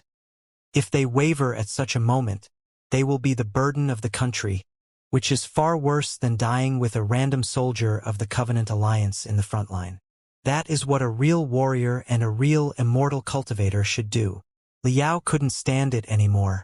"General Lei, you must be kidding. Who can do that?" "I can." Lei Chenghu turned around and looked at Liao. "Trust me, if that day does come, I will never be a burden for the army and the country. I will certainly cause the greatest losses to the enemy and make my last contributions with my broken body." Liao was stunned for a long time. "Of course I believe you can, but isn't it too unrealistic for you to demand the common soldiers with such a high moral standard? After all, most of the immortal cultivators have families. They cannot cut their feelings and ignore their wives and children like the people of the Covenant Alliance. That is exactly where our problem lies." Lei Chenghu said coldly, "In a real, fully functioning country of immortal cultivators, the configuration of resources should be fair, just, and open. All the children should be attended to, educated, and selected equally. And the accomplishments that the soldiers have earned through all the trouble will not be misappropriated. When a soldier knows that his accomplishments will not be claimed by somebody else, and his family will be taken good care of, he will have no worries. Why would he not have the courage to sacrifice himself? Then, after those disabled soldiers sacrifice themselves in the front line, a great burden on the national finance will be saved. The money can both be used to expand the results of the war and to devote to their widows and offspring in the rear to form a virtuous cycle. But in a malfunctioning, corrupted country of immortal cultivators, all kinds of frauds, darkness, and injustice can be found in the rear. The most excellent and thorough system before is riddled with holes. As a result, everybody in the front line is chilled, and they do not have any courage to sacrifice themselves at all. Instead, they will just drag their broken bodies to the rear to waste resources for nothing, which will further increase the pressure on the national finance, leading to the complete collapse in the front line and in the rear. Such a vicious cycle is unavoidable." Observing the matter-of-fact look on Lei Chenghu's face, Liao pondered for a long time and suddenly said, "In fact, I feel that the fully functioning country of immortal cultivators that you described first, other than being too cold and heartless, does carry a little bit of the air of the cultivators. Maybe it is possible that all the different paths lead to exactly the same destination. Maybe they are indeed all the same when you reach a high level." Lei Chenghu smiled, giving neither approval nor disapproval. "I am a soldier, and I am not interested in the groundless theories. Soldiers are only interested in killing. Battlefields are the most unreasonable places. No matter a saber belongs to a cultivator or an immortal cultivator, it is a good saber as long as it can kill people. While they were talking, the two of them walked into Li Linghai's secret meeting room. The meeting room used to be the center of the National Museum where the damaged antiques were repaired. Many extremely fragile antiques had harsh requirements for temperature, humidity, and pressure when they were being repaired. Therefore, the repair center was surrounded by highly keen sensors, which could also serve for the purpose of anti-monitoring after modifications. Or maybe it was because Queen Li Linghai felt particularly great about herself when she discussed the cause to renew the Imperium under Black Star, the Great's broken statue that needed fixing badly. The participants of the secret meeting, besides Li Linghai, who was in pure white, included Jin Yuyen, the greatest patron of the reformists and the general director of the Business Alliance of 10,000 Sectors, who spoke for the interests of the businesspersons from the peripheral worlds of the Imperium, Yu Wushuang, the head of the Tribunal of Extraterrestrial Devils, which was a secret intelligence agency, and Dongfang Shang, the commander of the Deep-Sea Fleet. They were all the most hardcore, devoted reformists, together with Lei Qinghu, the giant of the military, and Li Yao, the super warrior who had distinguished himself remarkably recently. They were the center of the reformists who had marched into the capital. "Your Grace." Looking around, Lei Qinghu said straightforwardly, "Before we discuss the operations in the next step, I want to confirm one thing. None of the soldiers from the third battle area believes that we are engaged in a rebellion. So, we do not wish the Imperial Terminus sector to be mired in irresolvable chaos. The crying event in the Emperor's Mausoleum will stop here and not escalate any further. Right? Of course, General Lei. We are trying to rescue the Imperium, not to destroy it." Queen Li Linghai, whose face was fair and warm although she was not wearing any makeup, said, "If I really want the Imperium to fall into chaos, I could totally instigate the surplus generals, the disabled veterans, and the angry crowd to march to the Council of Elders and set the whole planet on fire with their blood. But such an effort would be too meaningless, and it is too shameless and contemptible. I never planned to do that. Look, I have controlled the intensity of the crying event perfectly, and even dispersed a large part of soldiers and members of the royal family. That is exactly because I do not want to hurt any innocent people. The Emperor's Mausoleum is not our main battlefield, and the bodies of those soldiers, generals, and civilians are absolutely not our cannonballs either. You can rest assured about that." Lei Qinghu nodded his head and said, "Okay, I have no further questions. Please begin, Your Grace." Li Linghai coughed lightly and cleared her throat. After Li Yao closed the door and deployed the sound-blocking rune arrays, she opened her arms and said, "First of all, I want to thank everyone for your relentless efforts and sacrifices in the past years. Our cause has finally made the critical step and secured an important victory. In the past half-month, we fought a battle that was not in our favor in the most difficult situation when we were least prepared, and we have won it. With the support of the Expedition Army and General Lei Qinghu, we threatened the Divine Rain sector, allied with the Li family, and forced the Yun family and the Song family to stand by and watch, limiting the range of our primary enemies to the Dongfang family alone. All our attacks are directed at Dongfang Wang, the Prime Minister of the Imperium. Now that we have the support of the Li family, we boast a smooth spiritual nexus and media channels to the entire universe without obstacles, which allow us to deliver the ideas of renewing the Imperium to every corner of the Imperium instantly. The chain reaction caused by the crying event has kept Dongfang Wang and his cabinet preoccupied. Even the attention of the entire Dongfang family is distracted, and they have little time to care about anything else. This is exactly what we have done in the past month. At first look, the situation is absolutely in our favor. The leadership team of the reformists all looked delighted and ambitious. However, observing everyone's face in the room, Li Linghai suddenly turned solemn, and her voice grew high. "Do not be cocky, and do not let go of our wariness. While we have secured a preliminary success, we have also pushed us to the center of attention and a most treacherous environment. The saber of the reformists has been completely unsheathed, its edge entirely shown. The enemy has seen us clearly. It is impossible for us to conceal the saber again. In the meantime, the Dongfang family is the first family of the Imperium of true human beings with the greatest wealth and power after all, and it will not be crushed by a petty trick such as a demonstration. Most importantly of all, none of the Yun family, the Song family, or the Li family is sincerely on our side. They are just watching the competition between the reformists and the Dongfang family while they calculate which side has a better chance of winning and if it is possible for them to take advantage of our fight.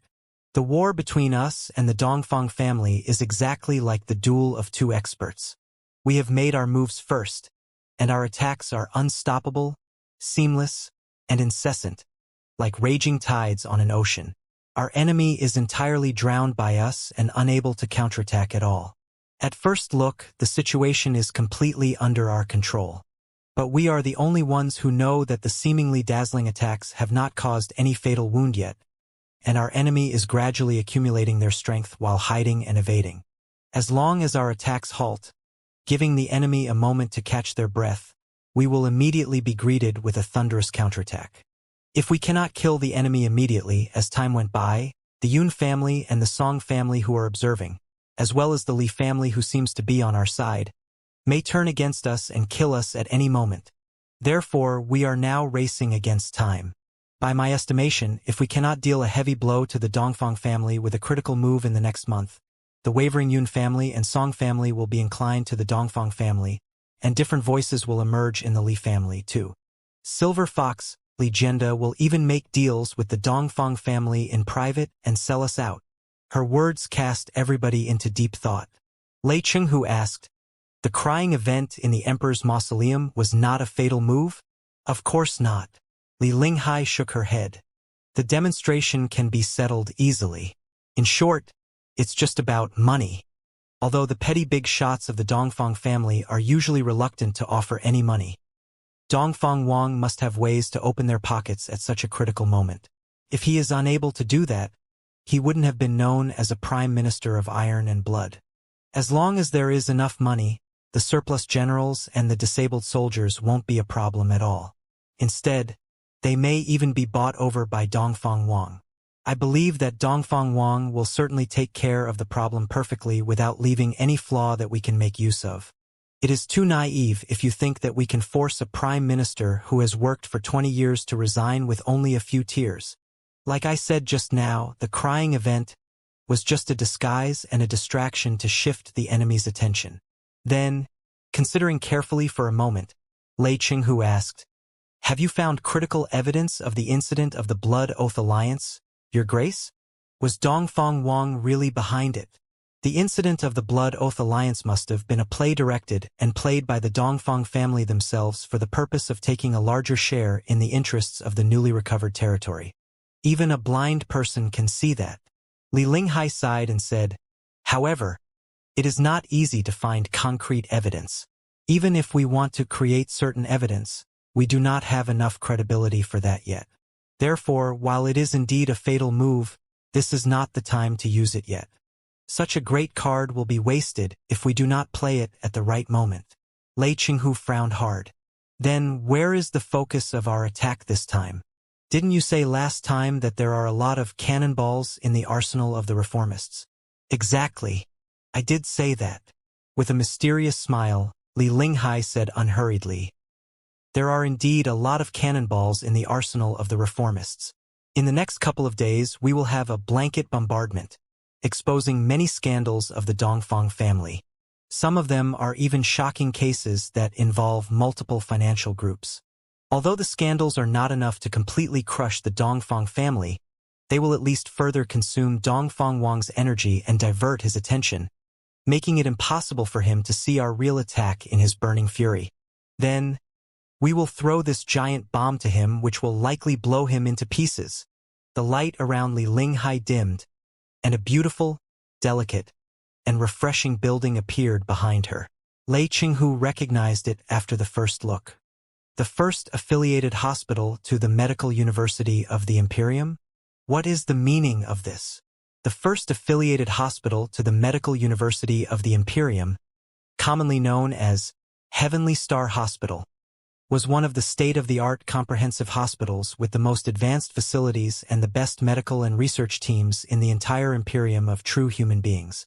In the 10 years of Imperium's counterattack, It had also admitted tremendous heavily wounded soldiers who were evacuated from the front line, making great contributions for the success of the Imperium's counterattack. Li Linghai smiled, but her face was more daunting than ever. I wonder if General Lei and fellow cultivators here have overheard a terrifying, monstrous rumor before. It is said that many high-level immortal cultivators who are aged, to pursue eternal lives, to stay at their peak state, or to cleanse and dredge the bodies of their offspring whose aptitudes are not good enough, have been producing all kinds of high-energy and strengthening drugs with the spiritual roots, the cores, or even the nascent souls of other immortal cultivators. Sometimes, they even absorb other people's cultivation and spiritual energy by force through evil secret techniques to build up themselves in a cruel way. Lei Qinghu said solemnly, "They are just the groundless rumors that the ignorant folks come up with." Li Linghai smiled and did not say anything. Slightly dazed, Lei Qinghu asked in surprise, "Is it true, and did the cases happen in the Heavenly Star Hospital?" I remember that the director of the Heavenly Star Hospital and the principal of the Medical University of the Imperium are both from the Dongfang family, and the two places have been under the control of the Dongfang family for the recent 100 years, right? The 3D image of the hospital behind Li Linghai gradually dimmed, replaced by a white-haired, healthy-looking, and high-spirited old man. No, except for his white hair and his sophisticated eyes, it was almost a vigorous middle-aged man, and his every movement was filled with exuberance. Dongfang Renxin, director of the Heavenly Star Hospital, vice principal of the Medical University of the Imperium, deputy director of the Royal Society of Medical Science, one of the 500 elders of the Imperium, and a doctor, a meditation healer and herbalist, and a specialist of spiritual energy in the divinity transformation stage. In the meantime, he is the biological brother of Dongfang Wang, the Prime Minister of the Imperium.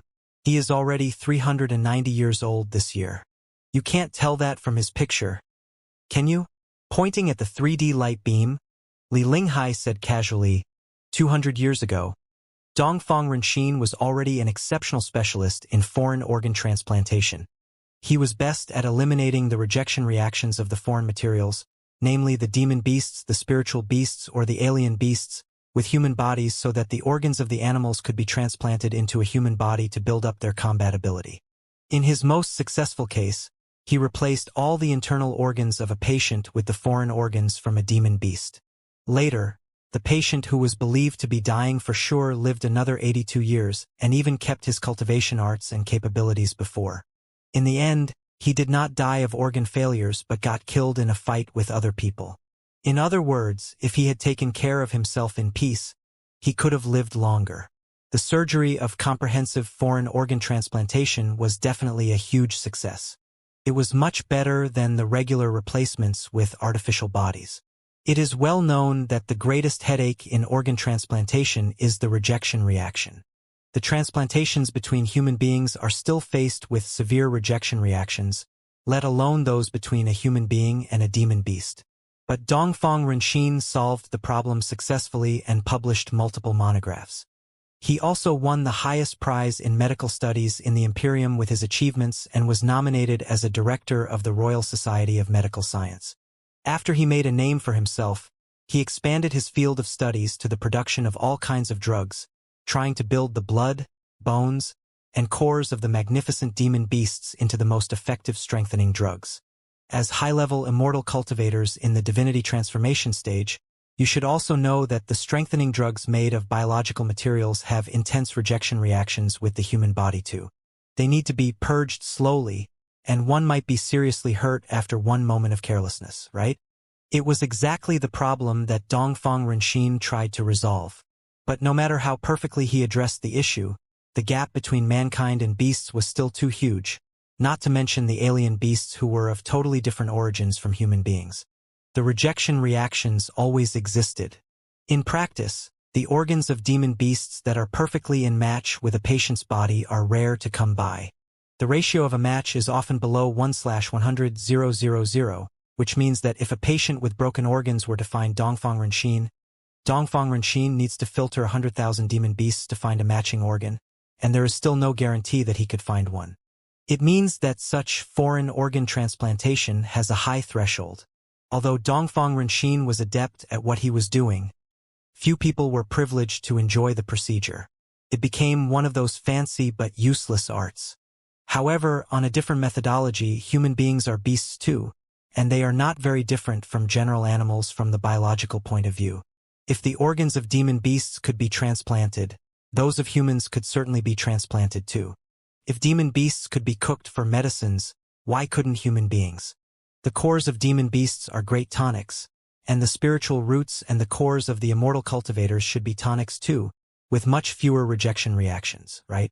Li Linghai licked her lips with a smile, as if she were enjoying it. Even though everybody was a ruthless and ferocious immortal cultivator, they couldn't help but feel a chill.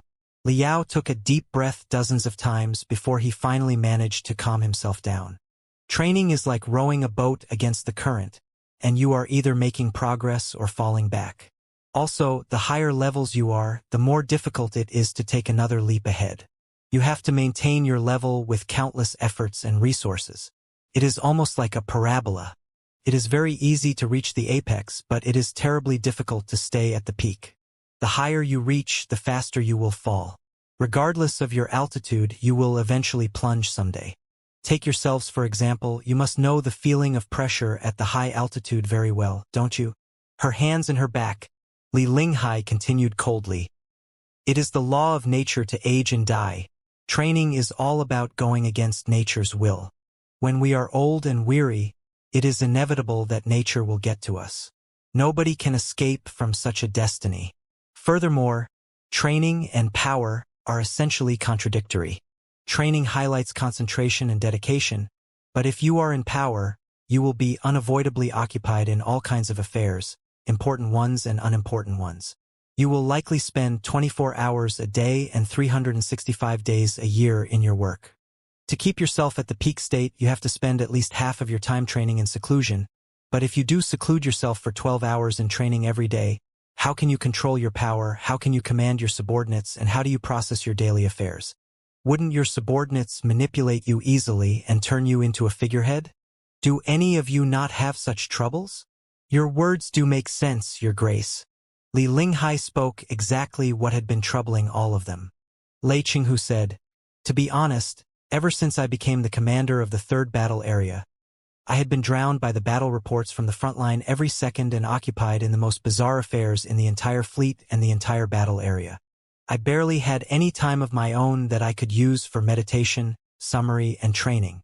Both my body and my soul were seriously exhausted. Although I am still in the divinity transformation stage right now, I am just counting on my accumulations in the past, and I do not dare to activate the computational ability of the divinity transformation stage easily. If I continue to burn and exhaust myself like this, I don't know how long I will be able to stay in the divinity transformation stage as I grow older." Even Liao had the same feelings. He was young and in his prime years, and his combat ability was still in the phase of rising. After he came to the Imperium, he had a series of adventures and found many unusual treasures, such as the Imperial Fire Pearl, which kept his level soaring all the time. But Liao also knew very clearly that his level was like a flying sword that was raging skyward unstoppably. It required the incessant supply of energy for continuous acceleration. As long as the energy ran out or so much as it was insufficient, he would certainly fall. The universe was eternal and the trainers were nothing but the brilliant yet momentary fireworks. They might shine dazzlingly for a short while, but they would eventually die down. Why could Liao have been on a rampage in the capital on the Gold Vulture, as if he were absolutely invincible? Was there really nobody stronger than him? Of course, that was not true.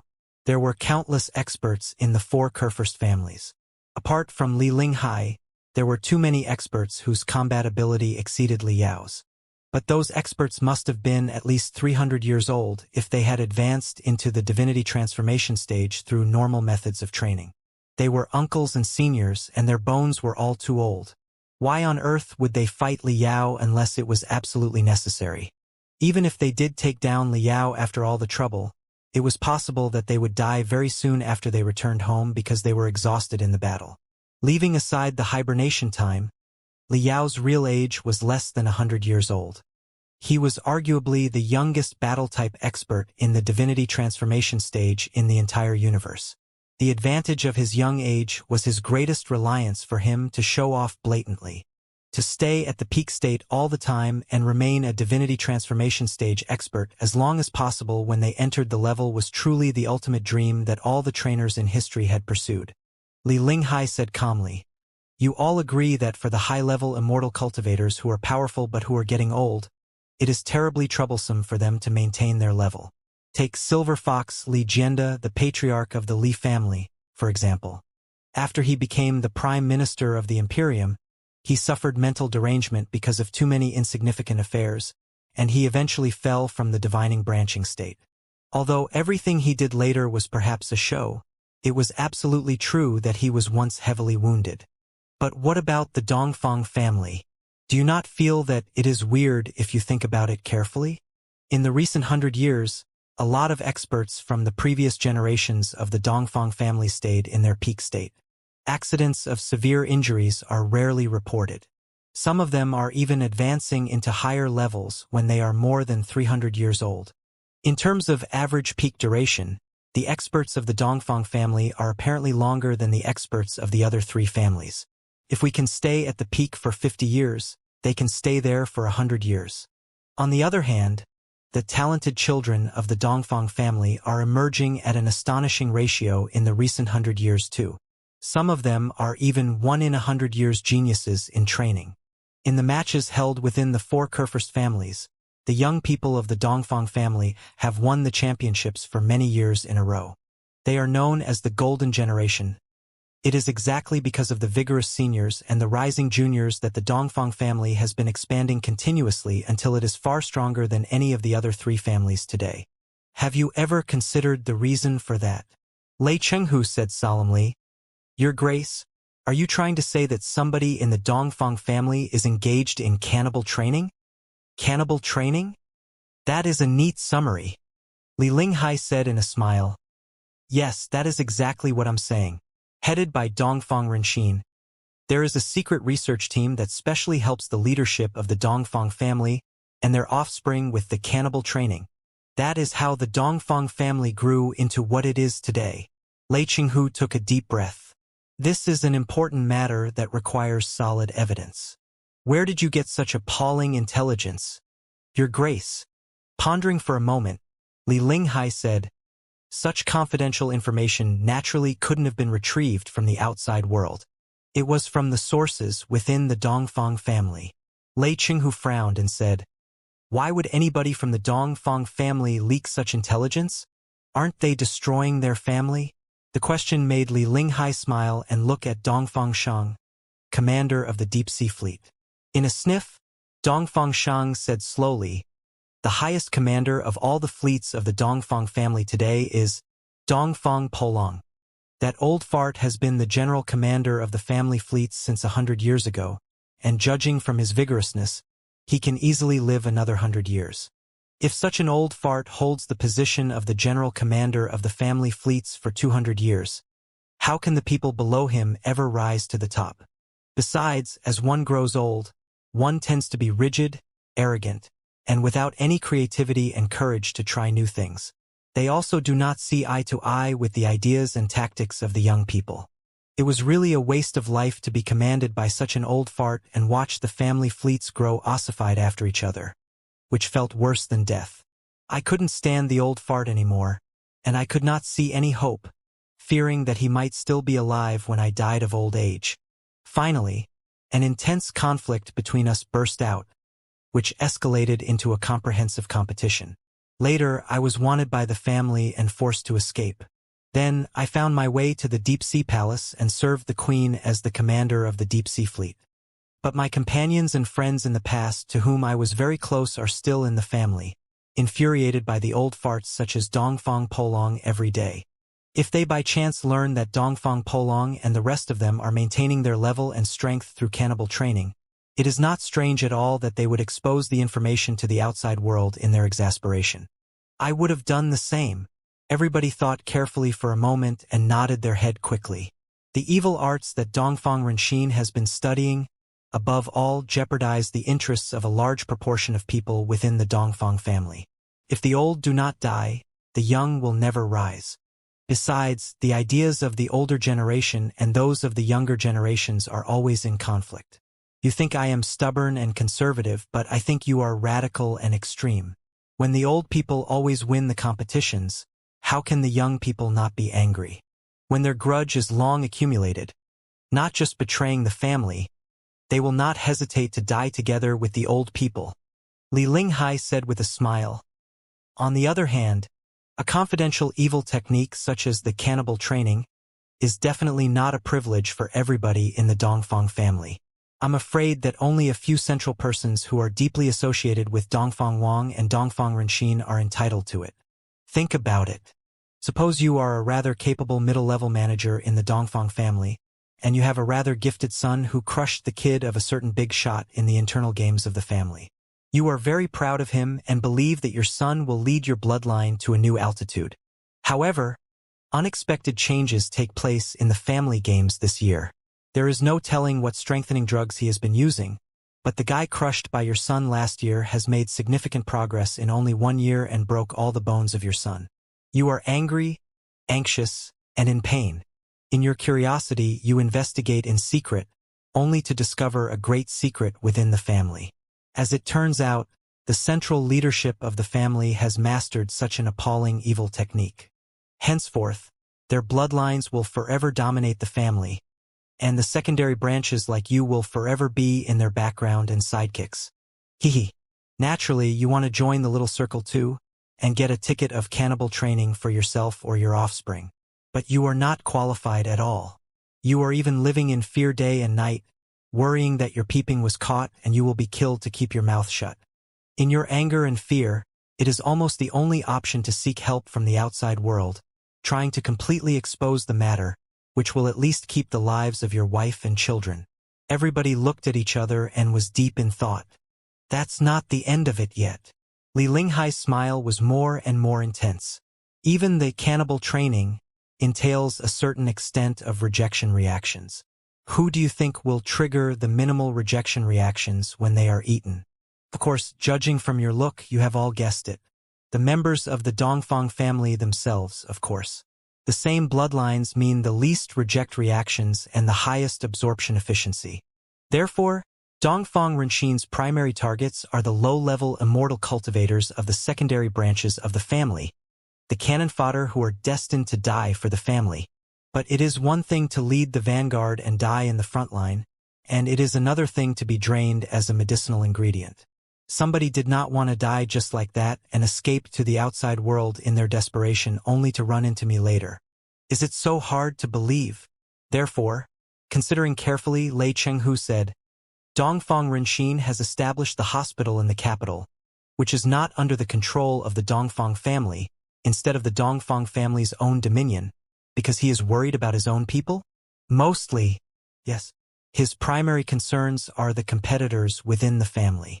If Dongfang Wang and Dongfang Renxin run surgeries and experiments in their own nest, there will be no room of defense at all once it is disclosed. Li Linghai said calmly, but more importantly, it is meant to collect more varied raw materials. The low-level immortal cultivators of the Dongfang family are not all perfect matches. Also, they boast the same genetic deficiencies. Training with their own kin all the time is like intermarriage, which will lead to an outburst of genetic deficiencies someday. Therefore, a lot of fresh blood from the outside world is required as supplies. Such external experts are not easy to find in the Dongfang family's territory, and even if they are found, it won't be convenient to attack them. In the messy, murky capital that is nominally under His Majesty's command, there will be no such concerns. Countless immortal cultivators go missing in the lawless land below the ground every day. Who can possibly find them? When the Imperium's counterattack comes, many heavily wounded soldiers from the front line had to retreat to the rear for surgeries, but they cannot suffer too many space jumps. So, they often chose to jump to the capital in one jump for treatment. The Imperial Terminus sector is an intersection of the universe and the easiest place to jump to after all. The Heavenly Star Hospital admitted tremendous heavily wounded patients. Those people had mostly been blown into a mess by cannonballs and spiritual energy, and their death rate was extremely high in the first place. Even if some tricks were played on them, or certain patients that could have survived passed away with incomplete bodies, it would be perfectly understandable, right? Lei Qinghu's eyebrows were furrowed like raised sabers.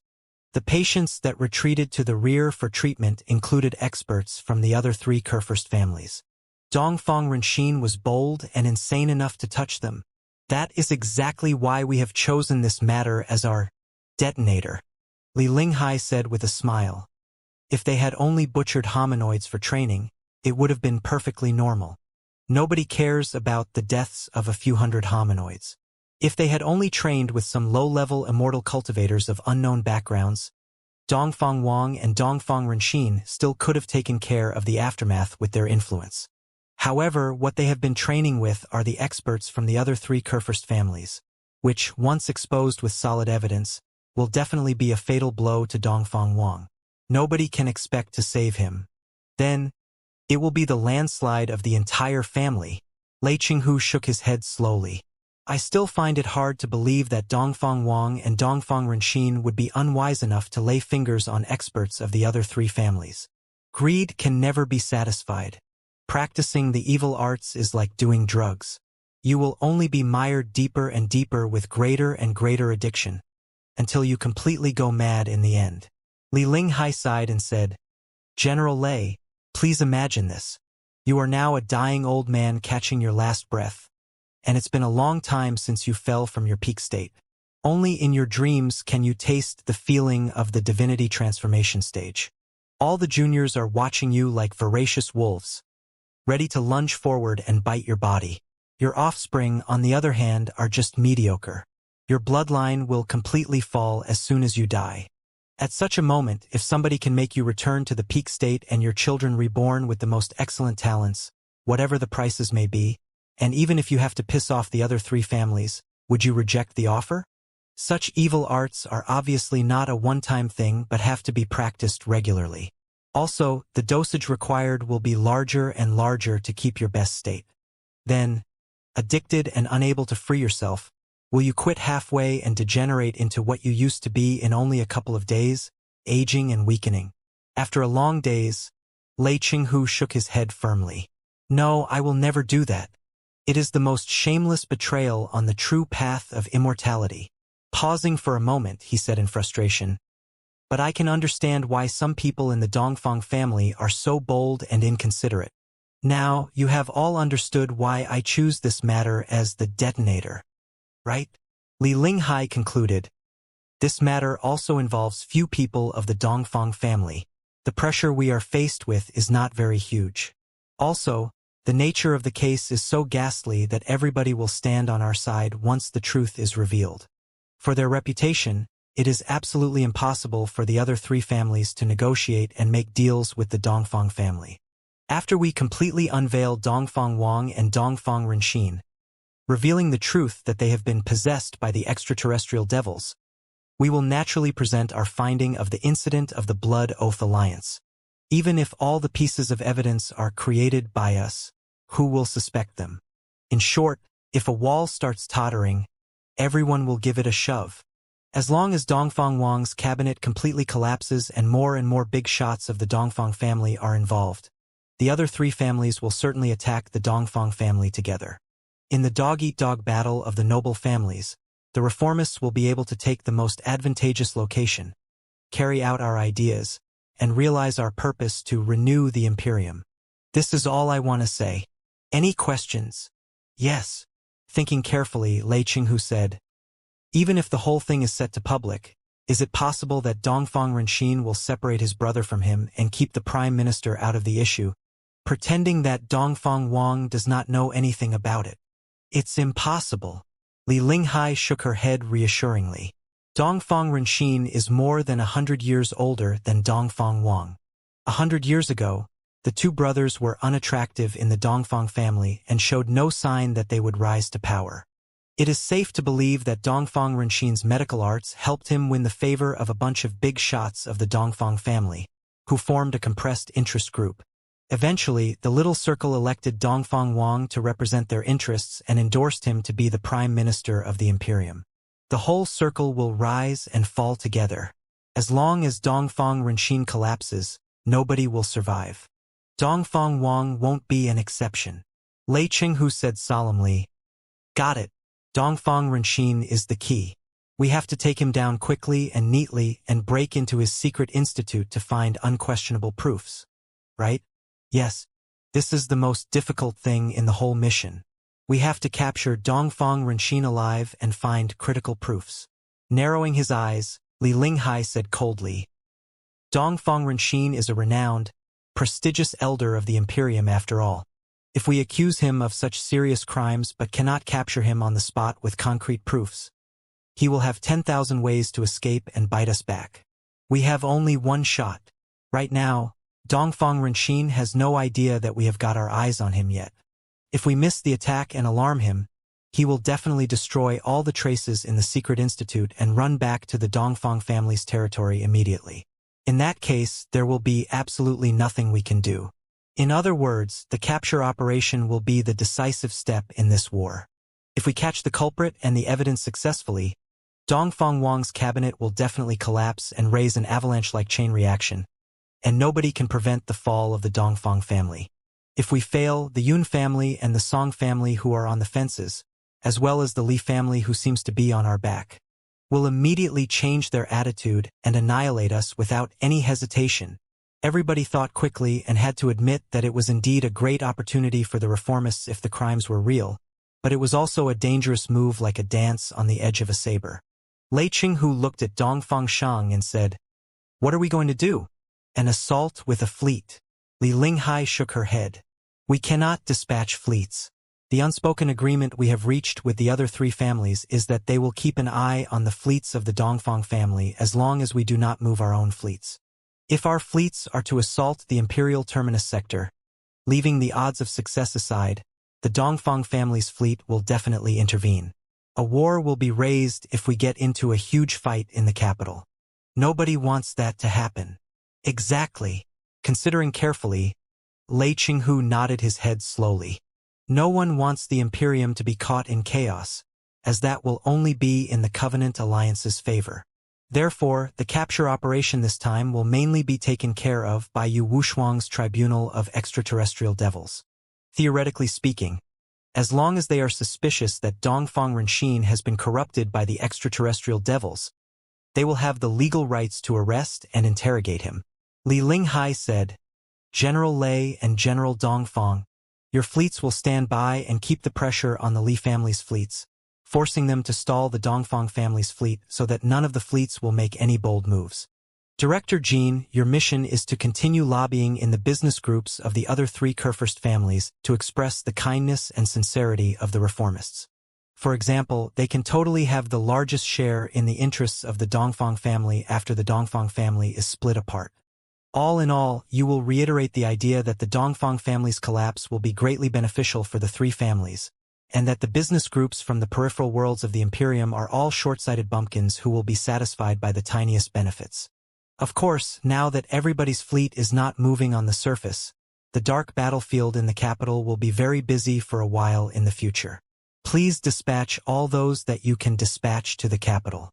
There are many sources and informants that we need to buy over, many killers and assassins that we need to hire, and many wavering guys who can only be convinced by the coins. This is about our mission. Does anyone still have any confusion?" This time, nobody asked any questions. "Then, please continue fighting valiantly in your respective battlefield, fellow cultivators." Li Linghai waved her hands and declared resolutely, "After we win this battle, the new Imperium will succeed." Everybody rose abruptly, straightened their right arm, and clenched their fists, declaring at the same time, "Long live the Imperium! Long live the immortal cultivators! Long live the civilization of mankind!" The secret meeting came to an end, and everybody left the room in a row except for Liao, who stayed under the hint of Li Linghai. In the enormous antique repair center, Queen Li Linghai and Vulture Liao were left alone. The 3D light beam behind Li Linghai rose up and down and soon displayed a brand new graph. It looked like a translucent ant's nest that was brimming with channels and holes. If a trypophobia patient looked at it, their blood would definitely be frozen. I would like to hear the opinions of a magical equipment specialist on one issue. Pointing at the graph behind her, Li Linghai said, "This is the detailed structure of the blocks 2,000 meters below the 27th district of the capital.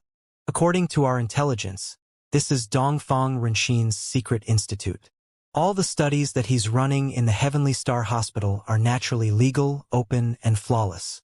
The real clandestine secrets, the facilities for cannibal training, and all the ingredients are all kept here. What is troublesome is that Dongfang Renxin is fully aware of the importance of the location too. Therefore, not only is the entire 27th district heavily guarded by his accomplices, but a series of crystal bombs in delicate structures have also been installed around the secret institute. They are so powerful that they will blow up the secret institute and everything inside once detonated. Look, these are the locations and the structures of part of the crystal bombs that our spies have managed to get through after all the trouble. What's your opinion? Is it possible to dismantle the crystal bombs before the assault?" Li Linghai zoomed in the picture. Soon, blinking red spots appeared on the translucent map that was as complicated as a maze. As the red spots were enlarged continuously, they turned out to be the most delicate crystal bombs. Well, Li Yao's pupils constricted violently, and his fingers trembled beyond his control. He mumbled, "It's not just the secret institute.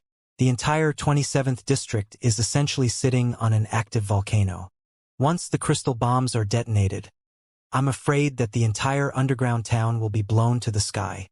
No, they will fall apart and be buried below the earth for all eternity. Also, if I am not mistaken, these should be only 30% of the crystal bombs, and the whole array of crystal bombs is yet to be revealed, right?" Li Linghai's eyes were glittering as she nodded her head and said, "Exactly. You do have the keen eyes of an expert. Can't be helped. This secret institute is the lifeline of Dongfang Renxin and Dongfang Wang. It is already the best we can do to get a glimpse at 30% of its self-destruct devices. How about it? Is it possible to break them without alerting anyone?" Li Yao frowned hard, but eagerness was beaming out of his eyes. It had been a long time since he last encountered such an interesting challenge. He closed his eyes, but his eyeballs were rolling quickly below his eyelids, and his fingers hummed hard as they bounced at a frequency beyond the recognition of the naked eye. After repetitive deductions and calculations, he nodded his head first but shook it later. If the remaining 70% of the self-destruct devices are crystal bombs of the same type, I will probably be able to accomplish the task. But it is obviously an expert among experts who set up these self-destruct devices. So, I'm suspicious that he deployed more sorted traps in the remaining 70% devices. I'll have to find it out during the operation. I knew that you wouldn't disappoint me. Li Linghai pushed a badge over. This arrest operation serves the interests of the people and the cause of justice. It should fit the beliefs of a cultivator perfectly. I don't think you need to charge for it, right? Removing hazards for the people is definitely not free. If I do not have money and resources, I won't be able to strengthen myself. Then, how can I remove more hazards for the people in the future? The best I can do is to offer you a discount, Your Grace." Li Yao played with the badge and observed it carefully, only to discover that it was a scale under the background of a pair of crossed saber and sword. On the left side of the scale was a bleeding heart, and on the right side was a hideous demon's head whose eyes were wide open, implying that it was certainly not resting in peace. He asked, "This is the emblem of the Tribunal of Extraterrestrial Devils?" "Exactly. The operation of the reformists is not a rebellion or a civil war. Now that everybody's fleet is here, we have to fight the battle legally, or at least legally in name." Li Linghai smiled. "As my personal bodyguard, you do not have jurisdiction outside of the royal palace, nor can you arrest an elder of the Imperium easily. So, you are temporarily given the identity of Special Counsel of the Tribunal of Extraterrestrial Devils so that you can participate in the operation. Right? There's something that I've been meaning to ask Your Grace." Holding the badge in his hand, Li Yao thought for a moment and asked, The Tribunal of Extraterrestrial Devils claims to have the rights to take part in all the cases nationwide that involve the extraterrestrial devils by capturing, interrogating, and punishing all the demonic cultivators who are corrupted by the extraterrestrial devils. The question is, who is to judge if a person is a demonic cultivator, if he is corrupted by the extraterrestrial devils, and if the Tribunal of Extraterrestrial Devils is qualified to punish him? Li Linghai said casually, "The Tribunal of Extraterrestrial Devils itself, of course." Blinking his eyes, Liao said, "That is to say, the Tribunal of Extraterrestrial Devils can totally accuse a random person on the street to be a demonic cultivator and capture him back to their dungeon for interrogations?" Li Linghai said, "Yes."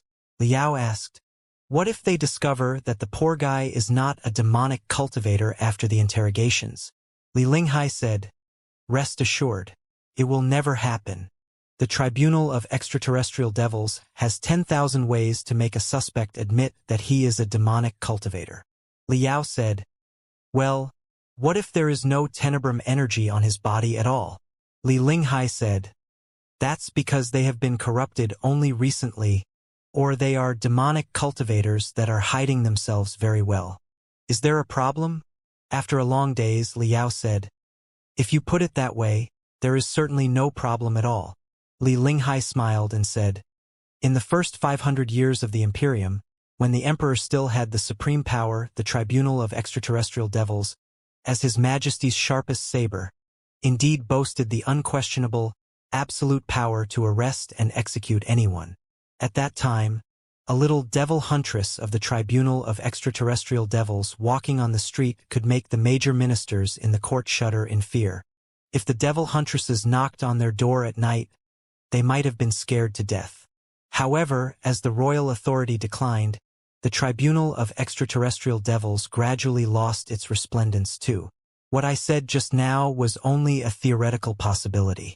Theoretically speaking, the Tribunal of Extraterrestrial Devils can indeed accuse anyone of being a demonic cultivator, arrest them back to the base to interrogate them, and even coerce them into admitting guilt.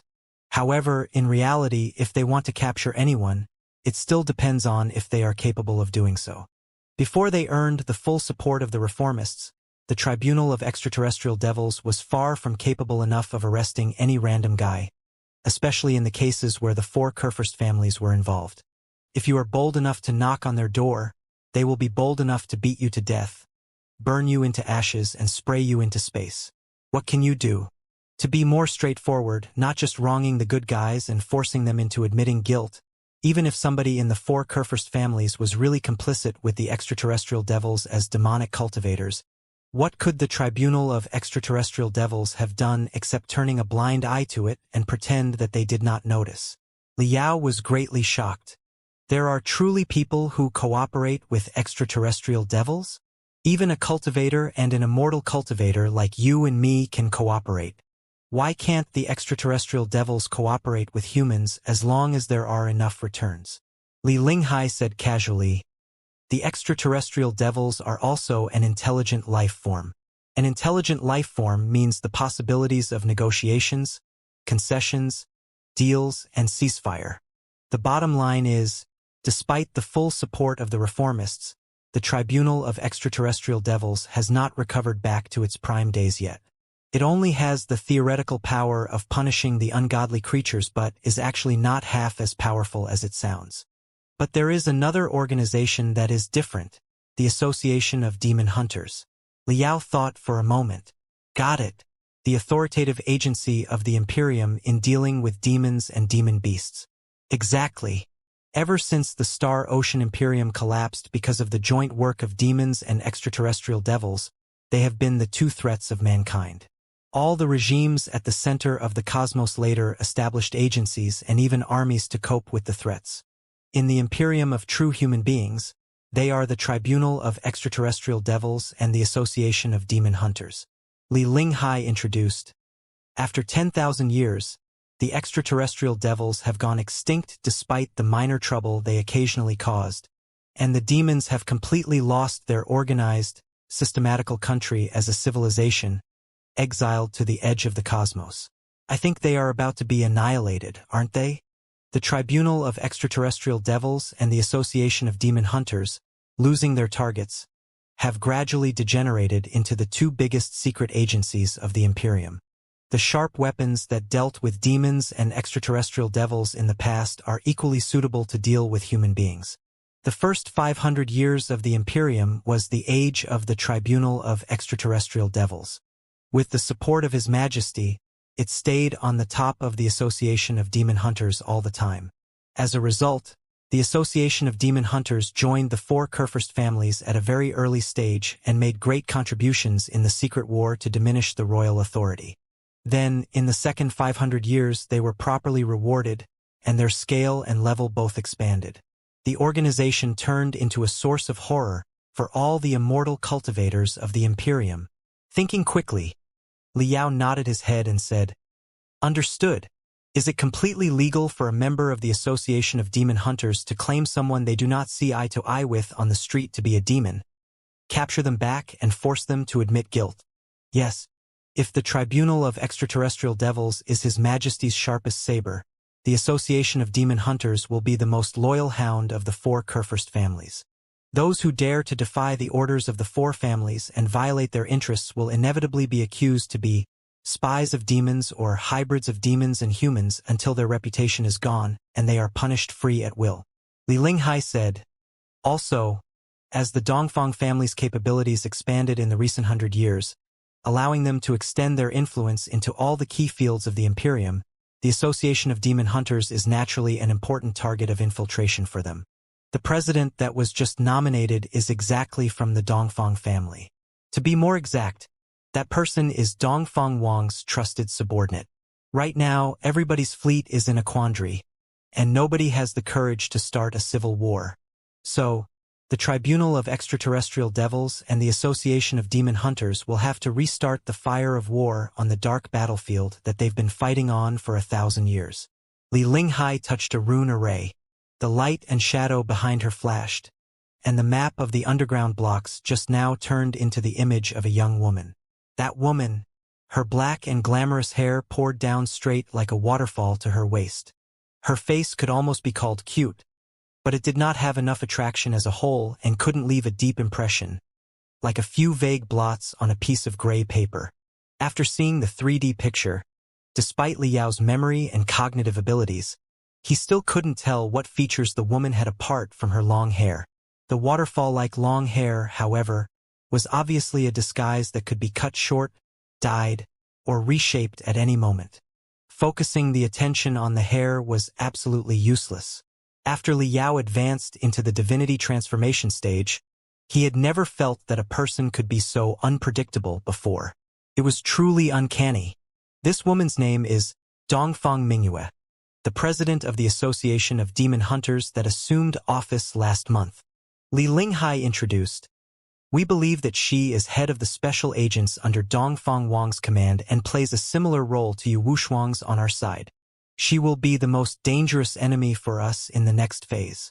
Considering your performance in space and in the Emperor's mausoleum, Dongfang Wang must have got his eyes on you.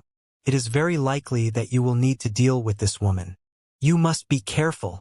Looking at Dongfang Mingyue's picture in great interest, Liao mumbled, "She looks really young. What's her level and background? Are there any detailed files that I can study?" Li Linghai shook her head slowly and said, "No." Liao was slightly stunned. "Shouldn't you have collected all the files of such an important character, like if her ancestors ever had hemorrhoids?" "What do you mean by no?" With a bitter smile, Li Linghai said, "Do you remember how I introduced you before? I claimed that you were a secret warrior that the reformists raised in darkness, one of the most traceless, mysterious, and unpredictable kinds. It is a habit of many major forces to raise such dark warriors who will participate in the most clandestine, filthy, and bloody business known as ghost warriors or things like that. Naturally, you are a counterfeit, but this Dongfang Mingyue is an authentic dark warrior that Dongfang Wang has raised. There is barely any file about her before she became the president of the Association of Demon Hunters. But we have reasons to believe that she is related to dozens of shocking cases. She is an expert adept at stealth, assassination, and other secret operations. So tough, Liao found it hard to believe. There are no files about her whatsoever? No. She is like a shadow that has emerged from the depths of a dark swamp. Nobody knows what level she is at exactly. Li Linghai suddenly changed the topic. However, 1.5 years ago, I once ran into her in the royal palace. At that time, her identity was an insignificant maid. Liao bulged his eyes. What? The 4 Kurfürst families all have spies in the royal palace. I was a spy that the Li family sent into the royal palace too. Therefore, it was not unusual that she was on a certain mission in the royal palace as a maid under Dongfang Wang's order.